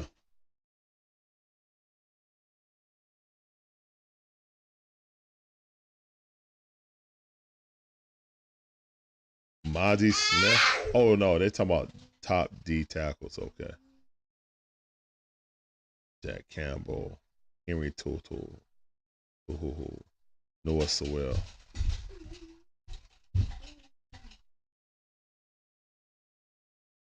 Top corner, Joey Porter Jr. Ooh, Christian Gonzalez, Cam Smith, and Ringo out of Georgia. Okay. All right, the linebackers coming out. Let's go. Appreciate you guys for coming in, man. My name is Larry. This is the Dixon Way, all about the A Sports Talk, man. We watching this NFL Draft Combine, day number 1. Interior defensive lineman came out first. And then when the majority of the drill were done, then the pass rushing, the ends came out. And now the linebackers are coming out. So linebackers, you guys can't come out here, Andre Carter II. You guys can't come out here and be slower than these D-lines now. D-lines done set the bar. You got a D-line from Georgia, Nolan Smith, run a 4.39. Stop playing. So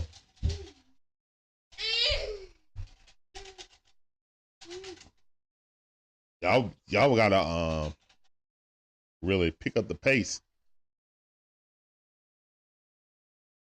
Yeah, see, we get some 4.3, whatever, it's 4.3. 4.3 speed is 4.3 speed, bro.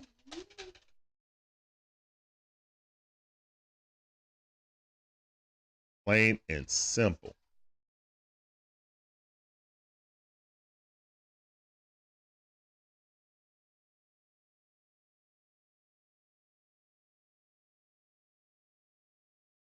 Yep, linebackers gonna come out. We should see some very fast speeds now, and some more, some high jump, the vertical jump, and longer broad jumps too. Just anything to do with speed and explosiveness should be better with the linebackers. You would think.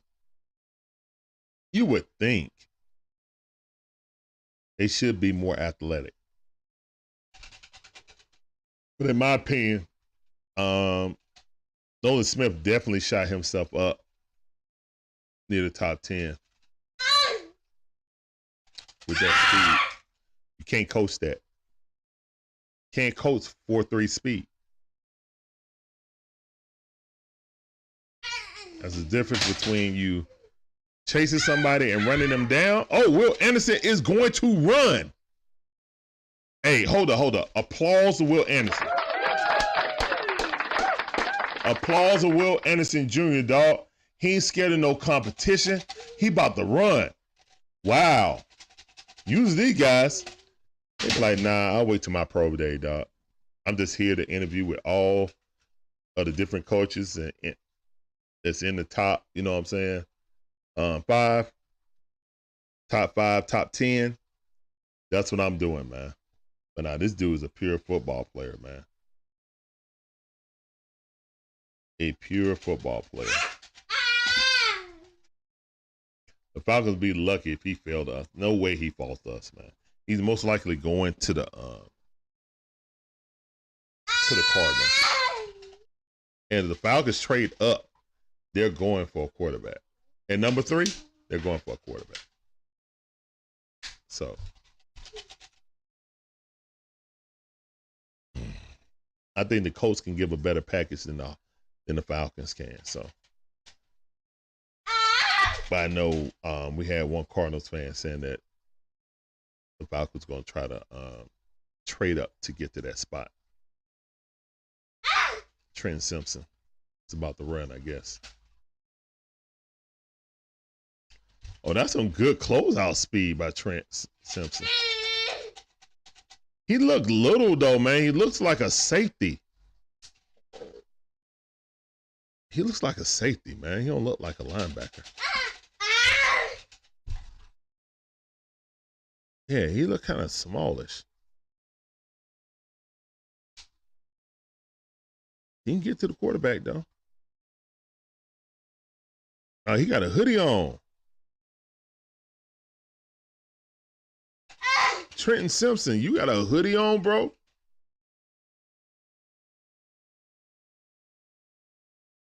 If Will Anderson can come out here and run, man, everybody should have came out here and run in the linebacker core. I'm just saying. That dude is possibly going to be the number 1 pick. And he took off the sweatshirt like, yeah, I'm running.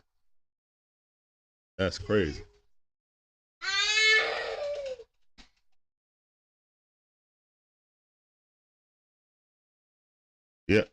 Yeah, guys.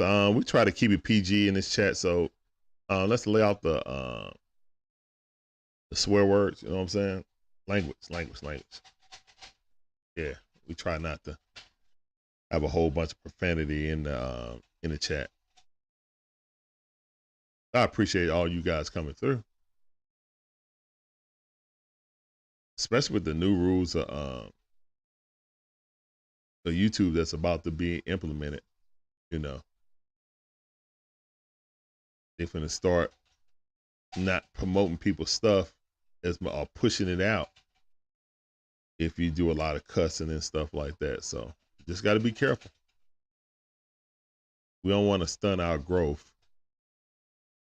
over things that we can, you know, instead of saying one word, you can say shoot.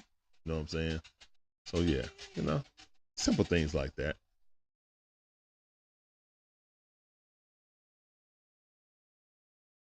right, so let's see what other did the defensive tackles numbers get significantly better? Because I know the ends did. The defensive tackle 40-yard dash. Okay, so Kajaya Kansas went to a 4.67 now. Okay. So yeah.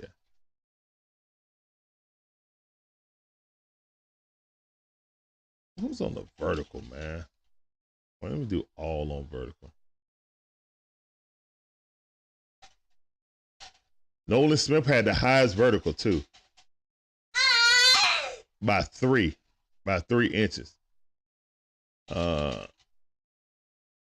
Nolan Smith had the fastest 40 and the highest vertical. That means, you know, knocking down them passes, jumping, blocking field goal kicks, things of that nature. Definitely could come handy. You know, jumping up, knocking the ball down at the line when the quarterback try to throw it over your head or throw it in between your arms. He can jump up, knock the ball down. Always a good skill, you know. So yeah. All right, broad jump. I don't know who's gonna jump like a frog. I know it shows explosiveness. All right. So Bryce Young out of Tennessee had the longest broad jump at 11 feet even. Then Nolan had 10 feet 8 inches. So yeah. Okay, so Will McDonald the fourth also had 11 foot even also on the broad jumps, and that's basically for your explosiveness. 3-cone drill. Oh, no one's done the 3-cone drill yet. Huh. Shuttle run. Didn't do the shuttle. Anybody bench yet? Nope. I guess they're gonna let these guys rest. Either they ain't bench yet or they ain't showed it yet. Like showed, but normally when they bench, they show them benching. So maybe they're gonna bench tomorrow while the other guys run or something like that. I don't know.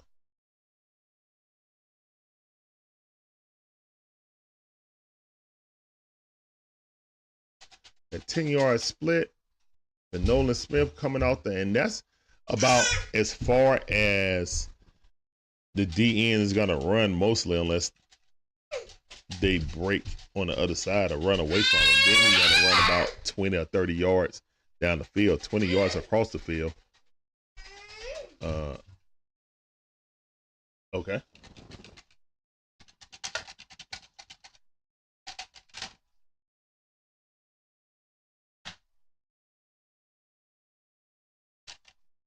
Inactivity.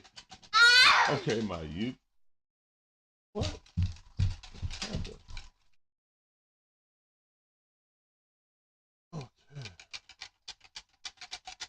I wouldn't say inactivity when I'm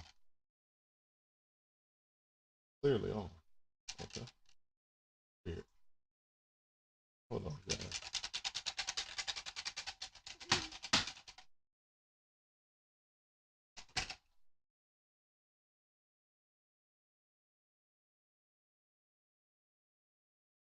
Let's try this again. It said I was inactive. But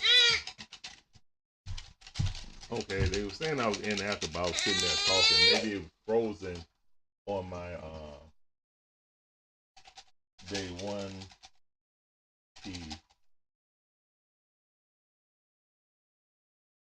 Okay.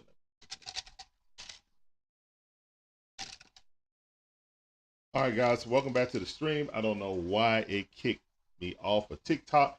I appreciate you guys coming back. This is the Dixon Way, all about the A Sports Talk, man. We got this day one of the combine going on. Will Anderson Jr. is going to be the first linebacker to run the 40. Wow. And a player this magnitude, I wouldn't think that he would run the 40, but he's running it. He ain't never scared. Bama players are not scared to, you know, go ahead and do the thing. So we got Will Anderson Jr. stepping up to the line. Of course, he's going to have a pro day also. He's running up, going to do this 40-yard dash, but he don't have to. I like that. And he running. Oh, Will Anderson won a 4.69 unofficial time. 4.69 unofficial time. All right. And then someone ran before Will Smith, and he got a 4.57. So Will Smith is not faster than Nolan Smith. I mean, Will Anderson Jr. is not faster than Nolan Smith. Nolan Smith ran a 4.39 and was on the best defense in college football. Yeah, as a defensive end.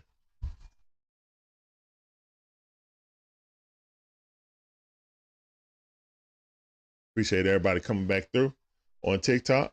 My name's Larry. This is the Dixon Way, all about the A Sports Talk, man. You're watching this combine day number 1.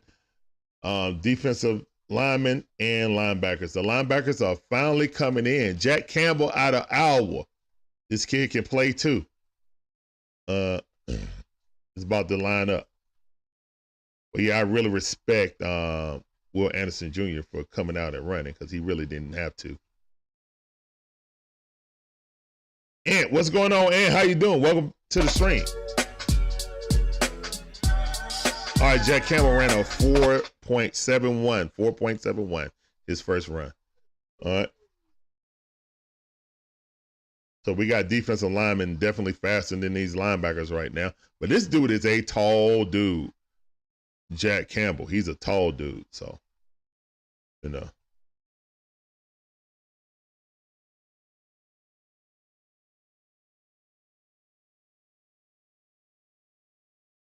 And said, Fields ain't going nowhere.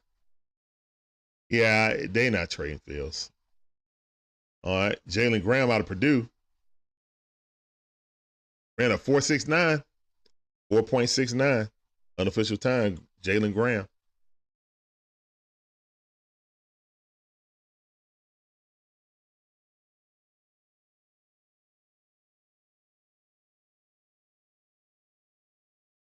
Here to make y'all laugh. What's going on? Appreciate that follow, man. Welcome to the Dixon Way. Let me give you this sounder.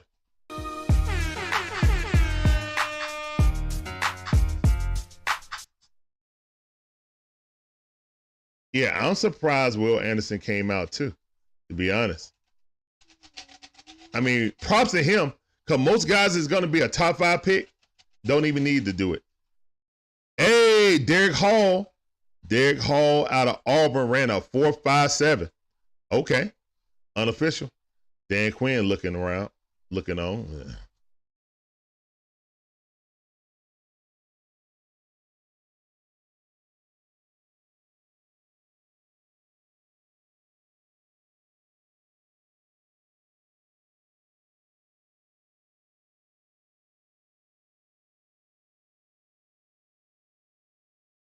No, I'm not Stephen A. Smith, doc.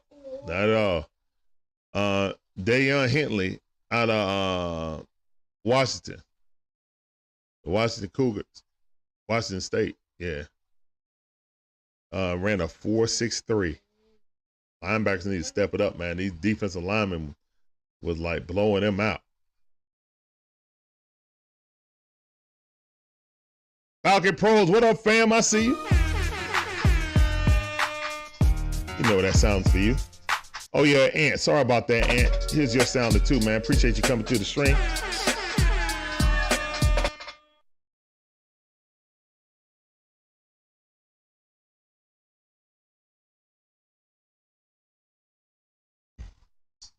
Nick Herbing ran a 4.71. Okay. Falcons should get Miles Murphy. Actually, Falcon Pros, I looked at one of the mock drafts that they had on NFL Network, and they said that he was a 20th, so we might be reaching at number 8. But we do need pass rush. Hopefully Terrell Wilson will fall to us. Hopefully. That's who I really want out of Texas A&M. If I can't get Carter, if Jalen Carter falls for us, they better pick him. Plain and simple. That's why I think Wilson might fall to us. Because teams in front of us that don't need a quarterback may pick up Jalen Carter and be like, okay, it's 2 misdemeanors. We're going to get him in sensitivity training, get him in driving classes, and then they're going to draft him. That's what they're going to do. So I can't see him passing us at number 8. I definitely don't see him going no further than between 10 and 15. Even with the moral, you know, if you feel like he calls the wreck or not. Right now, he's not being charged with anything but with 2 misdemeanors, and that's 1 reckless driving and 1 racing. So no indications of foul play on that, just stupidity. Falcon Pros, you said Stetson Bennett is going to the Bucs. Now the Bucs already came out and said that they're good with Trask being their quarterback. They literally said, they GM literally came out and is like, yo, I think we're good with going in this season with Trask. So, hey, Ben O'Neill, appreciate those gifts, man. Thank you. Welcome to the stream. As the sun sets low over here on the East Coast, right now they in Lucas Oil Dome in Indianapolis, the big toaster. Tomorrow is DBs and safeties, guys. DBs, safety, special team type dudes. So yeah.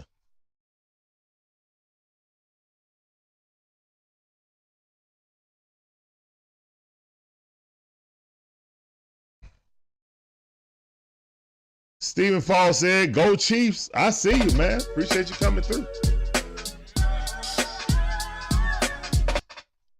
So, as you guys can see, I got my Julio jersey on. Big Falcon fans. You see my hats lined up right here, all Atlanta. And yeah, this is Dixon Way, all about the A Sports Talk.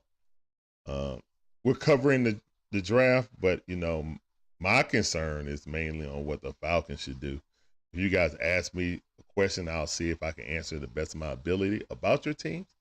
But I'm just gonna let you know, I don't try to research every team and what they needs or not. The Falcons, what they gonna do? Well, the GM already came out and said that we are going to get a quarterback. Shaka Hayward ran a 4.7. I mean, a 4.57, excuse me. So he got a 4.5. That's good for running back. DJ Johnson coming up, running the 40, looking for and a 4.6, 4.6. The Falcons will get a quarterback for sure. That's why GM said either free agency or draft. Oh no, this dude caught a hamstring. Cam Johnson out of Indiana running. We were running 4.76. That's kind of slow. Had plenty of defensive linemen running faster than that, bro. Achun Mathis out of Nebraska. I think this kid's fast. Nope, I lied. 4.87. But anyway, the Falcons definitely, they got to get a quarterback because they only have one on the roster. What our GM said. So they're going to be aggressive. That's the words from my GM, not me. Not me, guys. That's the words from our GM, Terry Fontenot. Okay, so direct your questions at him. Mono Bear, what up, fam? I see you.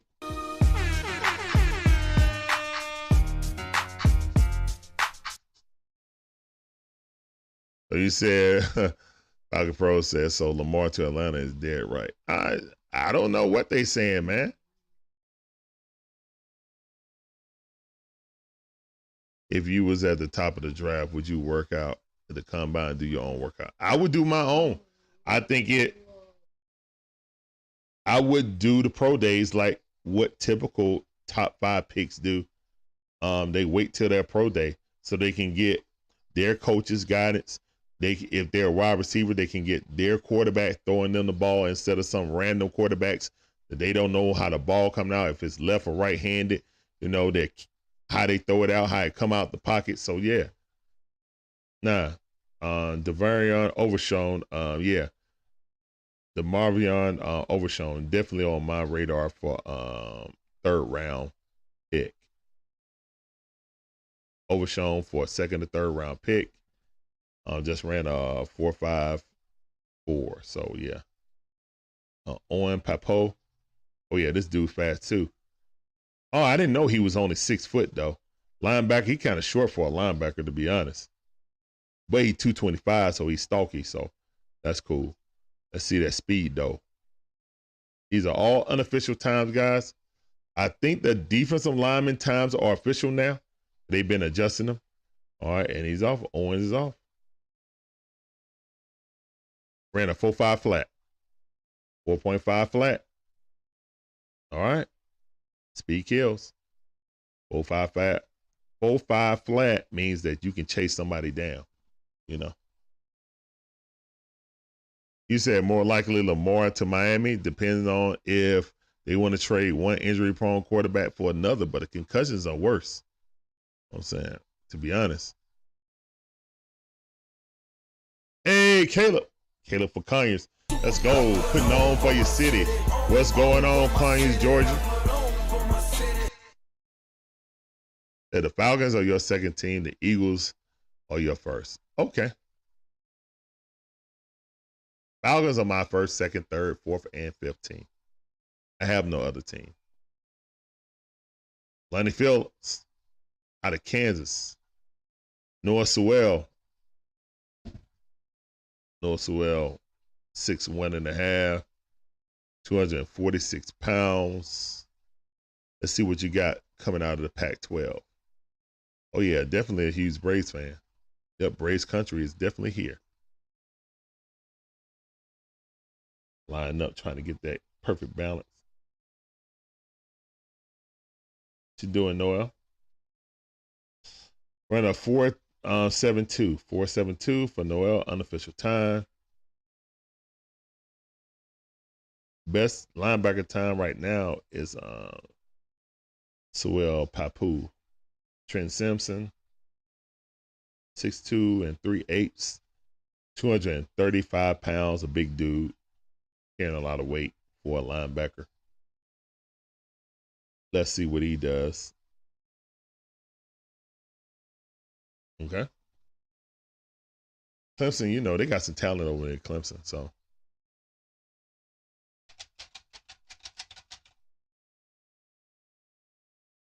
All right, he's off.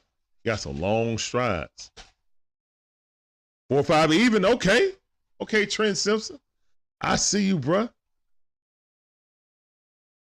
Papo and Simpson got the two fastest running back unofficial times at 4.5 even. So awesome. All right. Every little bit of count. And to be honest, guys, coaches were more about, you know what I'm saying, the tape of you balling more so than the combine, but the combine definitely can't hurt. What is no bull? Can somebody tell me what no bull is?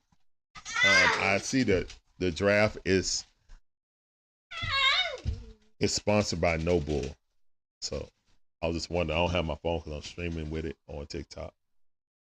Oh yeah.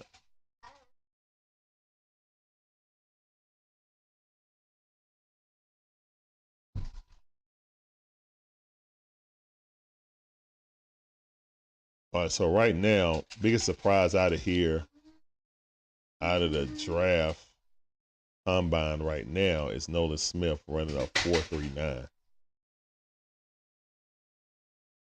And then Bryce Young running a 4.43.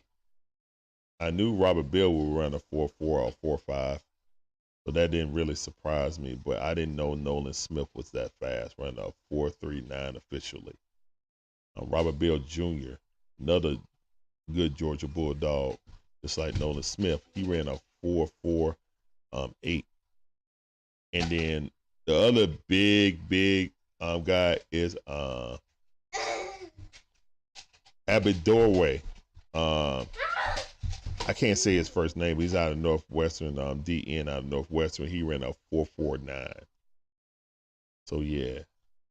And right now on the day, He's the 4th fastest player on the day as a defensive end, running faster than linebackers. So, yeah, that's definitely a good feather in his cap.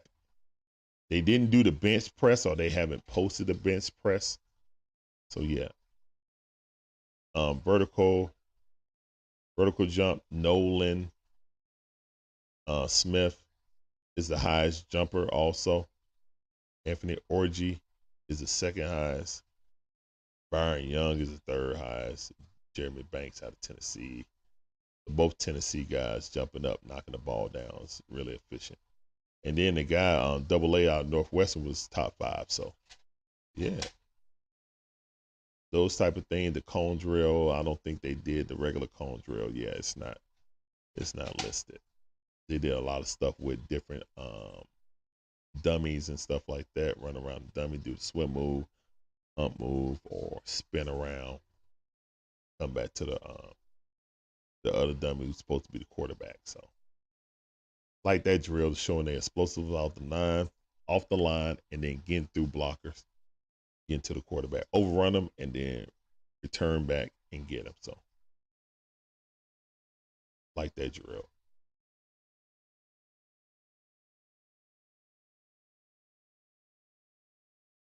Yeah, and D linemen have been outrunning linebackers. That's crazy. Look at this. Edge, D end, linebacker, D end, linebacker. Like, man. Boy, the D ends has been, but nothing takes the place of them playing the actual game. But some guys might be slow, but be a Hall of Fame talent. I think Bosa ran a 4.8. So what? Dude's an animal. Charlie Thomas out of Georgia Tech ran a 4.58. Okay. There you go, Charlie. To help you possibly get drafted. Henry Toll ran a 4.69. Ooh, I thought he was faster than that. I really thought that dude was faster than that. Tyrese Wheat, yeah, that's a big dude. That's a big linebacker right there, man. 4.68. Mississippi State linebackers. It is going through showing a whole bunch of running back. Oh, go potty. Darren Williams from Tulane Green Wave ran a 4.53, 4.54. Okay. D Winters out of TCU ran a 4.58. Okay. Check on mine.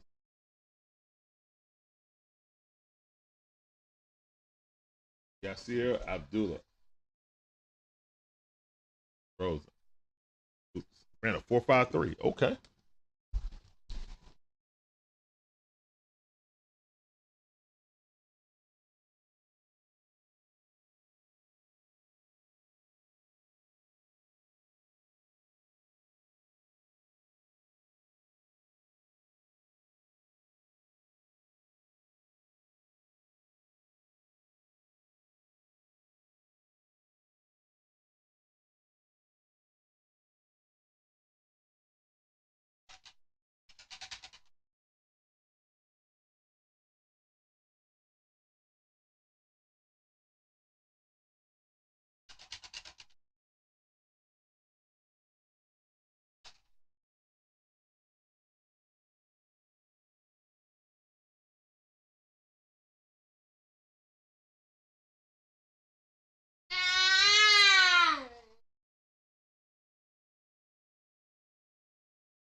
A very hungry caterpillar.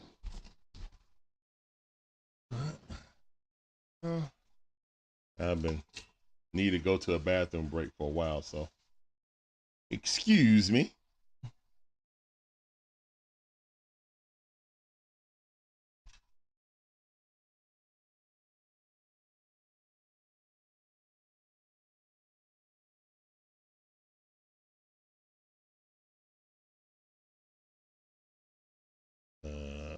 Okay.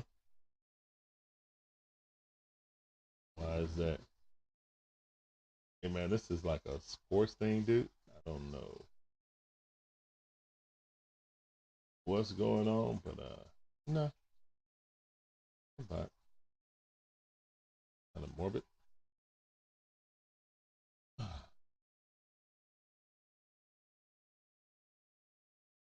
No, now I can see you guys better.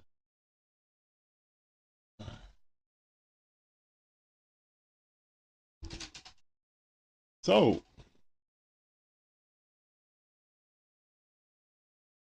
there we go. Dion Henley, linebacker out of Washington State Cougars. Ran a 4.67. He ran a 4.63 the first time. So that's about where he at, 4.6. That's what makes it so amazing seeing these edge rushers run 4.5, 4.4, 4.3, you know. Because yeah, 4.6 isn't really a bad number for a linebacker. Especially for a defensive end, it's not really that bad. But these defensive ends in this draft class, well, that's some speedsters. Nick Herbing ran a 4.71 his first run, looking to improve that. Oh, he got out the box real slow. Yeah, that's a false start. He tried to lean into it and run. Nah, they're going to want you to like stop and hold that position for a second or two.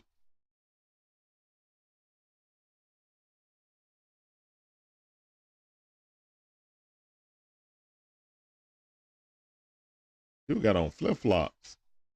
Is he not? Is Will Anderson Jr. not gonna run again? Oh no, he put his shoes up. Okay. He ran that first time. But he still got his cleats in his hands though. Dude had his flip-flops on, no socks, like he ain't running no more. I'm not sure. Are those just like straight running shoes with football cleats on them so they don't need no socks? Nick Harburn going, he tried to get up there. He ran worse. Oh my goodness. He ran a full second worse. Yeah, dude, you are who you are, dog. You know what I'm saying? Like speed-wise, I mean. You gotta show and be like, look, my intangibles and my work ethic and my tackling will put me over. Where Anderson he got on flip-flops right now. And I don't know if he gonna run. He ran that first time. I don't see no one else in flip-flops. I think he about to shut it down. And that run really wasn't bad, to be honest. But maybe he went against his agent. Agent told him not to run it. All right, Shaka Hayward ran a 4.57 in the first time and a 4.58 unofficial in his second try. Okay, look like the sun went down there also.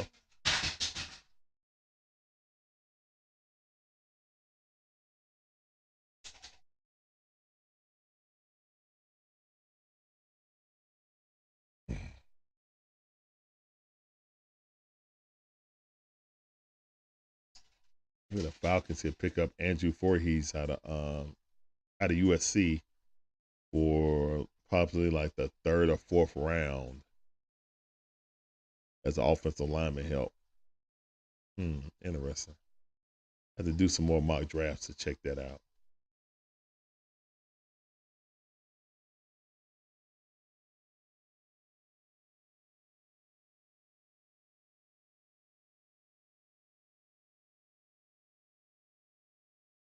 Hey guys, appreciate you guys coming through, man. It's been a long day today.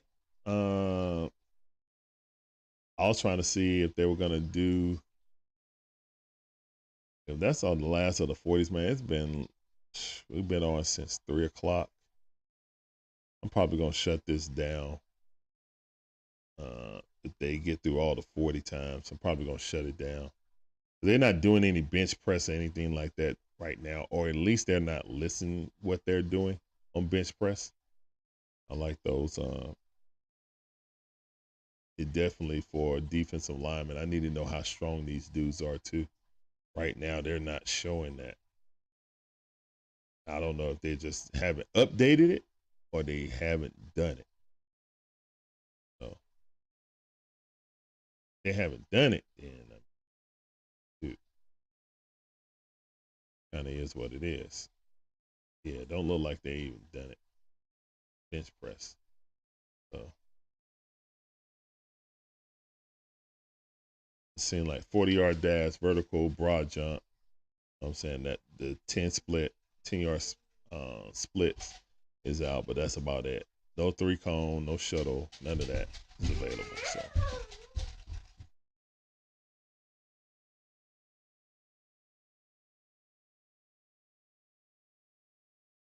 yeah, I saw Will Anderson run. He wasn't that fast, but it ain't about how fast that dude is. He gets to the ball with his technique, his strength, and his knowledge of the game. That dude has a nose for the football. Yeah, Will Anderson Jr. is close to a safe pick as you can get, you know, to be honest.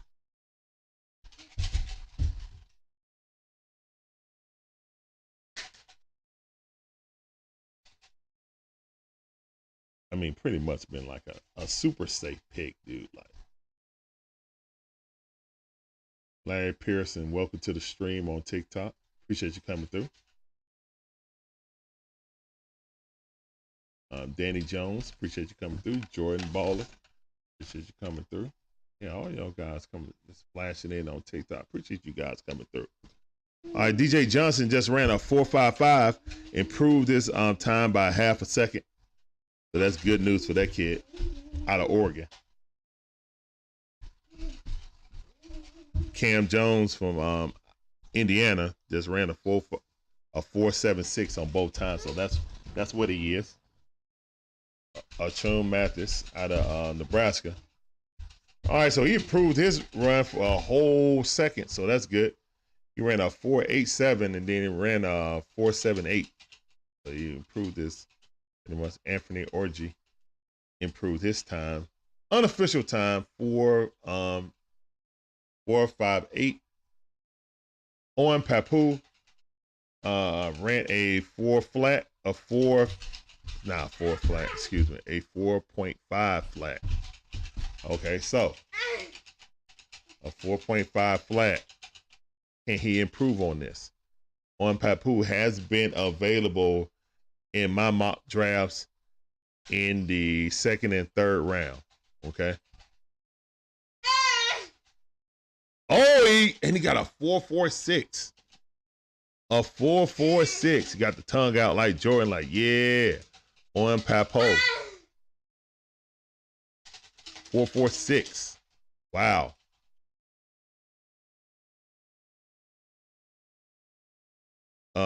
Unlike Josh, man, it is what it is. We don't know what happened. Young man and lady, passed in a horrible accident, and right now Jalen Carter's been charged with 2 misdemeanors, reckless driving and racing. So, as of right now, that's all we know. So, we kind of leave it at that. Let the legal process. He went in, turned himself in, and came back to interview with the teams and stuff like that. Turned himself in. He got booked. Charges were filed, and he made bail, and then was able to come back. So, Trent Simpson ran a 4 flat also out of Clemson. Just saw someone take the lead, and then he ran a 4.53. So, that guy's a 4.5 runner. That's still respectable. You know what I'm saying? That's moving for a linebacker. So that's good stuff. Right now, the fastest person of the day has been a defensive lineman out of Georgia. Nolan Smith ran a 4.39, guys. As a put your hand in the dirt defensive lineman. Charlie Thomas coming up ran a 4.58 his first run. Then ran a 4.57 his second run. So yeah, that's him. That's you, bro. That's all right. That's pretty fast though. Coming out of Georgia Tech, that's pretty good, bro. And you got the invite too. Georgia Tech definitely ain't known for no defense, so you got that invite, man. You got a good look. You got a good agent, or you actually that good this season on a sorry Georgia Tech team.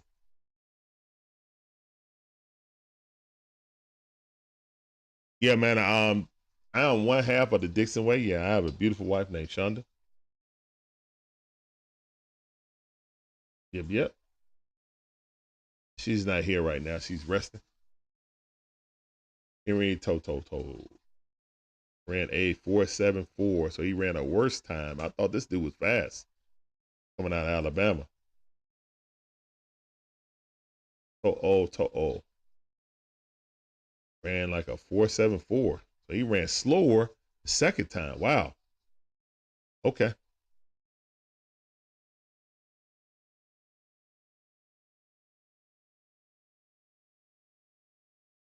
You got scared. Oh, okay. Why would you get scared? That's kind of strange response.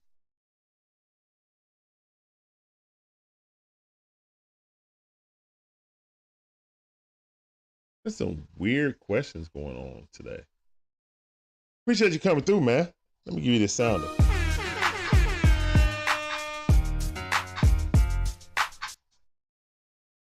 Dorian Williams out of Tulane, the Green Wave. They got a interesting logo. That dude got hair flying, but he running that thing though. All right, ran a 4.54 the first time, a 4.56 the second time. Yeah, he a 4.5 speed. Yep.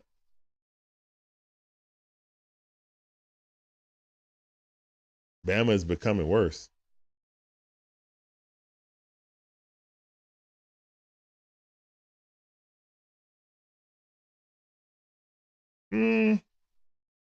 I mean, how worse are you gonna be when you had the #1 recruiting class this past season? I mean, you still got Nick Saban, man. It's just you guys ain't on the top of the pyramid anymore, and that's fine. You still top 2, you know. Just Nick Saban protege has taken over right now for the, back-to-back championships. That's nothing to, take lightly. You know what I'm saying? So.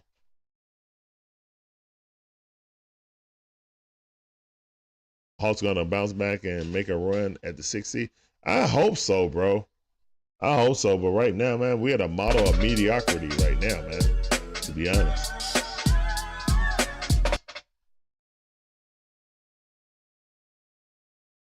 So, yeah. I mean, Will Anderson almost ran a 4.7. But, yeah, it ain't always about speed, man. Dudes ain't got to have the blazing speed. We all like that. I know I do. But it's about technique, you know what I'm saying, that burst off the line, and your football instincts also. Him running a 4.7, basically, him running a 4.69 is not going to deter me from getting Will Smith at all. I mean, not Will Smith, but Will Anderson. Will Anderson will be drafted in the top. If he falls to Atlanta, then we're going to scoop him up. Nolan Smith, the dude AA out of AA out of the Northwestern, definitely helped their draft stock. I don't think AA got himself into a top 10 situation, but he definitely got himself into a probably top 15 or top 20 situation, to be honest, with that number. As long as the film backs up the speed,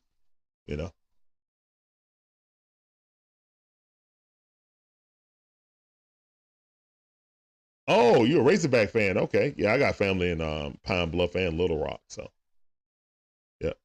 I just couldn't even root for you guys because of what happened with Petrino and the Falcons and him sneaking out in the middle of the night. So, I just can't. I told my family members that too. Like, I can't. Like a thief in the night, Bob Petrino came there And then Mike Vick went to jail, and then Bob Petrino was like, I was coming here to coach Mike Vick. I didn't come here to coach these dudes. Yeah, so, yeah. Fun times, fun times. You can see CJ Stroud to Atlanta. What up, Swift? How you doing? Welcome to the Dixon Way on TikTok. Welcome to the Dixon Way family.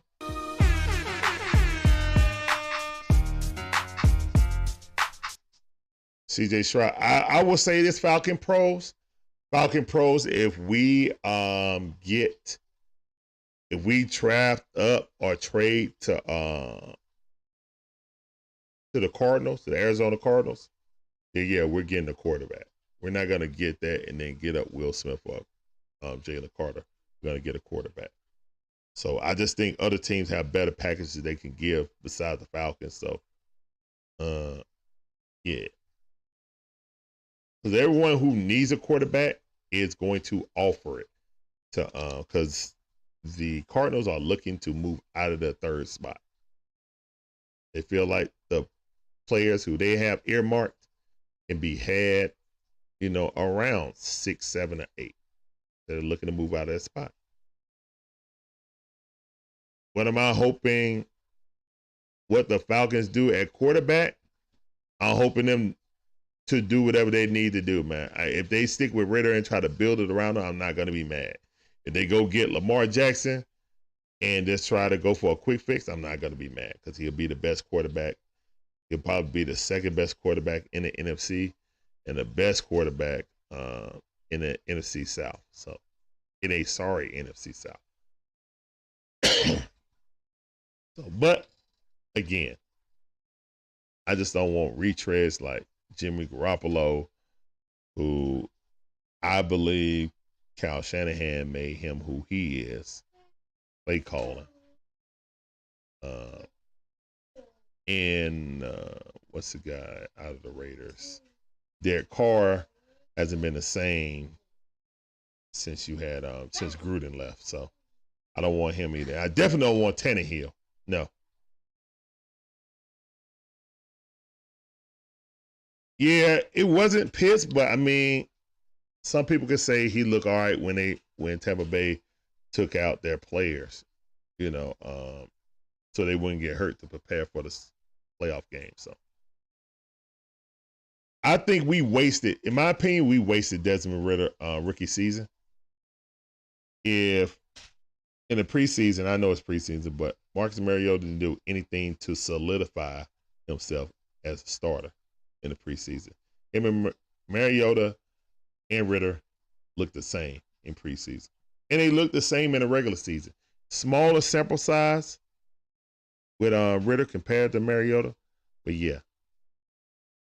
Overall, instead of ducks, I'm saying they were just inaccurate. It wasn't no ducks. It just was inaccurate at times. But I do like how Ridder would settle down in the game and get better as the game progressed.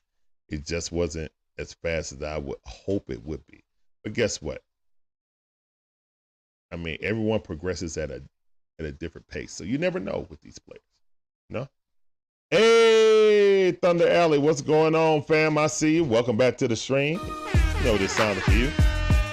Appreciate you coming, sir. Yeah. Yeah, exactly. We've been rumored to be talking to Mac Jones. Will Mac Jones look great without Saquon Barkley?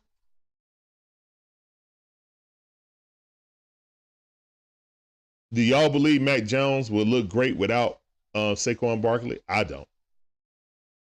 I really don't. Yeah, Falcon Pros agrees with me. Yeah, I don't. Mac Jones will be an improvement over Ridder, yes. But do you think he'll be a substantial? He wants $40 million per year, guys. And see, this is what I try to tell people on the flip side about if they don't want Lamar Jackson because it's going to cost so much money. Well, guess what? An average quarterback like Daniel Jones, who finally had a a season that would be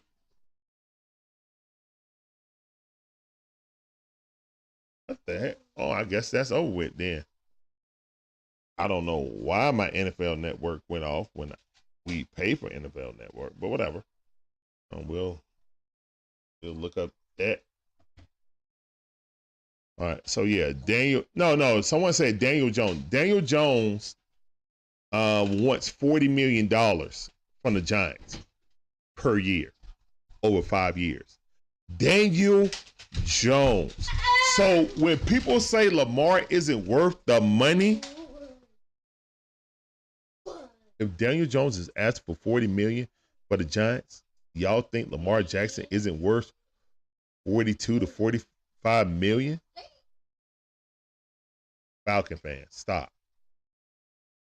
The economy of quarterbacks is going up thanks to the Cleveland Browns and Deshaun Watson. It first happened with what you got? Patrick Mahomes, but it spread out over like 10 years or something like that. That it's not really that bad until the end of his contract. So nah, man. But Deshaun getting a fully guaranteed contract is a big deal, man. It's a huge deal. Now other teams don't want to do it. They want to say there was an outlier. No, it's not going to be an outlier. That's going to be the standard. It's going to be the standard now. So teams just got to get ready for it.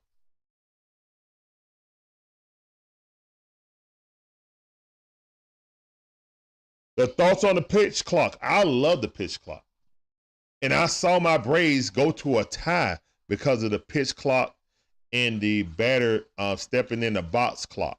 Because our batter didn't step in the box quick enough. And then that was strike 3 and we ended the game. I'm just glad it happened in spring training and not in the regular season.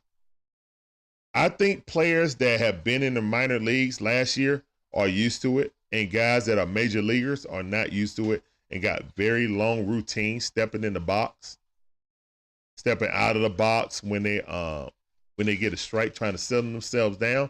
That's not going to happen anymore. That's a trade-off for not being able to shift anymore, guys. So if you don't want any more 3-man shifts on one side of the base, then you got to have the ball pitched out of their hands within 15 to 20 seconds. Fair enough. Because the one baseball game we've done in spring training that was broadcast by the Braves, it was the inaugural game of spring training, and Braves tied with the Red Sox 6-6. That game was done in the same amount of time as a Hawks game, 2 hours and 30 to 35 minutes. Excellent. That is by far the best way to get younger audience into baseball is to shorten the game. But not shorten it to the point that you overall hurt the game. And also, I don't want no different rules in the playoffs than the regular season. Don't start being loose with the rules because it's the playoffs. If you do the shot clock and the player stand in the box clock the entire season, you better have it for the playoffs too. Don't do these set of rules. Magic Man said, no one should follow the lead Cleveland does. Anything Cleveland does. Wow.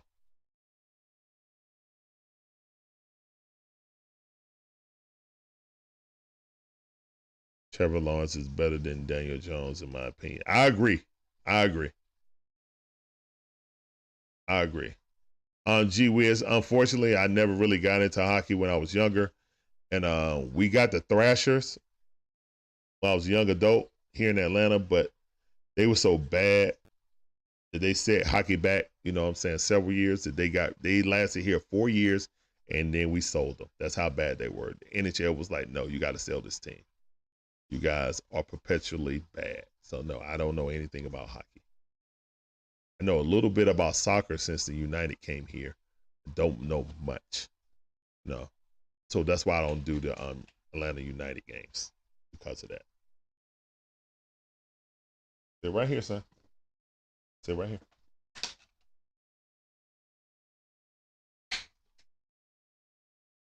There's mama. Go give mama a kiss. Mm-hmm. NFL Network went off. I don't know what. It just said channel something, then just cut off. I'm like, what? Yeah, but I mean, all the most important people already ran. Yeah, so.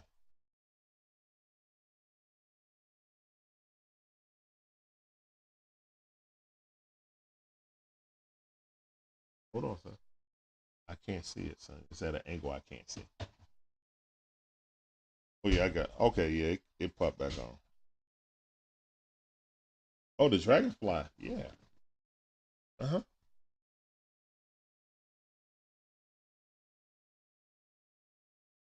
D R A N G. Why did I say N? Sorry, son. Let me back that up. Sorry. GONFLY. There you go, dragonfly. There you go.